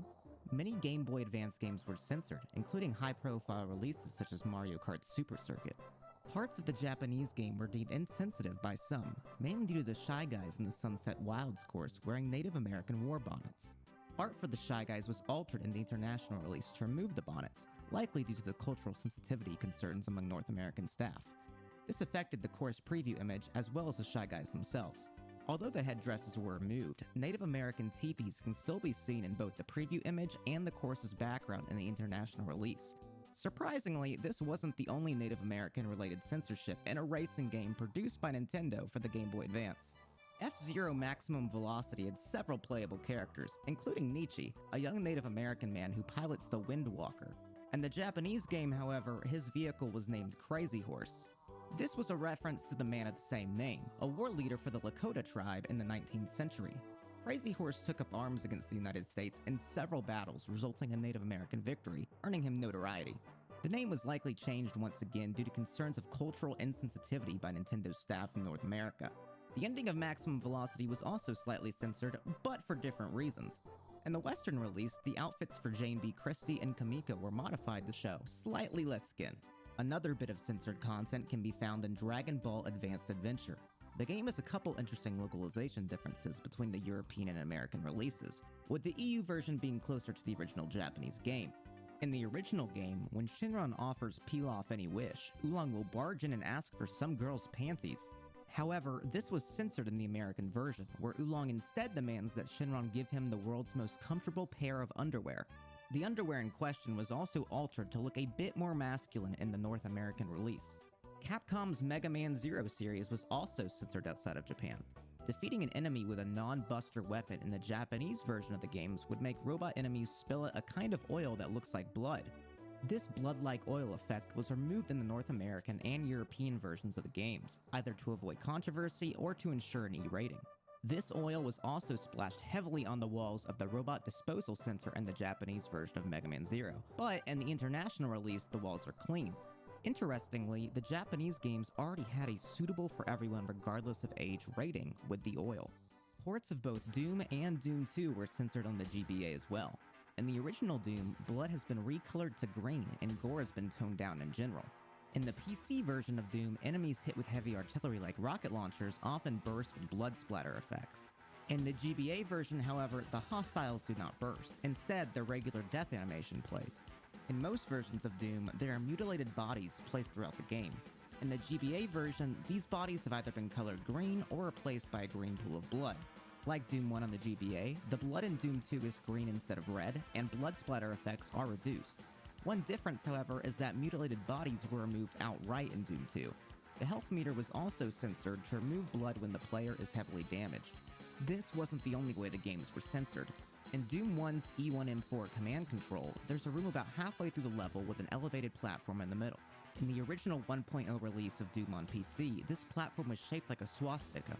This was altered in later versions, including the GBA port, where two of the symbol's arms were removed. Doom 2 was altered in a similar fashion. The game's Wolfenstein 3D bonus levels were edited to cover up any offensive iconography, and a painting of Hitler was replaced by a painting of Wilhelm Strasse from Return to Castle Wolfenstein. Another retro title with a Game Boy Advance port is Super Ghouls and Ghosts. The game was censored internationally, with regional differences in both the Super Nintendo and GBA releases. Super Ghouls and Ghosts' final boss, Sardius, is named Samuel in the Japanese GBA release. In Hebrew, Samuel means venom of God or poison of God, and in Jewish lore, Samuel is the archangel of death. The name was changed when the Super Nintendo version was brought to the West, likely due to Nintendo's anti-religious reference policy that was enforced throughout the 90s. The same goes for the game's graphical changes, such as crosses being replaced with onks. However, it is curious why these regional changes carried over to the Game Boy Advance game in both regions, considering Nintendo's far more relaxed stance on religious material in the 2000s. A major selling point of the Game Boy Advance was its backward compatibility with original Game Boy and Game Boy Color games, but this feature wasn't exactly perfect. Due to different audio hardware between the Color and the GBA, some games would experience musical glitches. One game, a music creation software called Pocket Music, didn't work on the GBA at all due to these hardware differences. That said, a fully functioning GBA version was later released. The only other Game Boy game known to be incompatible with the Advance was Chi-Chi Alien, developed by Pokemon series collaborator Creatures Inc. Its incompatibility stemmed from its gameplay relying heavily on the Game Boy Color's infrared sensor. Later on, the GBA Micro would do away with the backwards compatibility altogether in favor of a smaller design, a brighter backlit screen, and customizable faceplates that were only available in Japan and North America. Despite the Micro's upgrades, the device failed to meet Nintendo's sales expectations, selling only 2.5 million units worldwide, one of the worst ever sales records for a gaming handheld. Satoru Iwata, Nintendo's president at the time, admitted the Micro was a failure and attributed its lack of sales to a poor marketing campaign that was overshadowed by the much more popular DS. The GBA also had some interesting add-ons. One of the first was the e-reader, a peripheral that let players scan special cards to play games or unlock hidden content in other titles. It was released in Japan in December 2001, less than a year after the launch of the GBA, and would release in North America and Australia, but not Europe. Although the e-reader failed to find success in most of the world, it was a financial success in Japan, and was supported throughout the GBA's life. This resulted in some cards only being released in Japan, including sets based on Mega Man.exe, F-Zero GP Legend, Mario vs. Donkey Kong, and Pikmin 2. For games that were released internationally but had Japan-exclusive e-reader support, the games were usually tweaked so any additional features normally unlocked by the e-reader were readily available. However, this wasn't always the case. While Mario vs. Donkey Kong had secret levels that could only be unlocked with e-reader cards, just 1,000 packs of 5 cards were made. They were given away as part of a competition held by CoroCoro magazine in Japan, with a 6th card available at the 2004 Next Generation World Hobby Fair, making this series of cards extremely rare. Each card unlocked a single level in the game, though there are actually 12 levels hidden in the game's code, meaning 6 of these levels went completely unused. There are also secret levels in the North American version of the game, but without e-reader support, they're rendered inaccessible unless players resort to hacking. Given the e-reader's lack of success in the West, it's no surprise some of the cards have become valuable since their release. The Super Mario Advance 4 e-reader series included a total of 43 cards that could be used to unlock special power-ups, bonus levels, and other gameplay features. 5 of these cards were available exclusively through Walmart in the US, but because the e-reader was discontinued shortly after their release, these cards ended up becoming particularly rare. Complete sets of all the cards can sell online for as much as $60. Another valuable e-reader card is the Pokemon Ruby and Sapphire Eon Ticket card, which could be used to obtain the legendary Pokemon Latios and Latias in copies of Ruby or Sapphire. The card was given away as a promotional item at E3 2003, as well as in the September 2003 issue of Nintendo Power and at participating Toys R Us stores. The E3 2003 version of this card, which came in special packaging, has become a collector's item and sells for over $100 on its own. The rarest of all e-reader card packs, however, is the E3 2002 pack. It was a promotional gift that included 4 cards, 2 Pokemon TCG cards with Japanese backs, a unique version of the Game & Watch Manhold card with different art, and a special Kirby card that was used as part of a contest. Expo attendees could scan the card, which would then tell them if they'd won a prize or not. Of the 4, the Kirby card is the rarest, since most were simply disposed of after being used, and complete sets can sell for as much as $300. Another interesting fact about the e-reader is that some cards contain a tune that's usually hidden. Totaka's song is a simple 19-note melody that sound designer Kazumi Totaka hides in projects he's worked on. Cards P13 and P15 for the Japanese release Animal Crossing E contain the minigame Who's Done It, which has Totaka's song as the background music.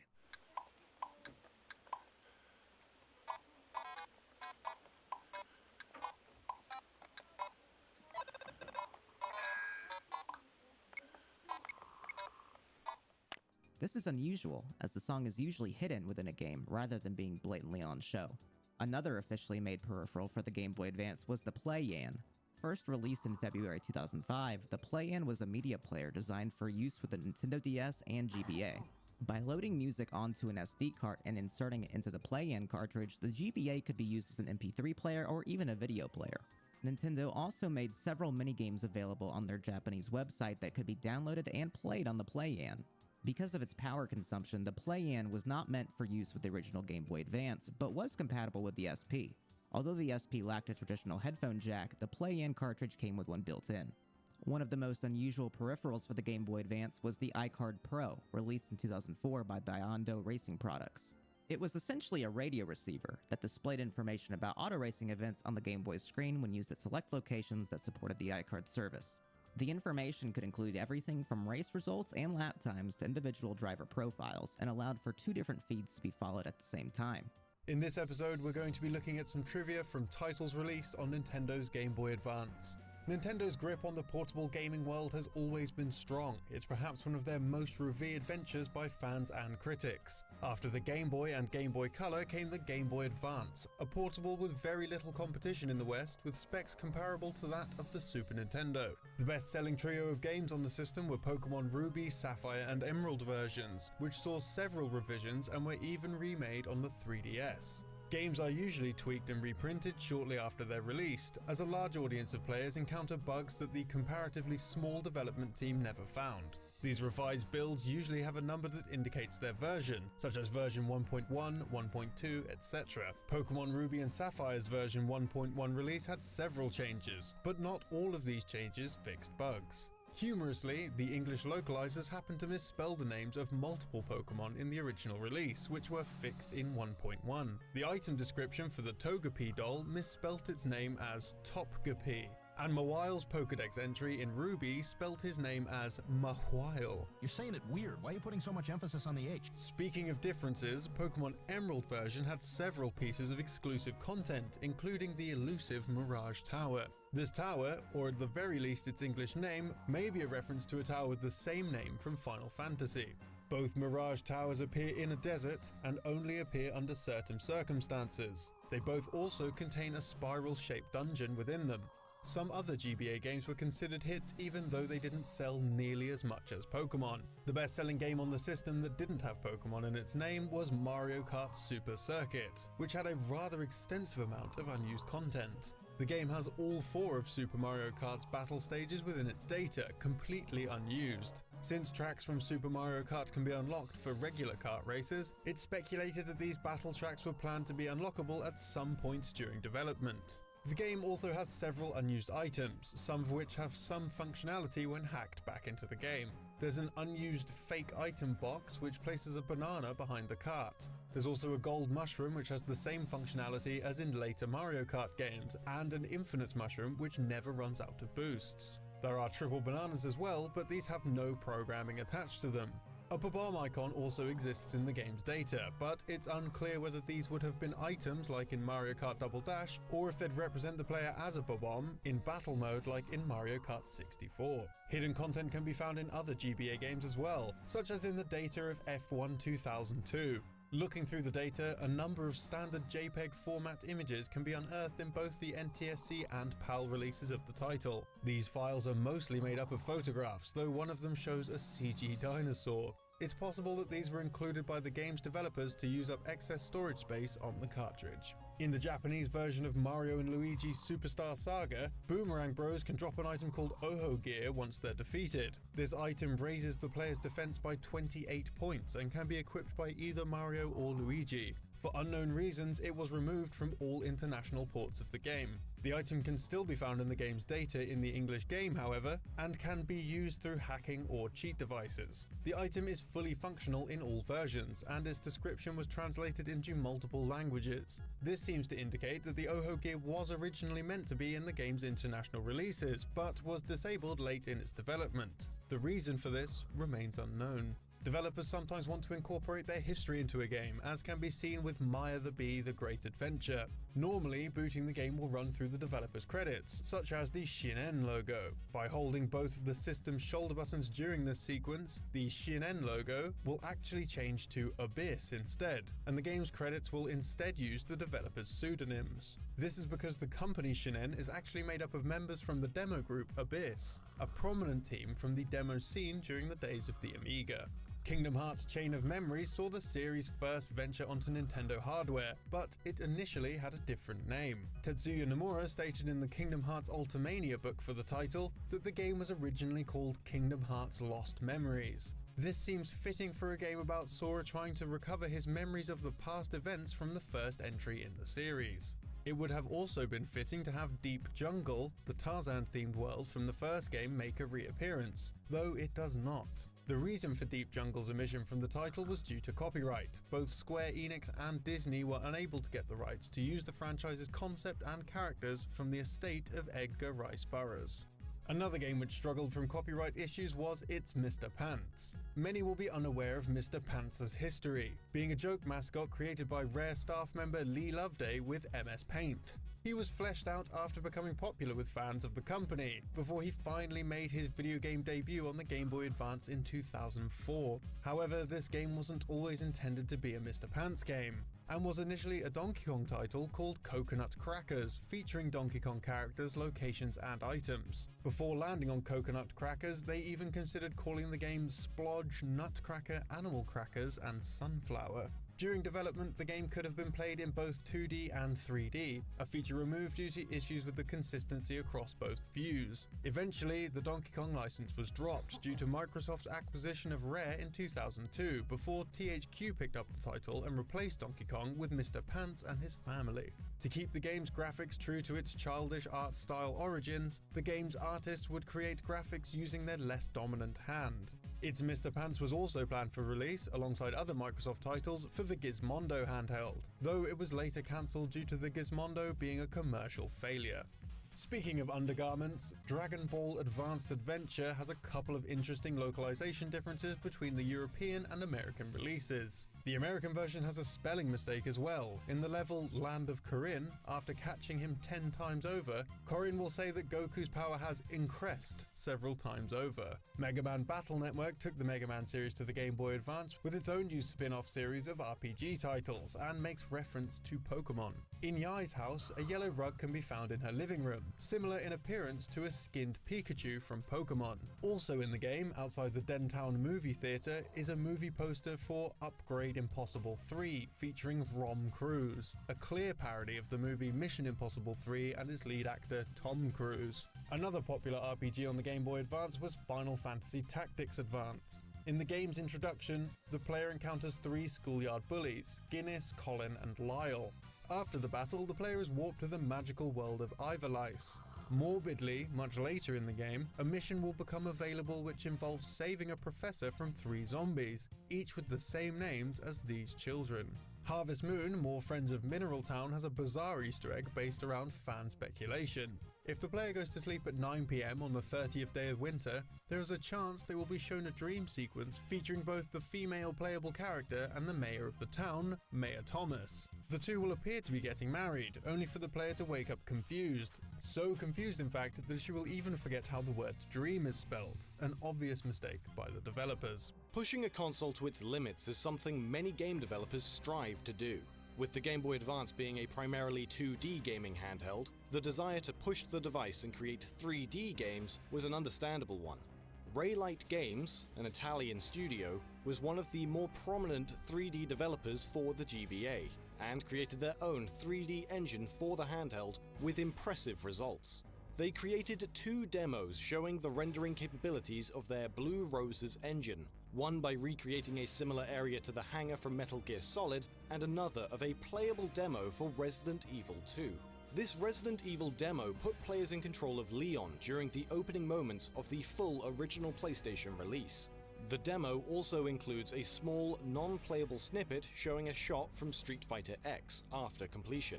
While none of the games were finished or officially endorsed by their original rights holders, these demos were created to show off the light footprint and power of Raylight's Blue Roses engine. Raylight tried to pitch the game to Capcom officially, but it was turned down, in part because the Game Boy Advance was ending its relevancy, but also because Capcom saw issue with a mature game for the system.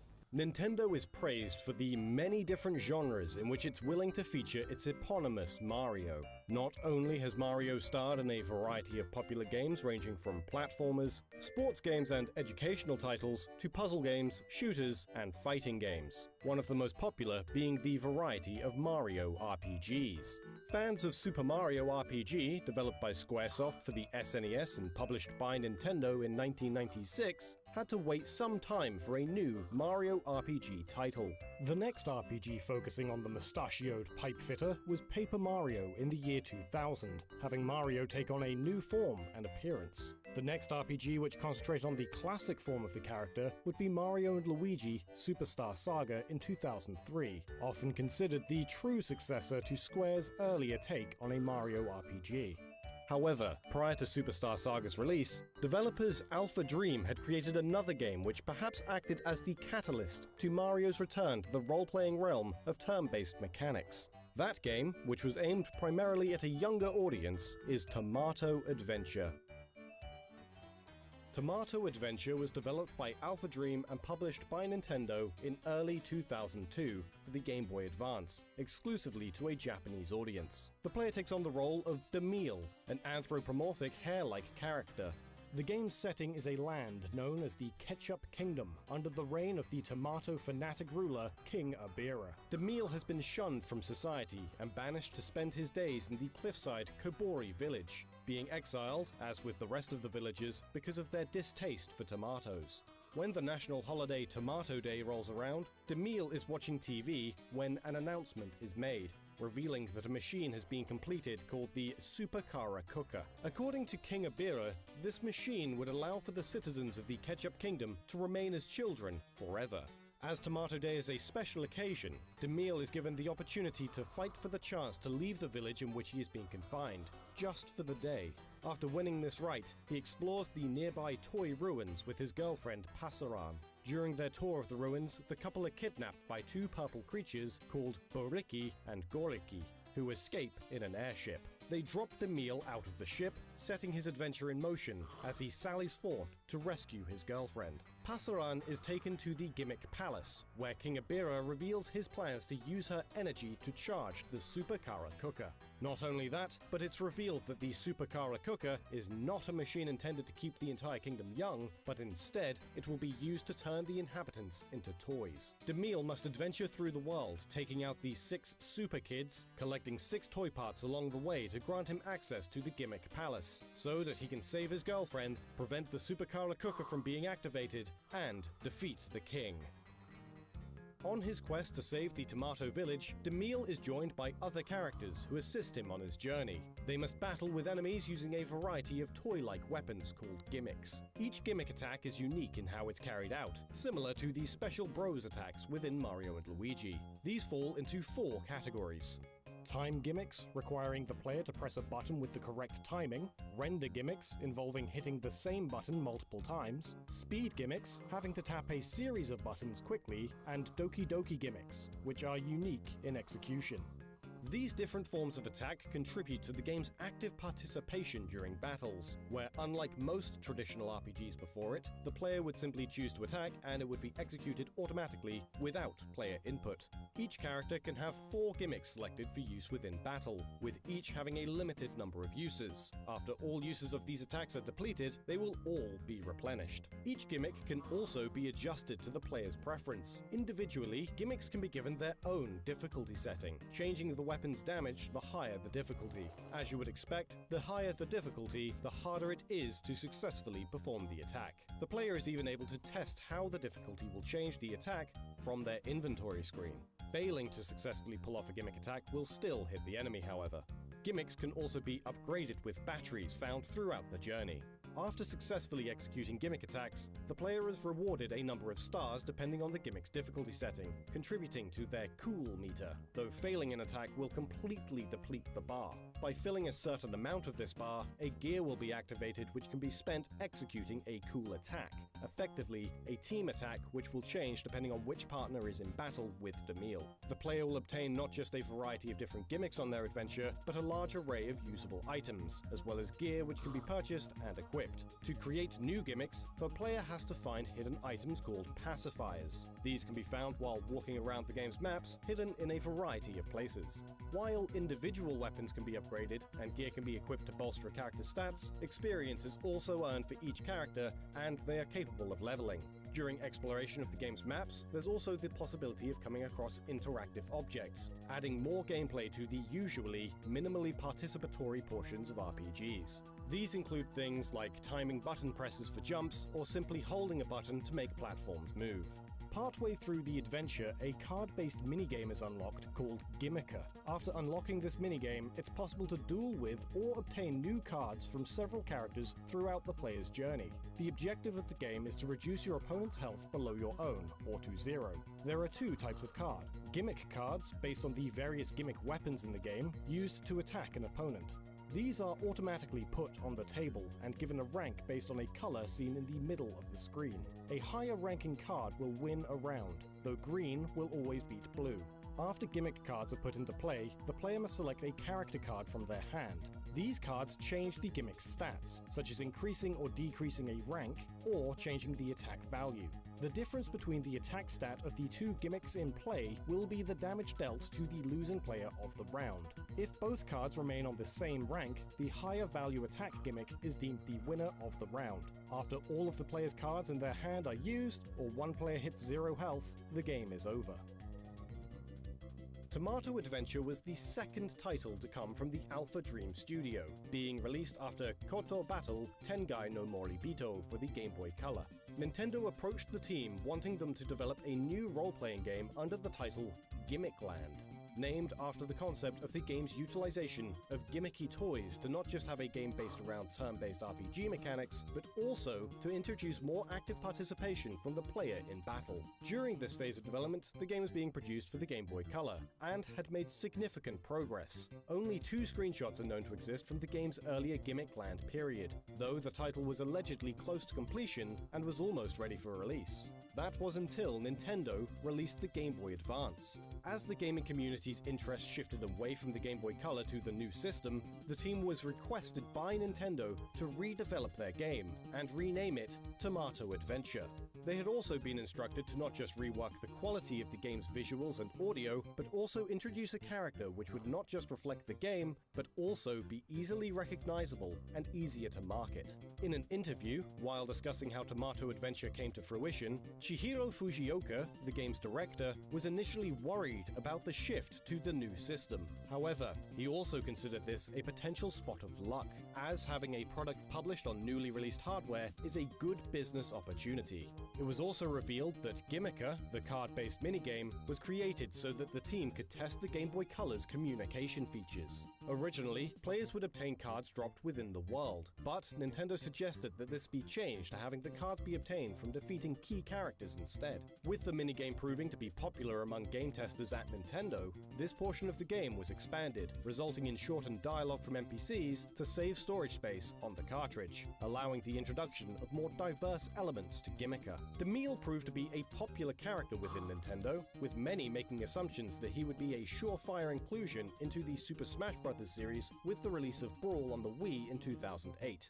Masahiro Sakurai, the director of Super Smash Bros., had included DeMille twice within polls, asking players who they would like to see added to the game.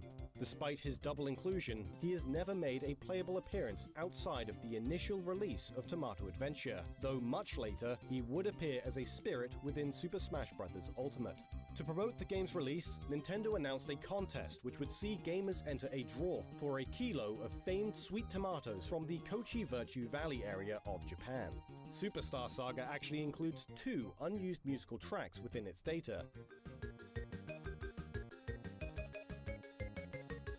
which are clearly based upon Tomato Adventure's title music. One of the title's bosses is also incredibly reminiscent of the Yodotsuri enemies found within the sunken ship of Tomato Adventure. Alpha Dream was formed by Chihiro Fujioka in the year 2000 after his departure from Squaresoft. During his tenure with Square, Fujioka worked as the director for Super Mario RPG, his most prominent role within the studio, and thus it is fitting that he would be in charge of Mario's continued ventures into the realm of RPGs.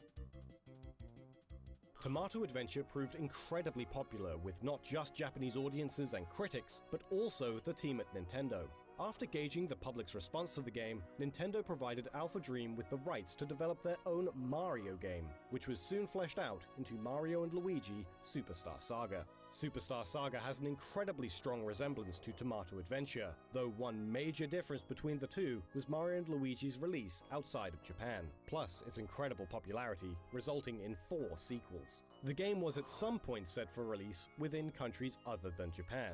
In 2019, a prototype ROM was published online which revealed a Chinese localization had been worked on for release on the iQ system, China's alternative to the Game Boy Advance. This ROM was based on a cartridge which had been sent to the Chinese government for review at a time when the country held a strict ban on video games. For more information on that, check out the Did You Know Gaming video on gaming within China. While Tomato Adventure never saw localization in the West, Clyde Tomato Mandolin created a set of tools to work on translation efforts for the title, alongside his own translation of the game's items, enemies, attacks, and menus. Some of the game's early dialogue has also been translated, though not enough to deem the game completely playable without knowledge of Japanese. His inspiration for taking on the project came after the completion of the fan translation for Mother 3, wanting to work on another Nintendo-based RPG with a distinctive style. Plus, his online handle is Tomato, which just seems extremely fitting. After starting work on the translation, Tomato came to realize the project would be as intensive as that of Mother 3. In 2010, he had uploaded his tools to allow others to attempt progress on the project, though to little avail. In 2016, Clyde did a live playthrough of the game on Twitch, using a basic proof-of-concept translation so the audience could follow, receiving suggestions on new names for items, enemies, and the like. In December of 2016, he had completed the game on Twitch, updated his patch and his tools, and uploaded them to his blog, Legends of Localization. When speaking on Superstar Saga's remake with Game Informer, Yoshihiko Mayakawa, a producer at Alpha Dream, was asked why the West never saw a release of Tomato Adventure. He responded, the reason why is the age group we were targeting was a bit too low and a bit too small. We also had some trouble with the battle system, and it wasn't received well at the time of release. Throughout the various interviews conducted for the title, the team would often reiterate that the game was incredibly child-friendly, but that this wouldn't be the only audience who would enjoy it. Despite this, it's very likely that Nintendo had noticed the demographic most drawn to the game in Japan and considered Mario to be a much more marketable venture to undertake and invest into if they intend to publish an RPG in the West.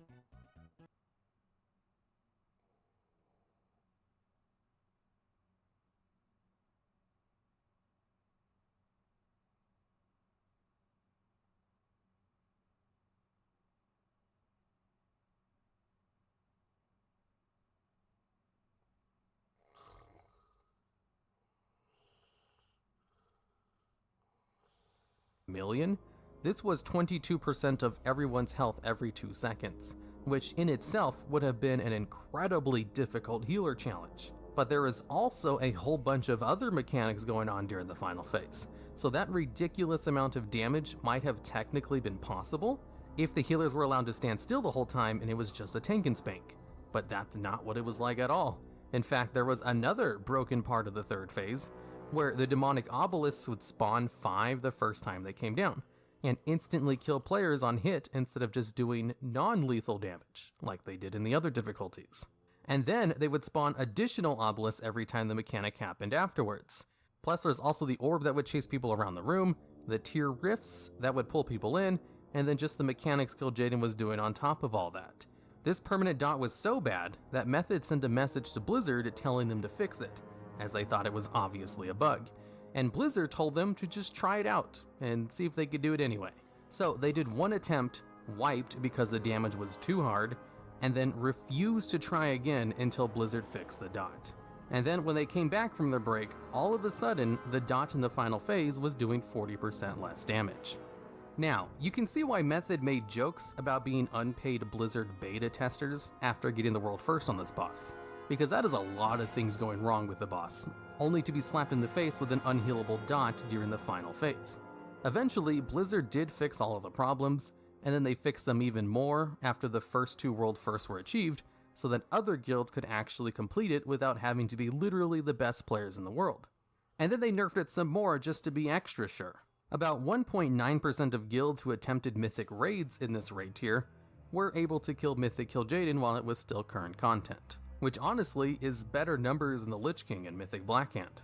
That's just because they nerfed Mythic Kil'jaeden way more than they nerfed the Lich King or Blackhand, as they kinda left the Lich King alone because they thought the 30% ramping buff would make up for it, which it kinda did, and they also thought Blackhand was appropriately hard, and not broken hard like Mythic Kil'jaeden. And Mythic Kil'jaeden is only the number 4 spot on this list, as there are 3 other bosses that players considered much more difficult than this monster of a difficult encounter. And at number 3, we have Alone in the Dark Yogg-Saron, from Ulduar in Wrath of the Lich King. Alone in the Dark is the hard mode version of Yogg-Saron, where you kill him without the assistance of any of the keepers, and this version of Yogg-Saron was considered so difficult that many thought it was mathematically impossible, until the guild named Stars managed to get a kill after over 500 attempts, a couple of weeks before the fight got nerfed so that other guilds could get a realistic kill without having to be one of the absolute best guilds in the world. Now, part of the reason this fight was so hard was because it was designed around being killed with the 4 keepers helping you out. All in all, with the 4 keepers, you would receive 40% additional damage, 20% increased healing, total health, movement speed, and 20% reduced damage, which are pretty significant buffs to be losing for the fight. But those could be made up for. It was really the other things that made the fight super hard, as without having one of the keepers, you literally could not kill the adds in the third phase, as the keeper Thorum would kill the Immortal Guardians when they got down to 1% health for you, which meant you basically had to kite them the entire fight as they couldn't die. You also could not get rid of your insanity, which was an ongoing mechanic of the fight, where you would periodically gain insanity, and once you gained 100, you'd be permanently mind-controlled, even if you died and got resurrected. And having the Keeper Freya up was the only way to get rid of insanity during the fight. So usually, when players would attempt to do this with 1 or 2 lights, or only having 1 or 2 keepers up, they would generally choose Freya or Thorum, as the fight is incredibly difficult without them. Especially since during the last phase, periodically Yogg-Saron would give everyone in the raid insanity for just looking at him. You also had a soft enrage timer of killing him before you got overrun by the Shadow Beacon mechanic, as periodically throughout the fight, Yogg-Saron would cast Shadow Beacon on about 3 to 5 random adds, and the adds themselves would do damage based on how much health they had. So, what you wanted to do was burn them down as quickly as possible, and then just let the tanks hold on to them since they can't die. But Shadow Beacon, when it was placed on an ad, would basically explode after 10 seconds, and then heal that ad and all other ads at Yogg-Saron, which meant if hit, all of the ads would basically go back to full health immediately and destroy whichever tank was holding them. And this mechanic was the key limiting factor to getting the kill. Because you see, top guilds theorized that in order to deal with the Shadow Beacon mechanic, they needed to run at least 4 to 5 tanks, and 5 to 6 healers to deal with all of the damage. And with so few DPS, it was just nearly impossible to actually kill Yogg-Saron before he enraged and wiped the raid. Hence why people said it was mathematically impossible. So here's how Stars did it. They ran 3 tanks and 2 hunters to deal with the ads, instead of 5 tanks. You see, hunters had this ability called Distracting Shot, which was basically a taunt for 6 seconds. So once the Shadow Beacons went out, the 2 hunters and the tanks had to decide real fast which of the ads got the Shadow Beacons and which ones they were going to be personally pulling from the group, and where to kite them so that they wouldn't hit anyone else or the boss, as they only had 10 seconds to decide all of this before the Shadow Beacons went off. So the hunters would Distracting Shot the ads, and since the ads ran pretty fast, it would only take them about 3 seconds to get out of range of everyone, and Distracting Shot itself only lasted for 6 seconds. So once it ended, they would just run straight back to the tank.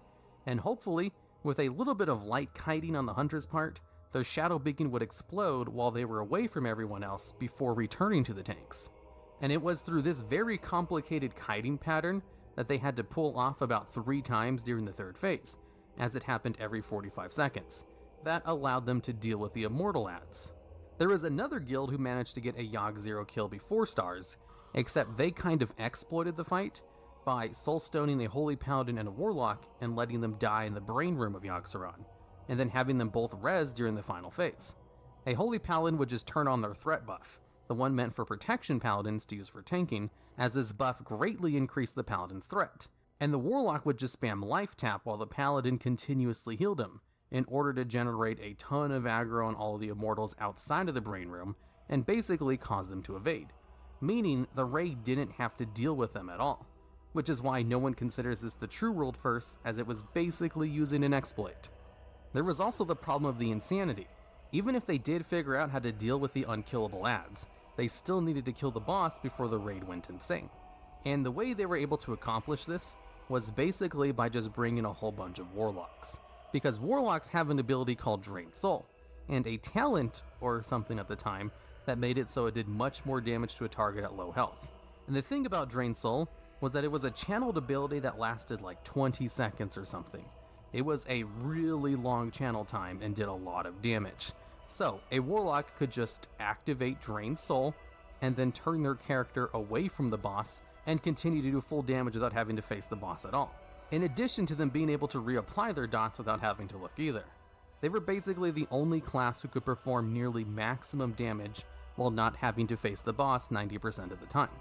And even then, for all of the non-Warlocks in the raid, when Yogg-Saron was activating his ability that gave everyone insanity for looking at him, they were intentionally taking 1 tick of the ability just to increase their DPS by a little bit more on the boss, as they mapped out how much insanity they could take if they played perfectly. And that's how they were able to get the kill.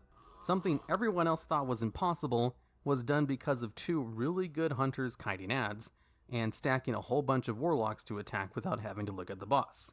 This was an incredibly complicated way of dealing with the boss, and the guild itself even said that there were some circumstances in which the ads were in weird positions that they just could not kite them and it would instantly wipe the raid. So they were only able to actually have legit attempts about half the time. Then, shortly after the first kill, Yogg-0 saw a few nerfs, with some of the biggest being the Empowered Shadows would only target a maximum of 3 Immortal Guardians, instead of 3 to 5. And the health of the boss during the final phase was reduced by 20%, which is a gigantic nerf, I might add. Usually, Blizzard does their nerfs in increments of about 5%, which is considered pretty big. So I can't stress enough just how huge of a nerf a 20% health reduction is. And the fact that Blizzard felt the need to reduce his health by 20% during this last phase should show you something about how difficult it was, and why it easily deserves to be called one of the hardest fights of all time. Just a note, the Mimiron Firefighter hard mode fight in the same raid is also considered one of the hardest fights of all time, just not on the same level as Yogg-Saron, and I don't think it's hard enough to make the top 10 anymore, whereas when I made the original video, it did make it into the top 10. And at number 2, we have Cthulhu, from AQ40 in Vanilla WoW. Now, Cthulhu was the second longest a boss went unkilled in the game, as it wasn't killed until 86 days after it was available. second only to Oro, who was another boss in AQ40, which was killed a day later. Now, Cthulhu is the originator of the term mathematically impossible, as many people believe this fight was mathematically impossible before the world first was achieved. And we will never actually know if this was true or not, because unlike Yogg 0, no one did manage to get a kill on Cthulhu before it got nerfed. And the reason being, in addition to the fight itself being hard, doing lots of damage, and having ads that took too much damage to kill, there were a few bugs that made the fight even more difficult to deal with, and in Vanilla WoW, Blizzard did not fix bugs anywhere near as quickly as they did with, say, a fight like Mythic Kil'jaeden. So during the fight, there was a lot of mechanics, but I'll highlight a few important ones in order to talk about the bugs, one of them being the Chain Lightning. This would continuously hit players and do more damage each time it jumped to a new target, and the way to prevent this from killing the entire raid was to stay spread out the entire time. There was also tentacles that spawned on top of players and would knock them back when they spawned. So with tentacles knocking players out of position constantly, in addition to this being a 40-man raid fight, keeping the proper position for the entire fight was kind of difficult. During the fight, Cthulhu would choose people at random to go into a stomach room. While in the stomach, you took a stacking dot damage, and the only way to get out was to kill a specific ad. Except Cthulhu chose people at random to go into the stomach, so it was possible for him to only pick healers, and then they just would not be able to kill the ad in time and die to the damage. Or he would only pick DPS and not take any healers, and the DPS would just die to the dot damage before being able to kill the ad and get out. Or it would pick all the tanks, and they wouldn't be able to tank the giant tentacle upstairs, which would just start killing the raid. This mechanic required a little bit of RNG for it to pick the appropriate amount of DPS and healers to go into the stomach room. There was also this interesting little feature of the fight where you could be targeted by the Chain Lightning and the tentacle spawns while in the stomach room. And since the stomach room was pretty small and most players were stacked up, a Chain Lightning in the stomach room could very easily kill everyone in there. And having tentacles spawn in there was just very inconvenient and made the fight even more difficult. I should mention, Chain Lightning and tentacles were not supposed to spawn down there, but they did anyway because it was bugged. So some of the top guilds did some paper math and stated the fight was mathematically impossible to kill, with everyone doing perfect DPS and having the best possible gear in the game, while taking into account the many common bugs that would occur. Blizzard disagreed, however, and one of the Blizzard devs got into an argument with one of the best guilds at the time, called Death and Taxes, and said that it was possible and that they just needed to get better. And this is still a debated topic today, because we never really got to find out the answer. Blizzard did eventually nerf the fight at the same time that they fixed the bugs in the fight. They made it so that Cthulhu would very unlikely choose people in the stomach room to be hit with the Chain Lightning. They couldn't guarantee that it wouldn't happen anymore, just that it shouldn't happen anymore, and also no more tentacles spawning on people in the stomach room either. And they also did a blanket nerf to a lot of the other ads in the fight, and the amount of damage some of the abilities did. And after these changes went live, guilds were able to get a kill immediately, as the world first was achieved the day the changes went live. And the reason I put Cthulhu above Yogg Saron is because the guild was able to get a kill on Yogg Saron when it was considered impossible, whereas no one was able to get a kill on Cthulhu when everyone thought it was impossible. This also brings up another point with this list and why I include bosses that were basically impossible, and that's because if I didn't, I'd probably have to cut Yogg 0 and Mythic Kil'jaeden as well as rethink a couple of the other bosses on this list. And I didn't really want to do that. So I made sure to include Cthulhu anyway, as well as give him a high spot, as he kind of deserved it for being unkilled for so long, and is largely thought of as one of the hardest bosses ever made. Now, since I'm in the vanilla time period right now with Cthulhu, I thought I should mention the Four Horsemen and Valistraz here as well. Both of these bosses made it into my original top 10 list on hardest bosses, and I don't think either of them really belong in the top 10 anymore. Four Horsemen was only hard because it required 8 tanks. 8 gear tanks with a specific set bonus that made it so their taunts wouldn't miss. So once you actually had the 8 tanks, the fight itself wasn't difficult. Four Horsemen probably takes the cake for being one of the hardest fights to get a roster for, then it is really a mechanics-based thing.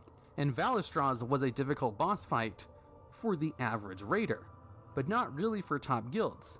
Basically, Valistraz is the reason why Blizzard only puts the hardest bosses at the end of the raid, because so many casual progressing guilds not getting past the second boss broke up a ton of guilds.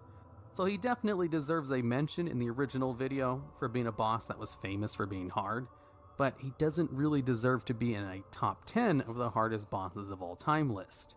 Now, let's go on to the last spot of this list. And at number 1, we have Muru, from the Sunwell and the Burning Crusade expansion. Muru was considered by most people to be one of the hardest boss fights in the game, which was not impossible to beat like Cthulhu. The fight consisted of killing 4 sets of ads, 6 humanoid ads that spawned every 60 seconds, void sentinels that Muru would periodically spawn, which, after they died, spawned 8 little voids that needed to be AoE down. And also periodically, Muru would cast darkness, which would summon a group of dark fiends that could all be dispelled, similar to the fiends from Zool in Old Deer, which could be taken care of by a pair of shadow priests using mass dispel, all while Muru periodically attacked everyone in the raid with shadow damage. Then, after Muru died, he would transform into a new boss called Entropus, who would do constant AoE damage to the raid, increasing each time he used it, until the raid eventually died to unhealable damage. So, it was basically a burn phase of trying to kill the boss before he killed you as fast as possible. Now, on paper, this fight seems pretty easy. All you have to do is just kill ads while simultaneously killing the boss, and then make sure there's no ads alive during phase 2, when you need to burn down Entropus. And that was kind of the crux of the encounter, was having a perfect transition phase, of killing all of the ads at the exact time you killed Muru, so that you didn't have any ads during the final phase. And since the 6 difficult humanoids spawned on a set timer, and the other ads were spawned periodically by Muru himself, it was incredibly difficult to kill all of the ads at the same time, and having nothing alive during the second phase, in which it was a very difficult DPS race where you needed everyone attacking the boss. It was so difficult, in fact, that all of the top guilds who downed it before its nerf did so by stacking a lot of very specific classes, including at least 5 shamans, to have Bloodlust in every group, and forcing everyone to take up leatherworking so that they could use drums. You see, in the Burning Crusade, Bloodlust only affected your group and not the entire raid, but it did not give the sated debuff, so shamans could take turns using the ability, and you could just rotate a shaman into the high DPS group in order to constantly have Bloodlust rolling on them. And also, Resto Shamans were one of the best healers, because chain heal spam was really good, and the fight also required a ton of healing, which was difficult because there was constant damage that Muru did, which would cause spell pushback. So casters were constantly having their spells take longer to cast, which included the healers, making the fight even more difficult than it already was. Leatherworkers had this item called Drums of Battle, which gave everyone in their party a plus 80 to their haste rating for 30 seconds. These drums had a 2-minute cooldown and didn't share cooldown with potions, but required you to be a high-level leatherworker in order to use them. So many top guilds were forcing everyone to take up leatherworking, because if everyone in the group had the Drums of Battle, they could just alternate between whose turn it was to use them. And if everyone in the group had drums available, you could keep up the buff 100% of the time. And a plus 80 to haste was equivalent to about 5% extra haste. And this DPS was required because, you see, you had to kill Miru pretty quickly so that he would stop spawning ads. But also, if you killed him too quickly, you'd have to deal with the ads during phase 2, where you need to focus all of your DPS onto the boss before he killed the raid. And this was the tricky thing about this fight, killing him quickly enough to stop him from spawning more ads, but also not killing him too quickly before you killed the ads on the set timer in the room, and trying to get the perfect transition where you killed Miru at the same time as killing all of the currently spawned ads was what you were aiming for, but was incredibly difficult to actually pull off, especially since you were spending all of your time DPSing ads, so you didn't have too much time to actually DPS the boss. So you had to find out ways to do both equally. You can see why they class stacked and made everyone roll leatherworking in order to get in as much DPS as humanly possible. Then Miru got a hotfix, where they changed the AoE damage that Miru would do during his phases to no longer cause spell interruption. So healers and casters no longer had to worry about their spells being pushed back all the time constantly throughout the fight. And it gave DPS and healers actually a pretty big boost to their DPS and healing, which made the fight a lot easier to do. as only 4 to 5 guilds actually managed to get a kill on Miru before this hotfix went live, with many guilds reporting having over 500 wipes on that fight alone. And even after this nerf, the amount of guilds who killed Miru was still really low. It was incredibly difficult, and Blizzard wanted people to actually be able to progress on the final boss, so they implemented a second nerf in patch 2.4.3, where they reduced the health of Miru and the health of the 2 humanoid ads that spawned on 60-second intervals, which made the fight significantly easier, as a health nerf is basically a DPS boost, and since this fight's difficulty was in its DPS requirements, this was a direct nerf to the entire fight overall. And then, even after these nerfs, Miru was still an incredibly difficult fight, but at least you no longer had to class stack in order to defeat it, or force everyone to go leatherworking. And then people could finally progress on Kill Jaden, as Miru was only the second to last boss in the instance. Now, in my original hardest bosses video, I included Sunwell Kill Jaden in the top 10 list as well, but I don't think he makes the top 10 anymore, because you see, while Sunwell Kill Jaden was a difficult boss fight, most definitely in the top 20, his low kill count can be attributed directly to how hard Miru was before him. So it's kind of hard to gauge how hard he was on his own. But he was also still a very difficult fight, just no longer in the top 10 of most difficult fights. In this video, we'll be going over the hardest first bosses in raids. These bosses can not only be outright difficult, but also just have really annoying mechanics to deal with and made them a slog to go through. And at number 10, we have the Hellfire Citadel Assault. Now, this may be surprising, but this fight is in Hellfire Citadel, and what makes it on this list is just how annoying the fight is.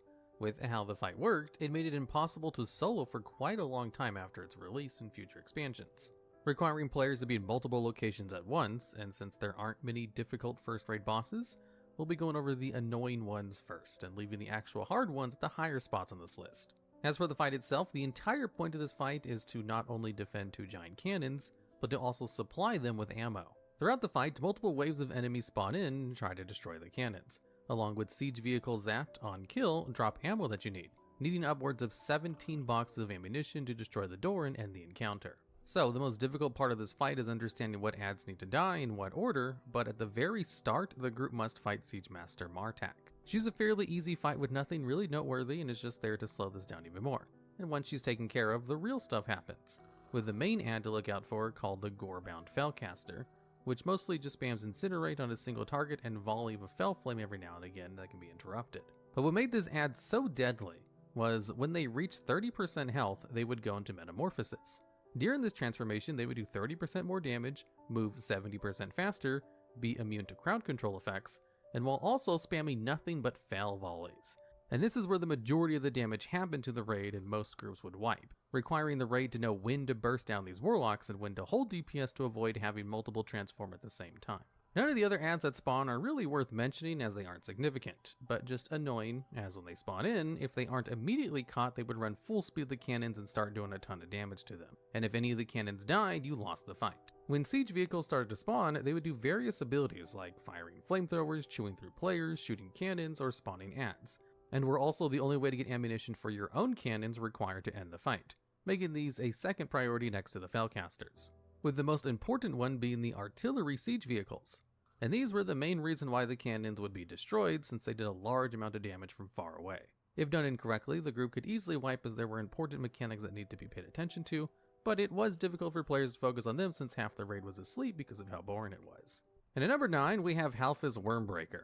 The reason why Halfa's Wormbreaker makes his list is also because of the mechanics he has, as fighting Malphas himself isn't really the point and is instead just a rather strange fight of sorts, with ads that couldn't just be ignored. As for Halphas himself, he's an Etten inside Bastion of Twilight that had a basic attack along with the Furious War, which he cast 3 times back to back that stunned the raid for 2 seconds every so often when brought below 50% health.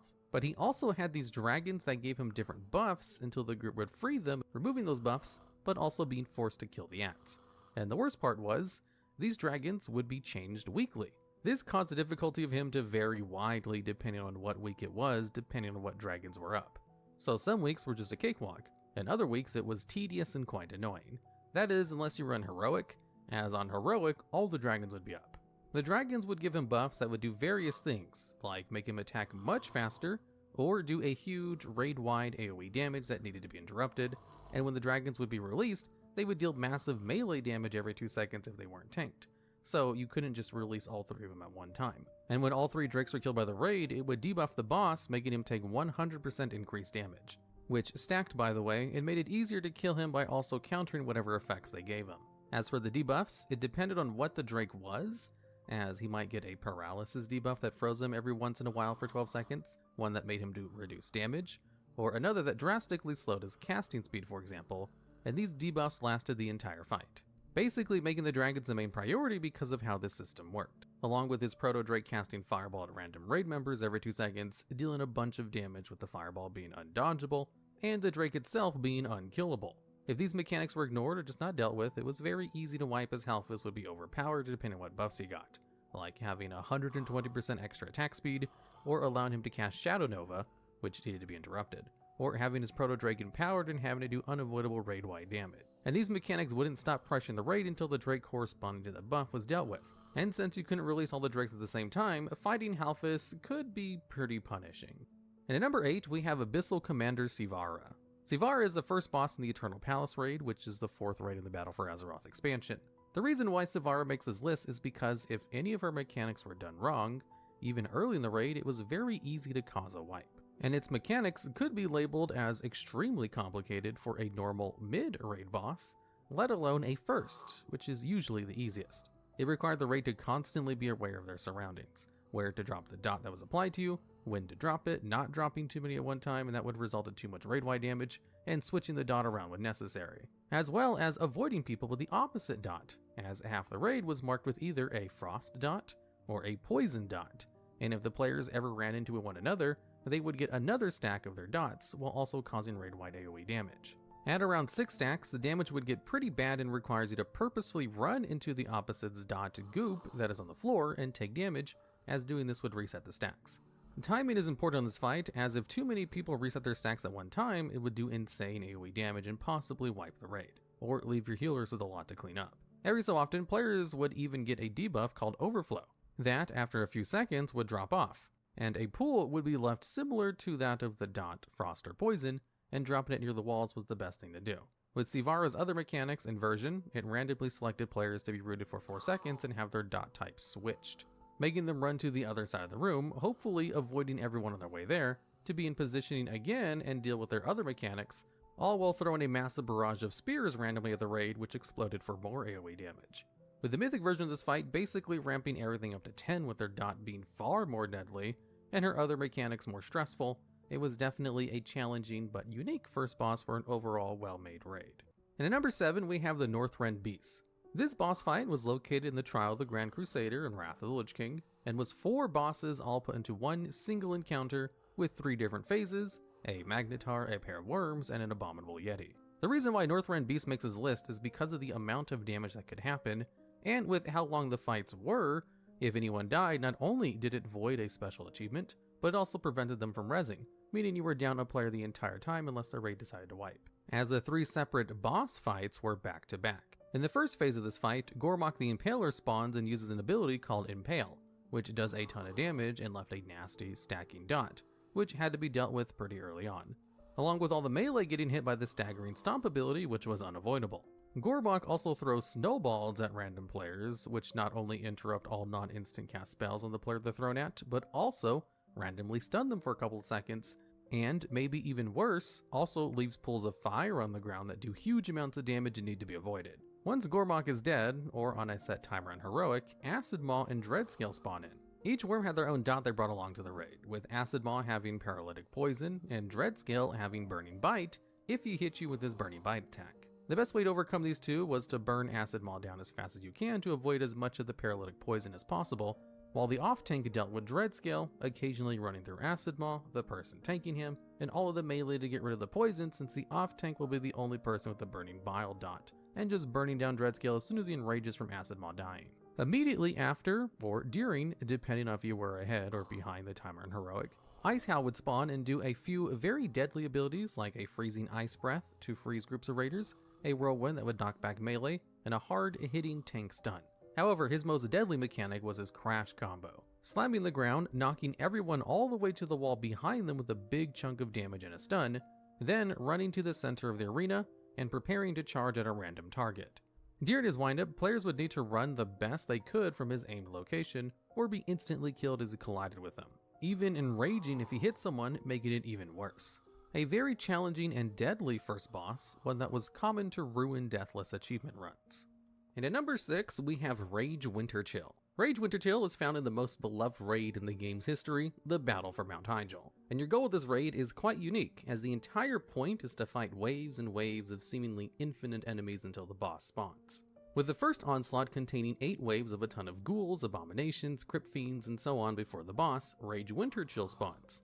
He makes this list not only for being a very hard first boss, but if you wiped on this boss, then instead of just having to start over on him as you would in any other raid, you had to redo all the trash waves you just completed from the beginning just to make him spawn. Meaning it was possible if the group couldn't get the mechanics down and just kept dying, you could spend all of your time fighting waves of trash with no progression. See, Rage Winterchill not only uses its melee attacks, but also has 3 main abilities. Ice Bolt, a death and decay of sorts, and a Frost Nova. Its Ice Bolt hits a random player for 5,000 to 6,000 damage, with players only having around 10 to 15,000 health if they weren't a tank.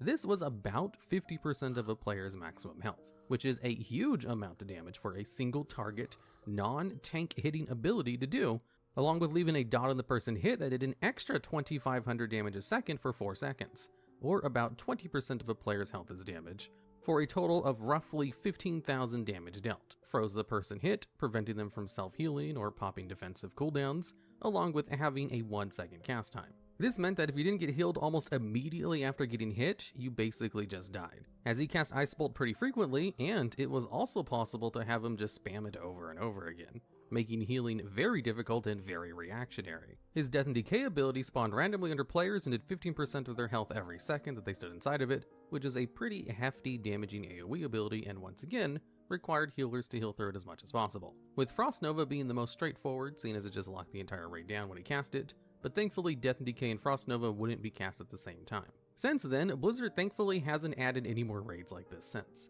and for good reason, as the entire thing was a real slog to get through. And at number 5, we have Magma. Magma is the first boss inside of Blackwing Descent, one of the first raids in the Cataclysm expansion that's a stationary, gigantic worm who uses magma and parasites to try to wipe the raid. The reason why Magma makes his list is because of the amount of raid-wide damage he would do during the fight.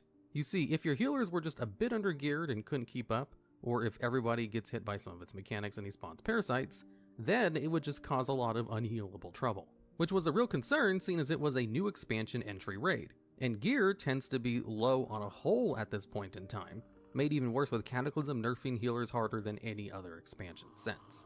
During Magma's first phase, he randomly targets players and casts Magma Spit, which can deal around 30,000 damage to a player when hit, which was about 1/4 the amount of health a non-tank had at the time, and Magma would use it very often. He would also cast Magma Spew, which deals around 25,000 damage to everyone in the raid and just had to be healed through.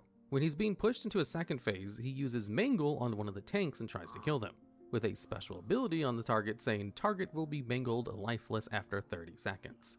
Once Magma slams his head on the ground, the only way to release the tank from this effect was to have the DPS players climb into his head and use the constricting chains to stab Magma's head onto a spike. Once the tank was released, he had to run back to Magma as soon as possible, because if Magma switched over to a DPS, he would kill them all in one single hit. With everything else he does, he will light half of the raid boss room on fire, and when the fire ends, it deals 50,000 damage to everyone inside of it, with his last ability being Pillar of Flame. And when this exploded, it knocks a player into the air and then spawns parasites that have to be killed as soon as they spawn. Otherwise, they give a parasitic infection, and trigger infectious vomit after 10 seconds, which deals around 25,000 damage to everyone within 8 yards and spawns more larva parasites. Which is basically a wipe at that point, as parasites would spawn more parasites, which would spawn more parasites, and so on and so on. And a common way to deal with the parasites at the time was to just let a Hunter or Frost DK solo kite them the whole fight. This would save the raid a lot of DPS on the boss, but if that one person messed up, it would be a wipe as all the parasites would make a beeline for the healers in the stacked group. And at number 4, we have High King Mulgar. This is the first boss in Gruul's Lair from the first wave of raids in the Burning Crusade. That's actually a set of bosses that all had their own gimmick of sorts, that had to be abused in order to overcome them, which there was no avoiding. You had to fight all of the ads to perfection, and if a single thing went wrong, it was possible to have the mistake wipe the entire group, as most groups arguably wiped more here than they actually did on Gruul himself, with Kegler the Craze needing a shaman or hunter to kite him around as he does a heavy magic damage with its lightning bolt attack, Blind Eye the Seer needing a tank and dispeller with the strategy of having the tank take him while the dispeller removed the power word shield buff, and then to interrupt all of its healing spells. Olm the Summoner needing multiple warlocks to enslave his Fellhound to tank him, and Krosh Firehand needing a mage to spell steal his Fire Ward, so his fireball can be tanked properly by that same mage. And High King Mulgar himself just being a tank and spank. The difficulty of this fight was mainly in the personal responsibility that the fight entailed, where no one else could really help cover for a failed mechanic. If the fight was going well and the ads were down, then players could focus on the boss itself, and the fight was almost a cakewalk.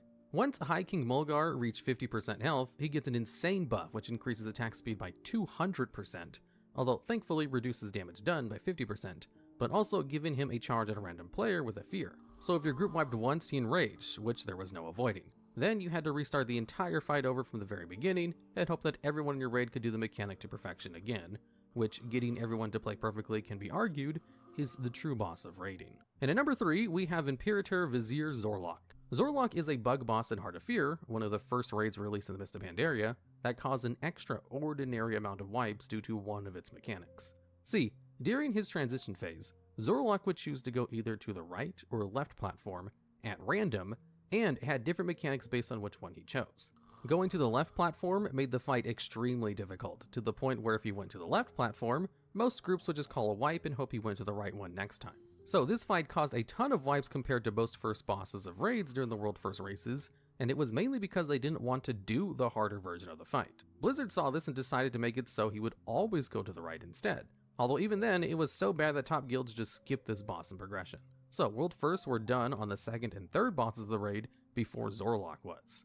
Now, how the fight worked was, at the first phase, the boss randomly goes to one of the 3 platforms and stays there until he loses 20% of his health. When that happens, the raid only has 10 seconds to move to the platform he's on and fight him before he finishes his spell, called Song of the Empress, which will cause the entire raid to wipe. During this transitional phase, the middle of the room is flooded with poisonous gas, which silences and deals nature damage. Depending on which platform he flies to, he gains different abilities for each one. In addition to those abilities, he casts Inhale, which increases the damage he does with Exhale by 50%, which stuns a random player and deals a butt ton of damage to them when it hits, along with being uninterruptible. When you finally get him to around 40% health, he flies into the center of the room and starts to inhale all of the gas clouds, which gives him the buff called Pheromones of Zeal. That increases his damage by 10% and haste by 20%, along with combining all the abilities from each platform into one big buff. Finally, he summons 3 ads throughout the fight when he hits certain checkpoints that luckily do low damage but also have abilities that the boss uses, like his Attenuation, Convert, or Force and Wave as mentioned earlier, and the ads also being able to cast Song of the Empress if there isn't anyone within melee range of them. With a few other mechanics to deal with as well as the position of the raid, Zorlok was a very challenging first boss, especially on the higher difficulties. And at number 2, we have Odin from the Trial of Valor. As the second raid added in Legion, Odin definitely set the stage for what difficulty can truly be and threw a lot of players off guard, as we had not seen a truly difficult first boss in a long time. As when the fight started, Odin summons his 2 ads, Heimdall and Hydra, fight you instead. They need to be separated from each other, as if they're too close to one another, they both take 99% reduced damage. The main ability to watch out for is Heimdall's Horn of Valor, which did heavy AoE damage to everyone near him, while also dealing burst damage to everyone around you too.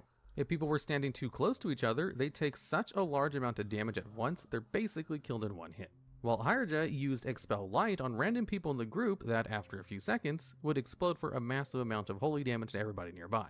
It was also possible for the Horn of Valor and Expel Light to go off at the exact same time, meaning the person who had Expel Light could just be killed because of bad RNG, with some other mechanics that need to be dealt with as well before finally defeating both of the bosses around the same time to have Odin jump down and attack the raid himself. Throughout the fight with Odin, these giant golden circles spawn on the floor which explode for raid-wide AoE damage, called Spears of Light, along with golden orbs that slowly fly out of the explosion that stun anyone hit and deal damage, requiring the entire raid to avoid the golden swirls and the orbs at the same time, with a bunch of other mechanics to be dealt with as well before finally entering Phase 3.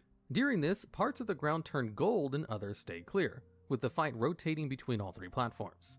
He also does ramping up burst damage to everyone in the raid that will eventually get so high that it just kills you, with spinning tornadoes that are spawned by his new debuff he places on a random player called Storm of Justice. That lasts the entire fight and needs to be dropped around the edges of the map to avoid the spinning in the middle of the raid. With his final mechanic called Stormforge Spear that does damage to the entire raid and also the tank, depending on how close that tank is to Odin, requiring the tank to run as far away as possible in order to lessen the thrown weapon's damage. For the first boss in this raid, Odin was definitely a challenge, especially on Mythic, and if the group was going after the Chosen achievement, which required you to fully complete the Trial of Valor raid without dying on its highest difficulty.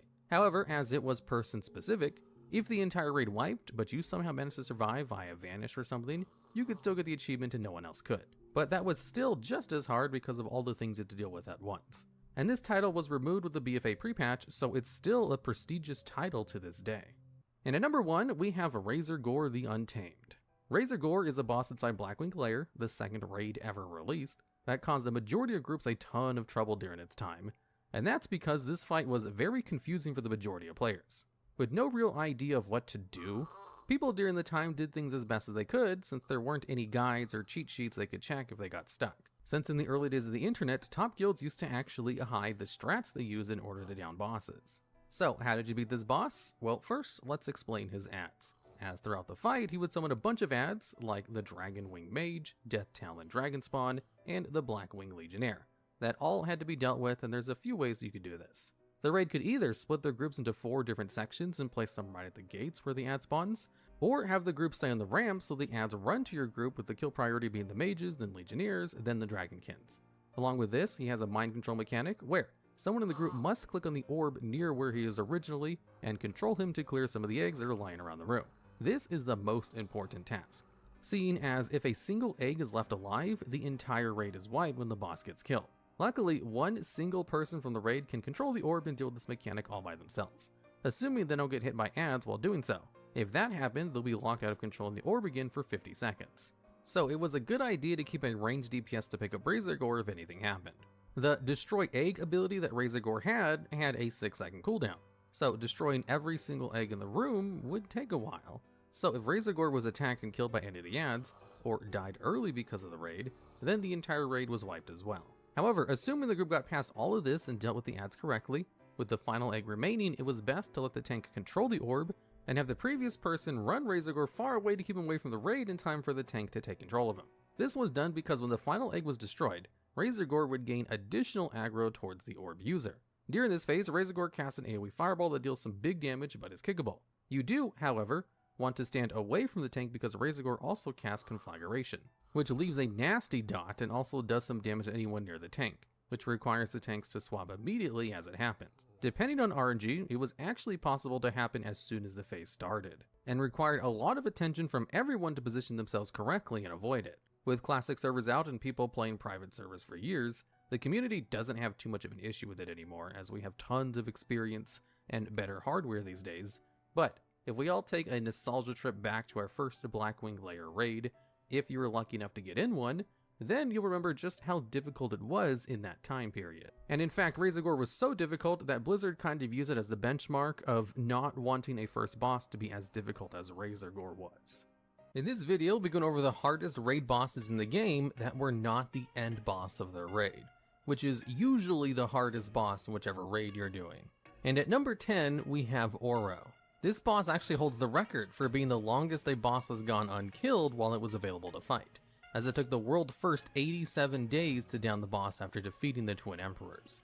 And Oro was basically just an optional boss in AQ40, so no one really cared too much. The reason the boss went unkilled for so long was because the boss was just kinda buggy, which was also the same reason Cthulhu went unkilled for so long. Oro had this mechanic called Sandblast, which would do a huge 180-degree cone in front of Oro and stun all targets hit for 5 seconds. He would always target the player with the highest threat, so the way you're supposed to handle the ability was to just have your tanks alternate kiting the boss to the direction which doesn't hit the raid, and then have the off-tank tank it to the other direction, which should account for not hitting the entire raid and getting them stunned. It would also wipe the threat from any targets that it hit, so the tanks would have to have a steady rotation of always being ready to take up the threat, otherwise it would just start one-shotting all the healers. However, Sandblast was only supposed to hit 2 times, but instead would go off a total of 4 times before it stopped using it, which meant it basically hit everyone in the raid since there was no way for tanks to kind of position it in time with the threat wipe. And if tanks did manage to deal with the buggy Sandblast ability, he also had another ability where he would just go underground and then never come up.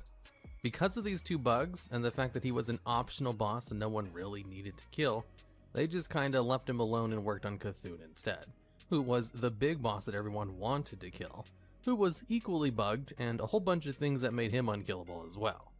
Eventually, they fixed the Sandblast ability to not hit 4 times in a row, and of course they allowed him to actually come back up from the ground so that he could be attacked. So he was killed as soon as guilds got their kill on Cthulhu, which was literally just 1 day later, since no one really bothered to work on him very much. I'm not really sure how difficult Oro really was, but he should definitely make a list like this, so adding him at the number 10 spot seems pretty reasonable. All the other ones on this list actually had guilds wanting to do attempts on them. And at number 9, we have Fetid Devourer. On the mythic version of this fight, it was supposed to be a patchwork style DPS check, so if you didn't have high enough gear, this boss would show you that you weren't really ready for the final boss. So the fight itself was very simple and only lasted 6 minutes, which is super short for a regular raid fight, but pretty standard for a DPS check. And one of the mechanics the boss had was 3 little eggs would spawn in the room, 2 small ones and a big one. And while they existed, all they would try to do is get off a cast of an ability called Inciting Essence, which would just call the boss over to eat them, and then heal him for 30% of his health, which was basically a wipe, because you wouldn't be able to DPS him down before the enrage timer if he healed for so much. So obviously, killing those 3 eggs when they spawned was a huge priority, but when the boss first came out, they had so much health that it was almost impossible to kill a single one of them before he ate them and healed up. In fact, they had too much health where they was basically just overtuned, and Blizzard had to apply 2 nerfs to the fight within the first couple of days before the world firsts were achieved. So it did fulfill his job of being a DPS check, it's just the DPS check was too high, which made it very difficult, way more difficult than it should have been compared to everything else in the raid. The DPS requirements were kind of on par with the final boss Cahoon, although it got fixed quickly, and the world first was achieved after only 133 attempts, which isn't that bad, so it only makes it number 9 on this list. And at number 8, we have Siegecrafter Blackfuse from the Siege of Orgrimmar. This fight was downed after 230 attempts, and was one of the harder fights in Siege of Orgrimmar, and basically because it had a lot of tough mechanics in its heroic difficulty. The fight had this laser beam which would target a random raid member, and then follow them around for a bit, leaving behind fire that needed to be avoided for basically the rest of the fight. And since a laser beam would start hitting people as soon as it targeted them, you couldn't really have designated areas to put all the fire in. So you just had constant streams of fire throughout the entire raid fight that you just had to deal with and not run inside of. Periodically throughout the fight, a couple of robots would spawn in the corners of the room, who would then cause a little safety dance where drills would pop out of the ground and hit everyone in its radius. And since this happened basically throughout the entire fight, there was a lot of movement involved in trying to run to the robots to destroy them, so they would stop the ground effect, and also running out of the fires and avoiding the other raid members' flames that they left on the floor. And of course the constant bombs that would spawn and slowly walk towards players until they killed them, or until the bomb itself was killed, which required constant kiting. And while all of this was going on, there was also a belt phase that a couple of your DPS players would have to go solo, where they would hop into the corner of the room and go on a conveyor belt and DPS down some of the robot parts. If the DPS players failed their mission and died on the conveyor belts, then it was basically an instant wipe for the group. So while you had a full raid of a whole bunch of mechanics and constant movement, you could also just fail the entire fight if the DPS players on the belt messed up their job. I remember when I progressed on this raid back in Mist of Pandaria, I'd say more than half of our total wipes were just because a DPS player died on the belt, and we had to reset so they could try again. The belt had its own little Frogger segment where you had a DPS while moving, which was kind of difficult for a solo raid mechanic, which would make or break your attempts. Generally, you don't want one person to have to do such a hard job in order to allow the entire raid group to succeed, which is exactly what the belt entailed in Siegecrafter. So it was kind of a design they tried out, and then they really went back on requiring DPS players to have that much solo responsibility. And generally, if one player makes or breaks the raid, it's usually the job of one of the tanks. And at number 7, we have Dark Animus. This was one of the fights in the Throne of Thunder raid and was definitely the second hardest fight in that raid instance, right behind Lei Shin the Thunderlord, the final boss. And Dark Animus had an impressive wipe count for its world first attempt, clocking in at 333 wipes before the first kill was achieved, which is only slightly less than the world first of Mythic Jaina from Battle of Dazara Lore, who was downed after 343 attempts. So what was so difficult about Dark Animus? Well, the fight itself was basically math the fight. The way the encounter would work was the boss himself, Dark Animus, would basically wipe the group if his energy bar got to 100, which is known as anima. He would start the fight with 0 anima, and in heroic difficulty he would start draining anima from all the robots in the room after 2 minutes had passed. And since there were about 25 robots in the room, it would completely fill its energy reserves after 4 casts of the ability, which it would use every 5 seconds or so after it started using it. And the way you managed this mechanic so that you wouldn't die after 20 seconds was in the fact that Dark Anima would only absorb 1 anima per robot that it absorbed from. So if you simply move the anima from the smaller robots to the bigger ones, you wouldn't be able to absorb as much anima as quickly. And the massive anima golems in the room could hold about 36 anima each, and each of the small robots had 4 anima. And the way you transfer the anima was to simply kill the robots next to the bigger ones. And that was basically the whole fight. Just moving all of the smaller robots next to the bigger robots so that you can move their energy into them. That way, once Dark Anima started absorbing everyone's energy, it would have less robots to do it from, giving you more time to kill the boss before he reached 100 energy and wiped the group. Now, here's where the massive amounts of wipes came in. The little robots would gain a super buff if they were standing next to any other robot, which would basically increase their damage by about 3 times and allow them to one-shot whoever they hit. And since there were so many little robots in the room, you basically had to have everyone in the raid pick up 1 robot to take care of, and just hold on to it until it was safe to kill it next to another one of the bigger robots. But if you accidentally pulled the little robots over someone else's robot, or just one of the stationary robots in the room, since they would also grant the buff, then the robot might accidentally one-shot you, and then run to the highest aggro target next, which was usually a healer, and then run through a whole bunch of other robots on the way, which would cause those robots to one-shot whoever they were on, and would just cascade into a wipe very quickly.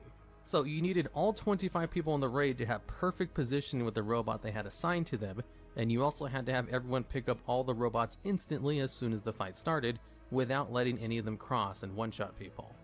As you can imagine, this led to a lot of very early wipes, where nearly half of the 330 wipes were within the first 25 seconds of the fight. And there were also problems if they accidentally killed the robot too early, as they would try to get the robot as low as health as possible, that way they could then move it to the bigger robot when it was time to move the anima to them. But if the dots they had on the robot accidentally crit a few too many times in a row, or someone else accidentally placed a dot on someone else's robot, they could completely screw over the handling of the small robots and cause them to transfer anima to something else, or even give it to the boss, which was really bad.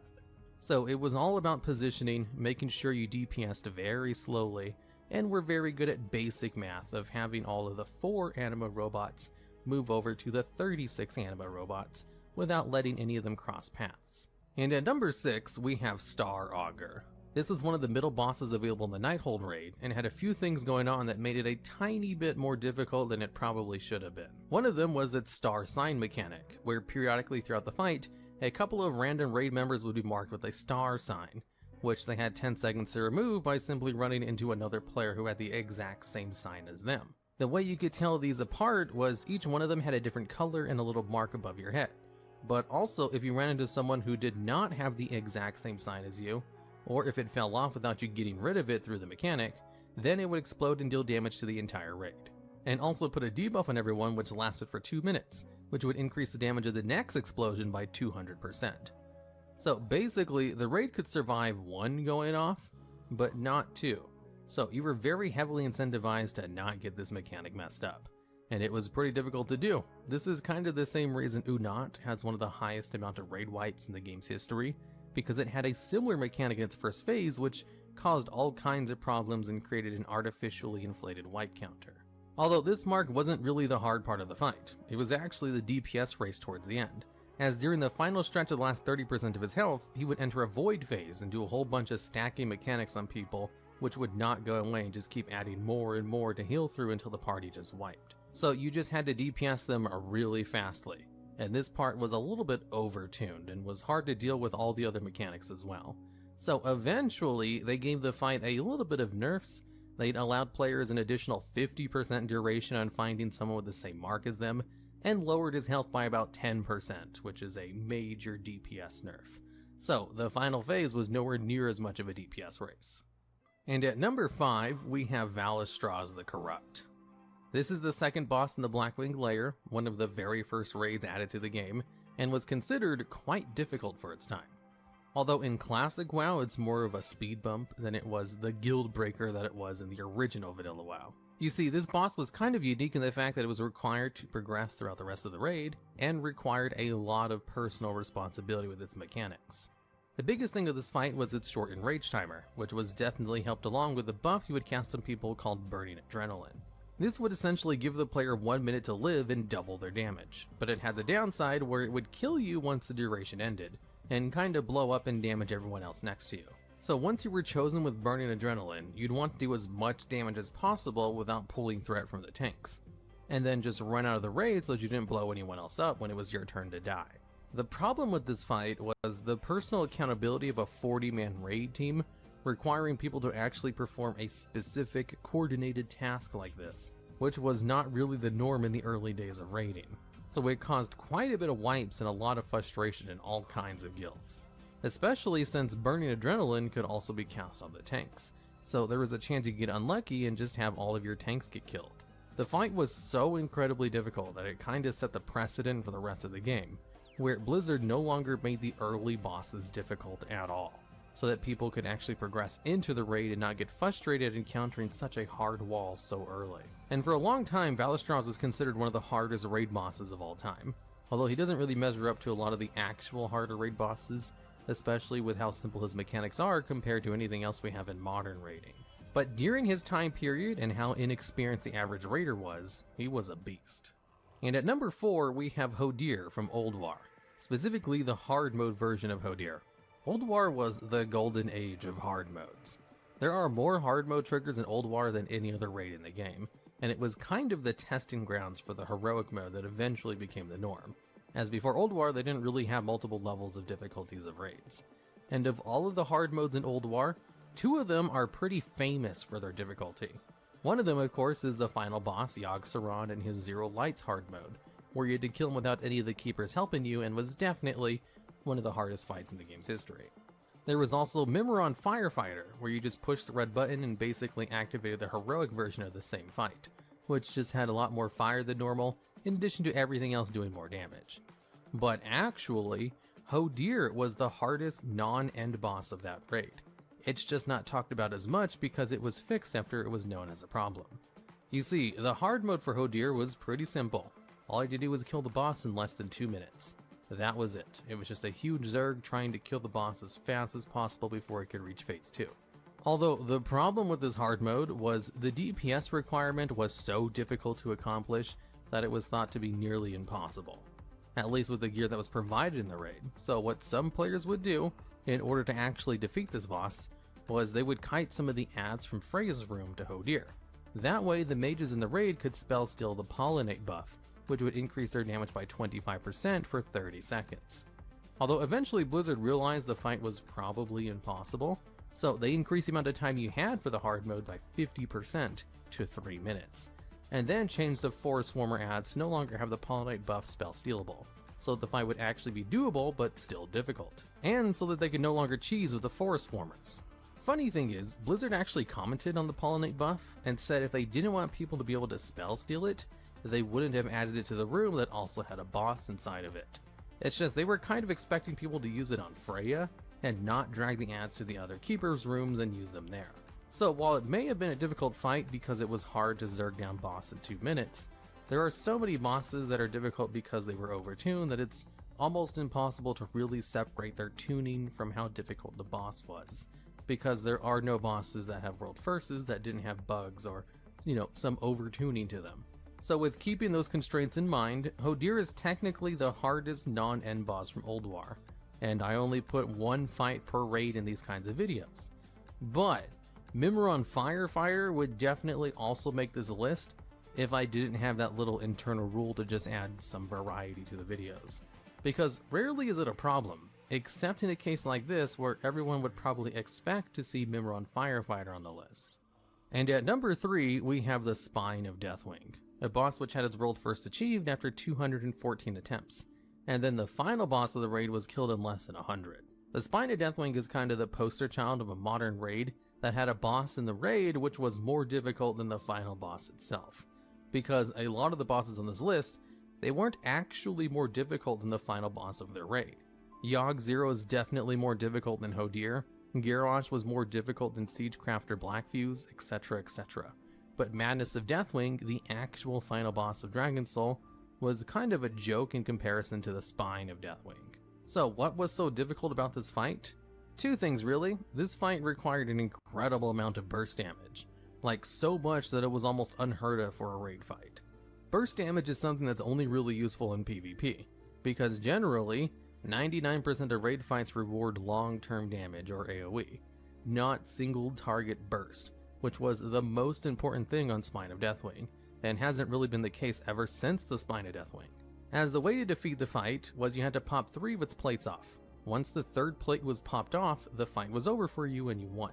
And the way to pop off one of the plates was to DPS one of the tendons underneath the plate, which could only be revealed after you blew up one of the big elementals in the fight. And the tendon was only available to DPS for about 20 seconds at a time. So whichever classes could deal the most amount of damage in about 20 seconds with very little setup were the most prized. Which is why most of the raid teams who got the world first brought nothing but rogues and mages as their DPS, since those two classes had some of the best burst damage in the game at the time. Helped along by the fact that those two classes also had the availability of legendary weapons that increased their damage even further. But it wasn't just the burst damage that was the problem. The healing on the fight was also incredibly difficult, probably one of the hardest fights to heal in the game's history as well. You see, there was a mechanic on the fight called Searing Plasma, which was a permanent debuff that would deal damage to the player was on, and the only way to remove the debuff was to heal the target for a significant amount of healing, because the debuff would also absorb all the healing they took, and it wouldn't go away until it absorbed a certain threshold which was set depending on the difficulty you did the fight on, but was usually around 30% of the player's health, give or take. So it was a pretty significant chunk of healing that you had to put on someone just to remove a debuff, and the debuffs would periodically go out all the time. And since it never went away, if you slacked on your healing even for a little bit, where you just had to pump heals into the tanks for something like that, then you would eventually get left behind in the healing and wipe due to not being able to heal anyone up after they took damage. The fight itself also had a ton of adds to micromanage, as you needed one of your tanks to constantly kite a long swarm of bloods. So the best way to deal with this healing mechanic was to just bring a Resto Shaman, because if they popped Spirit Link Totem, it could instantly get rid of the debuffs from everyone in the raid. As what Spirit Link Totem did was it would constantly heal and damage everyone within its radius for 10 seconds, until it would equalize everyone's health. And since the process of trying to equalize the entire raid's health would involve massive amounts of healing and doing damage to the players, it would almost instantly provide enough healing in order to meet the absorbs threshold, and kind of trivialize this incredibly difficult healing mechanic. And because Spirit Link Totem was so good for dealing with this mechanic, all of the top raids that downed Spine of Deathwing basically only had 3 classes brought along: Rogues, Mages, and Shamans. Rogues and Mages to do damage on the tendons, and Shamans to rotate their Spirit Link Totems. It's probably some of the hardest class stacking that players have seen in a modern raid, and it was so bad that Blizzard made all kinds of accommodations to make sure something like Spine of Deathwing wouldn't happen again. Occasionally, there will be fights where people class stack like crazy anyway, and it happened all the time in the early days, but Dragon Soul was supposed to be one of the modern raids after the revamp of the old world, so it kind of stood out at the time. And at number 2, we have Fallen Avatar from the Tomb of Sargeras. This was the second to final boss in its raid, kind of like the Spine of Deathwing, and was so difficult it easily tops a lot of final bosses in terms of difficulty, as it took 453 attempts before the world first was achieved, which actually places it pretty high in the list of bosses that took the most amount of attempts to get a world first. Now, a big reason this boss was so difficult was just plain old overtuning. in the fact that it had 4 separate soak mechanics. A soak mechanic is something where a void zone will pop up in some way, shape, or form, in which you want players to actually move into them so they can take the damage so it doesn't wipe the raid. Generally, you want to avoid ground clutter, but Tomb of Sargeras kinda went all in with soak mechanics, and had a little bit too many of them, where Blizzard heavily dialed back the amount of soak mechanics afterwards, because they were not very well liked in the Tomb of Sargeras. Although one of the soak mechanics was a lot more difficult than all the others, and that specifically was the Dark Mark mechanic. This would only happen during Phase 2 when you guys fell below the room, and it would target 3 random players, in which case it would blow up and deal damage to that player, and then knock them into the air based on how much damage it did. You could also split this damage with as many players as possible that were also inside of it when it blew up, and it would absolutely one-shot someone if they tried to solo soak it without a cooldown. So the intended way to handle this mechanic was to have about 2 or 3 other people stand with whoever had the Dark Mark. That way they could absorb and split the damage between each other and only get knocked back a little bit. The final phase also happened on a platform with a lot of lava that you could be knocked into, which dealt a substantial amount of damage. In addition to the fact that you had to constantly dodge shadow tornadoes, and the boss himself doing a constant tick of AoE damage, which was kind of very hard to heal in the early stages of progression, since the boss would periodically destroy a part of the platform, and then he would slowly walk to the tank through the lava. But the boss would also gain a stacking buff for each second it stood in the lava, which would increase the AoE pulse damage he dealt per stack. And since you could literally not pull him onto the platform before he got 2 or 3 stacks, the fight would become unhealable before the platforms were all destroyed anyway. And since it was such a difficult healing check in addition to a DPS check, if one of your few healers was chosen with the Dark Mark, then it was an instant wipe, since they did not have the healing to make up for one of the healers temporarily being unavailable for even a couple of seconds. So eventually the fight got a whole bunch of changes. They made it so the Fell Infusion mechanic would gain less stacks more frequently while he was in the lava. They also changed Dark Marks to no longer apply to healers, and to deal significantly less damage, in addition to just nerfing the health of the avatar by 5%, which made the DPS check more bearable. And even after all of these nerfs, it still took about 100 more attempts before the world first was achieved, which should go a long way to say how difficult the original version of the fight was, if the nerfed version is still on par with Madness of Deathwing in terms of attempts. And at number 1, we have Meru from the Sunwell Plateau in the Burning Crusade. This is another one of the second bosses before the final boss, and also took the number 1 spot in my top 10 hardest raid bosses of all time, including final bosses as well. Now, Meru was difficult for kind of the same reasons as Valistraz the Corrupt. He had kind of a couple mechanics that were just very difficult to deal with at the time for the player's overall skill level, but will probably be trivialized once Burning Crusade Classic servers come out and everyone has had years to practice the mechanics on private servers. As what made this fight difficult was really trying to transition into its second phase. During the first phase, he had 2 main mechanics he would do. One of them was summon a group of adds periodically throughout the fight, and the other was to call in a group of adds from the back of the room, which would happen on a set timer of about once a minute. And the way to beat the fight was to kill both of these sets of adds before you transitions the boss into the second phase, which happened immediately after you killed the boss and he spawned Entropus. Once Entropus entered the ring, the adds would stop spawning, and he had to very quickly DPS down the boss before he killed the raid with his pulsing stacking damage. So since his final phase was just a pure burn, where you had to kill him before he killed you, everyone in the raid needed to focus all of their damage onto the boss. And the healers had a lot to heal, as the boss was constantly dealing raid-wide AoE damage that was hard to heal under normal circumstances, especially since the first iteration of this fight also provided spell pushback. So if you had any adds left from the previous phase, you just wouldn't be able to have the DPS to kill the boss or heal the raid. So that was basically the entire fight, just trying to hit the perfect transition where you killed all of the adds at the exact time you killed Meru, which triggered the transition phase. Sounds simple enough, right? Well, it was actually so difficult that only 5 raids managed to kill Meru before it received a major round of nerfs. And even then, raids were only killing him after that with massive class stacking and forcing everyone in the raid group to go leatherworking so they could take drums of battle. WoW actually has a lot of secret bosses, and for this list, Secret Boss will be a boss that is either hidden in an out-of-the-way location, or requires a special series of events to summon.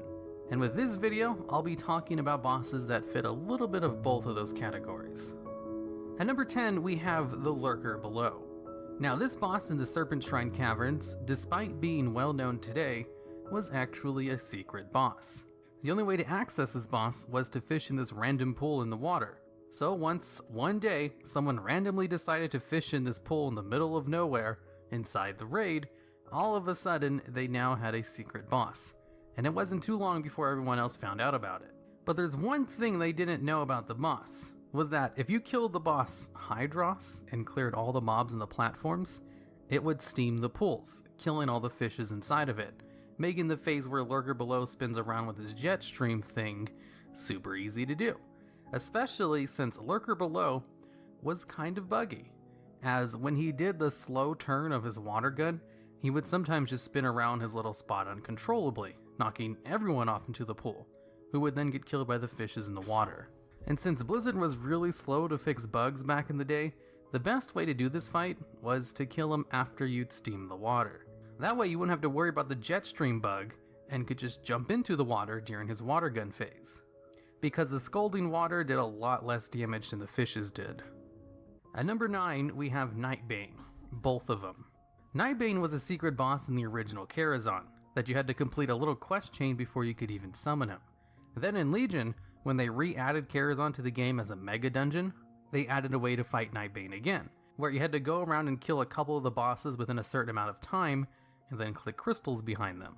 And if you were quick enough on clicking all of the crystals, Nightbane would spawn.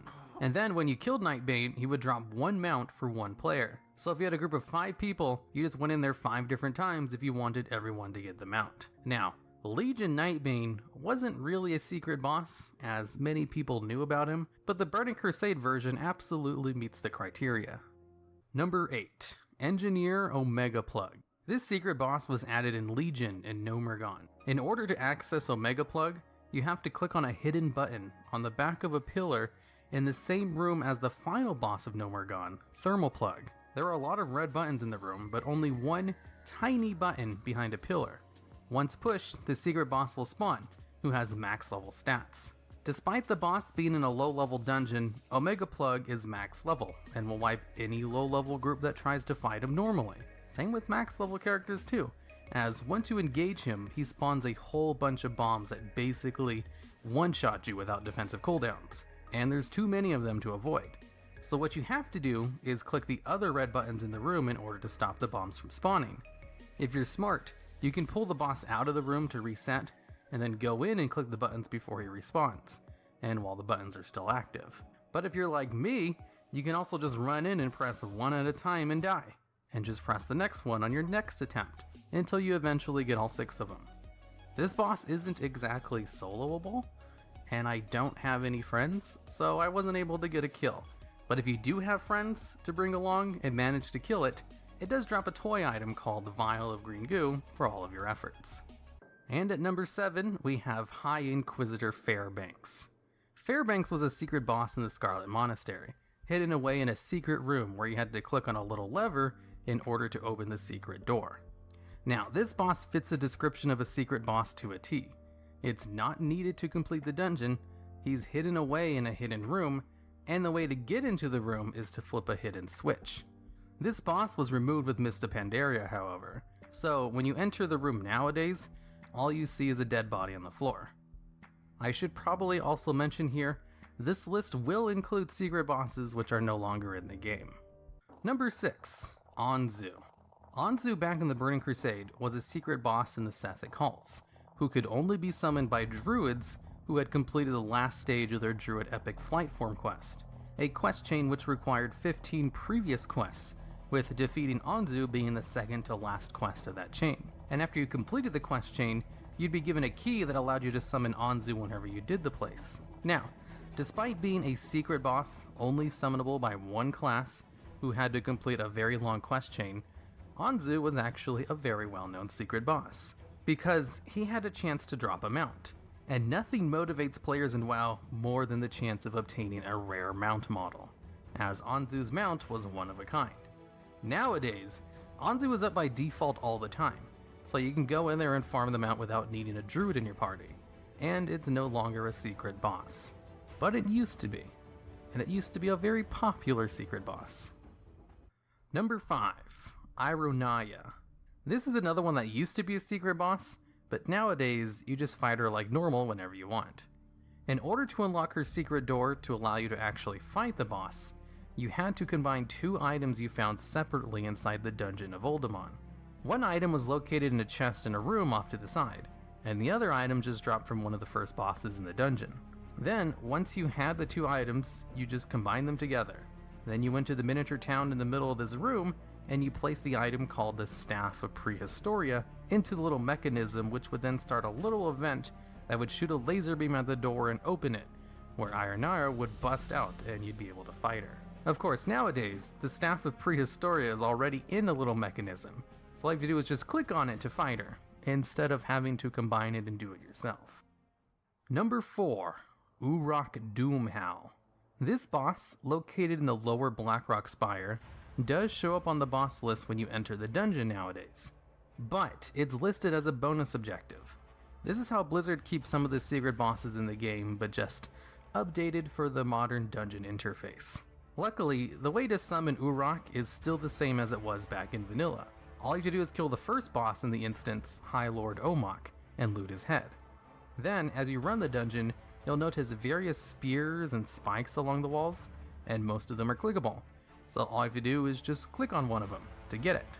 Then you have to go to this location with a whole bunch of skulls on the floor, and then use the spear and the head from your inventory on the pile of skulls, which will start a little event. Once you kill all the ogres that come out for the event, Urok will come in after. It's nice Blizzard left this little hidden boss in the game with the same summoning mechanics after how many of the other secret bosses were removed. Number 3. Gazranka. This was a secret boss in old school Zul'Gurub that you could only fight through fishing, similar to the Lurker below. But unlike the Lurker below, you had to do a little bit more than just fish. What you had to do was go into the raid and find the abandoned camp, and click on this box which would give you a quest.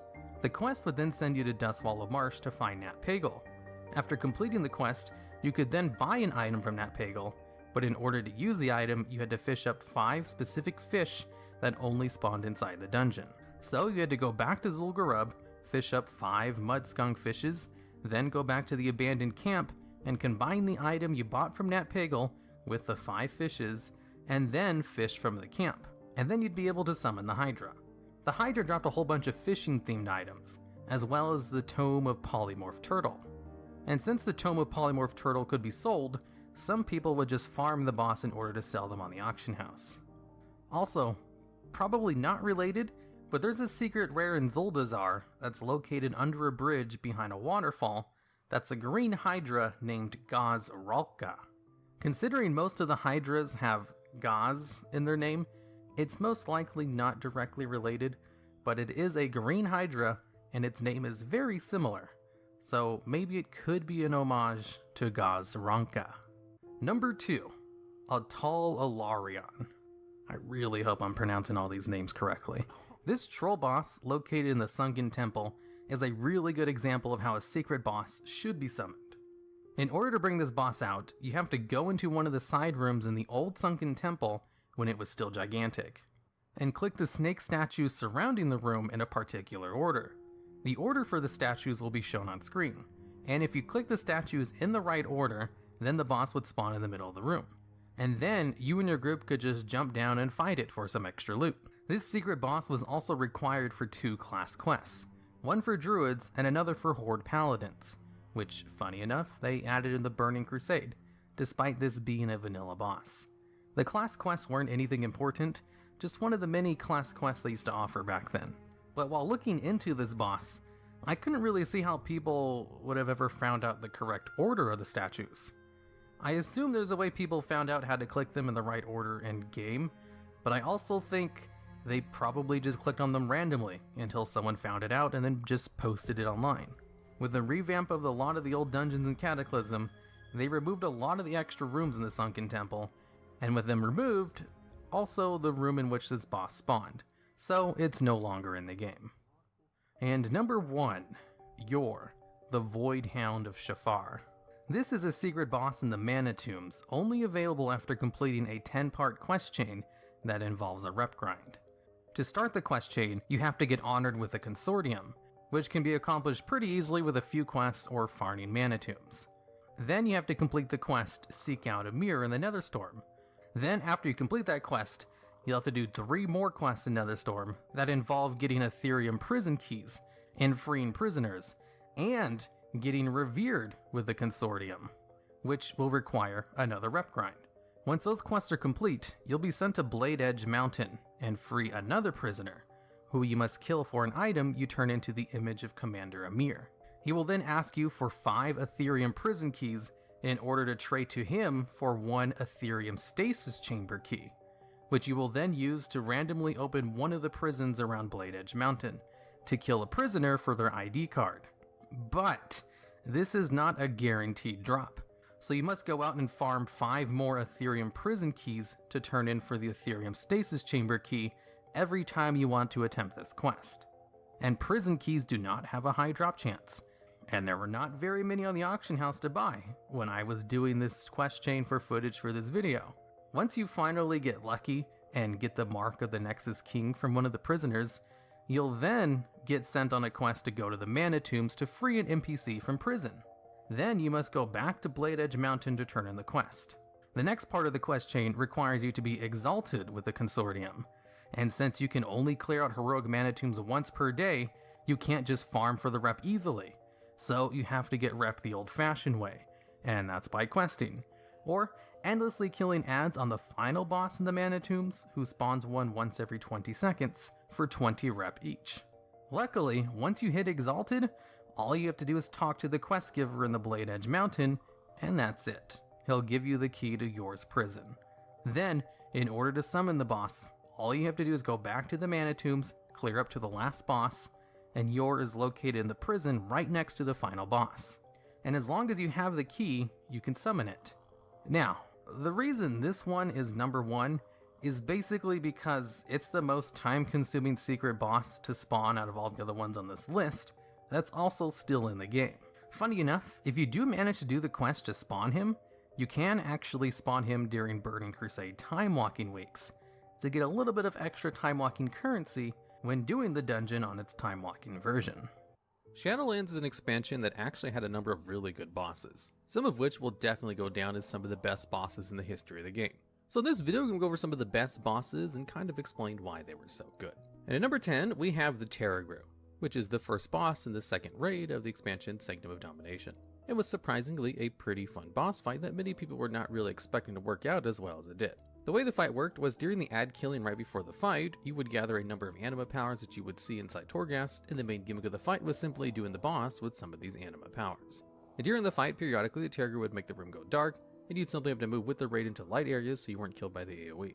Then, once the Terragru reaches 10% HP, he removes everyone's anima powers and will start one-shotting anything he hits. So it's basically just a kite and burn phase, where the tanks have to kite the boss around the room and the raid has to put out as much damage as possible, including the healers. And for the most part, that's the basic gist of the fight. Now, why was such a pretty basic fight so good? Well, because your characters were just a lot stronger than normal while doing it. One of the main appeals of early Torghast was being able to grab a whole bunch of powers and just being able to go hog wild on all the ads you came across. A lot of people really liked early Torghast because you could basically become unkillable and one-shot bosses you came across. This was eventually nerfed and wasn't how Torghast actually worked live, and Torghast wasn't super well liked in some of its iterations afterwards. So when people found out there was going to be a boss that had Torghast powers, people just immediately assumed the negative connotations because of the not very well liked mode, and that the fight would probably not be very good because of it. However, as it turns out, having some of these anima powers inside of a raid was a nice breath of fresh air. It was perfect because it was the first boss of the instance, which is historically the easiest boss of the entire raid. Now, the Terragru might not be the best first boss ever, because while it definitely has a lot of very unique and fun bosses as the first boss of raids. As even the Bat boss from Castle Nathra was pretty well liked as well. Not on the same level as the Terragru though, as the Terragru will definitely go down as one of the better first bosses just because it's kind of fun, and just challenging enough where it's not a complete face roll the first time you clear it. And this video was brought to you by Skillshare, an online learning platform which is full of tutorials on anything you want to become an expert in. Now, I know firsthand that traditional jobs are not one size fit all, and I'm pretty lucky to have a more creative focused gig. With Skillshare, you can better learn how to get started in the same field. For me personally, I'm trying to expand my career with YouTube and focus my creativity on this channel and my two newer ones. And you can learn what it takes to break into a creative industry as well and take classes to find your creative voice and style. Like a class on how to start YouTube for beginners done by someone who breaks it down into easy to follow parts that don't require you to filter through more dubious advice.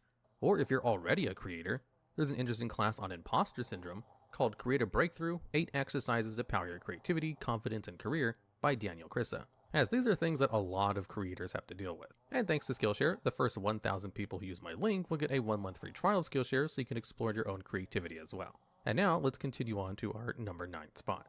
And at number 9, we have Sylvanas Windrunner, the final boss of the Sanctum of Domination, the same raid as the previous boss on this list. Now, normally, the final boss of a raid ranks pretty high in lists like this. However, this fight in particular was kind of contentious for reasons we'll go over in a bit.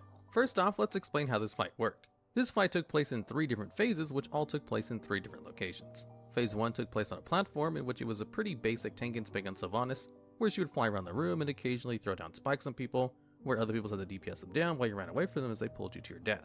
During the second stage, which would start around 83% of Sylvanas' health, you'd be transferred into a zone with giant bridges in the form of chains, and you'd have to be moving between the chains, fighting ads, while Jaina and Thrall created rocky, makeshift bridges with lots of holes in them that you had to navigate carefully. Then, once you were done with all the important ads, you'd be transferred over to a new location for Phase 3, which had 4 square platforms, and you'd have to properly manage debuffs that take up space on these platforms while skillfully maneuvering controllable void zones between the platforms, and eventually having to abandon them when Sylvanas blows them up. When Sylvanas reached 50% HP, the fight was over, which you would try to accomplish before all 4 of the platforms became unusable. Now, this fight was pretty long and can take upwards of 10 minutes to accomplish, and Phase 3 was pretty difficult, so a lot of times wipes were at the very end of the fight, which honestly wasn't too out of the ordinary when it came to final boss fights. However, the thing that was contentious about this fight was entirely its Phase 2 and its mechanics. Moving between 2 giant bridges and clearing out ads in order to chase after Sylvanas sounds cool in theory, and might have actually played out well in practice too, if they had shortened the phase by about 2/3. The biggest problem with the fight was that its second phase just ran on a little bit too long. Most people agree that Phase 1 and 3 are great. They're just pretty run-of-the-mill standard boss fight mechanics where you have to execute your jobs and put as much damage out as possible.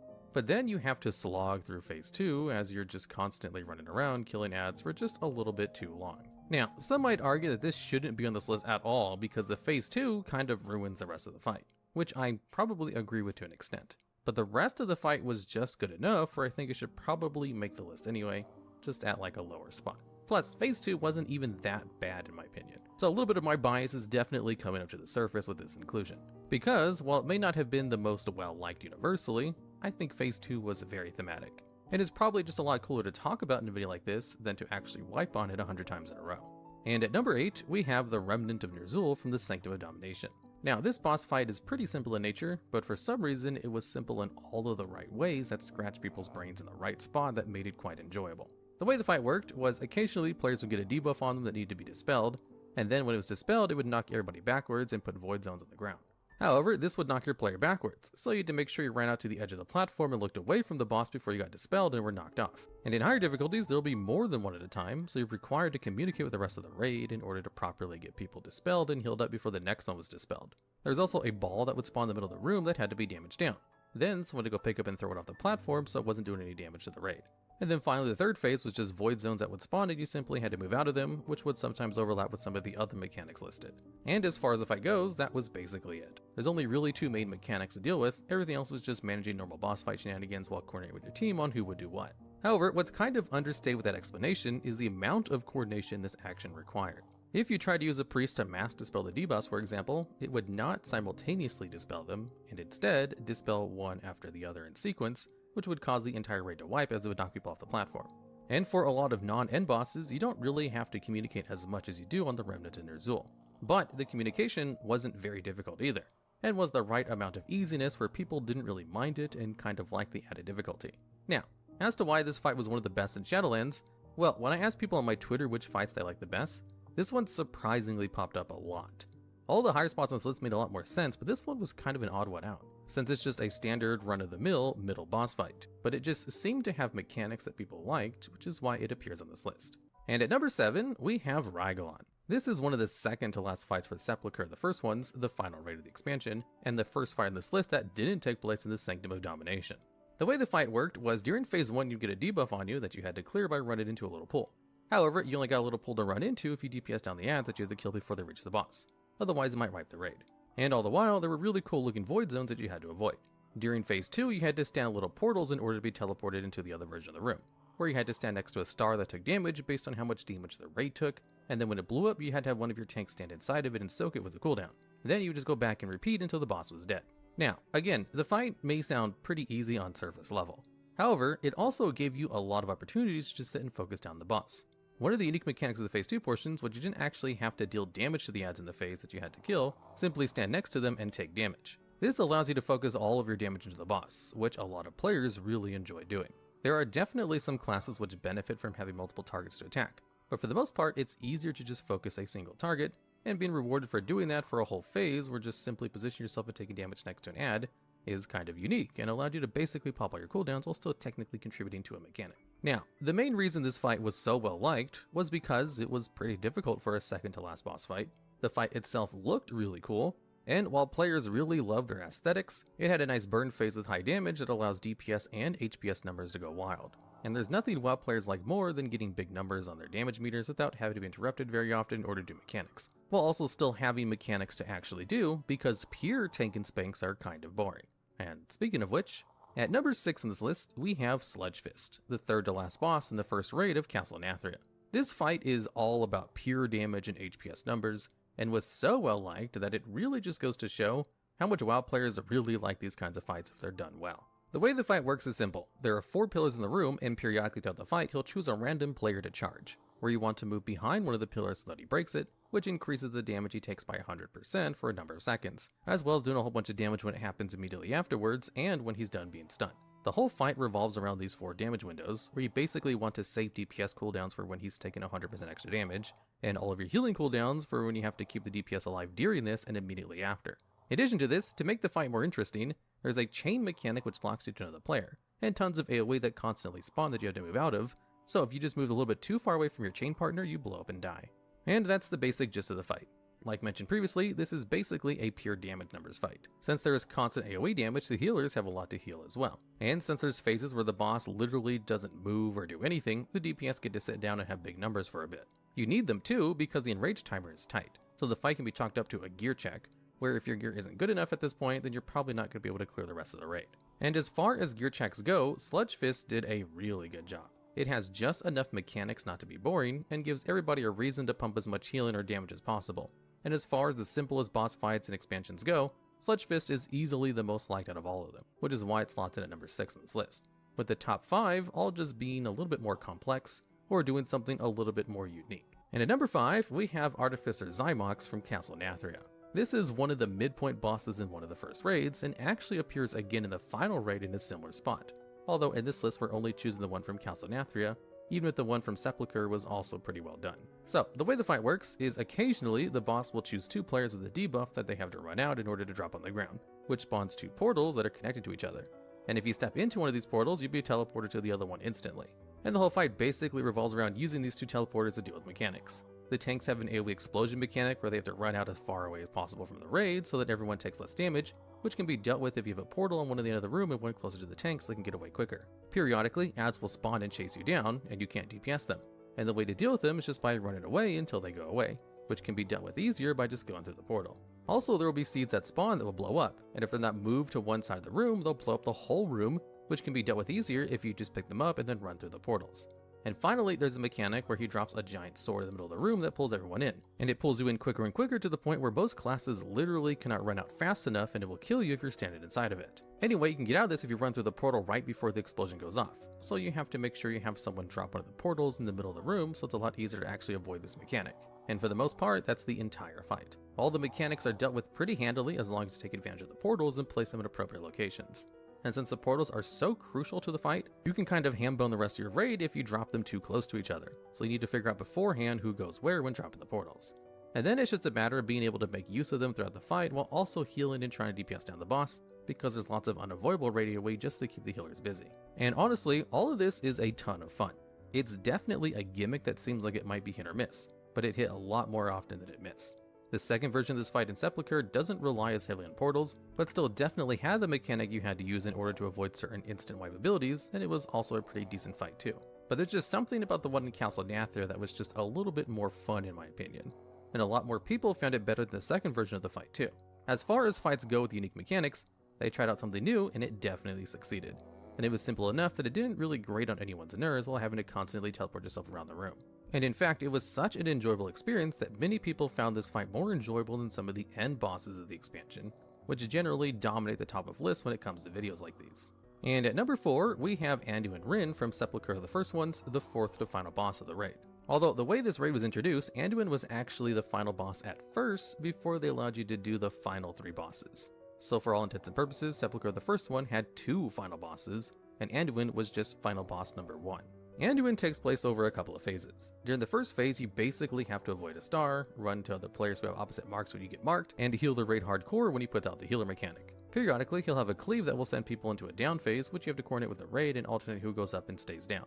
In the down phase, you have to DPS down the despair and heal up the hope as quickly as possible to get back to the fight. Then there are transition phases where he spawns a whole bunch of shadow adds and a shadow version of the Lich King, where you have to DPS them down and deal with the various minor add mechanics. In the next phase, he'll spawn adds which can fear the group that had to be interrupted, and need to make sure he doesn't heal them with his Wicked Star ability. In the final phase, everybody will be marked with debuffs that they can run to the middle of the room to cleanse, but if too many of them are cleansed at once, then it will wipe the group. So you have to carefully manage getting rid of the debuffs so people don't die while also trying to burn down the boss as fast as possible, because it's definitely a burn phase. And for the most part, that's how the fight worked. I will say, as a healer, I do really like the healer specific mechanic they had on this fight in particular, because they're kind of minor and don't really fully encompass the fight. Since I play Disc Priest, they're not super good at healing up gigantic amounts of healing on boss fights like Sun King Salvation, where the entire fight is basically around healing a giant boss's health pool. They can do it, sure, but I much prefer only healing up smaller amounts, like hitting all the healing adds in the down phase because they go through periods of HP a lot quicker, and you don't have to spend the entire boss fight constantly going back to them like in other healer bosses. As for the rest of the fight, this is definitely a final boss fight like boss.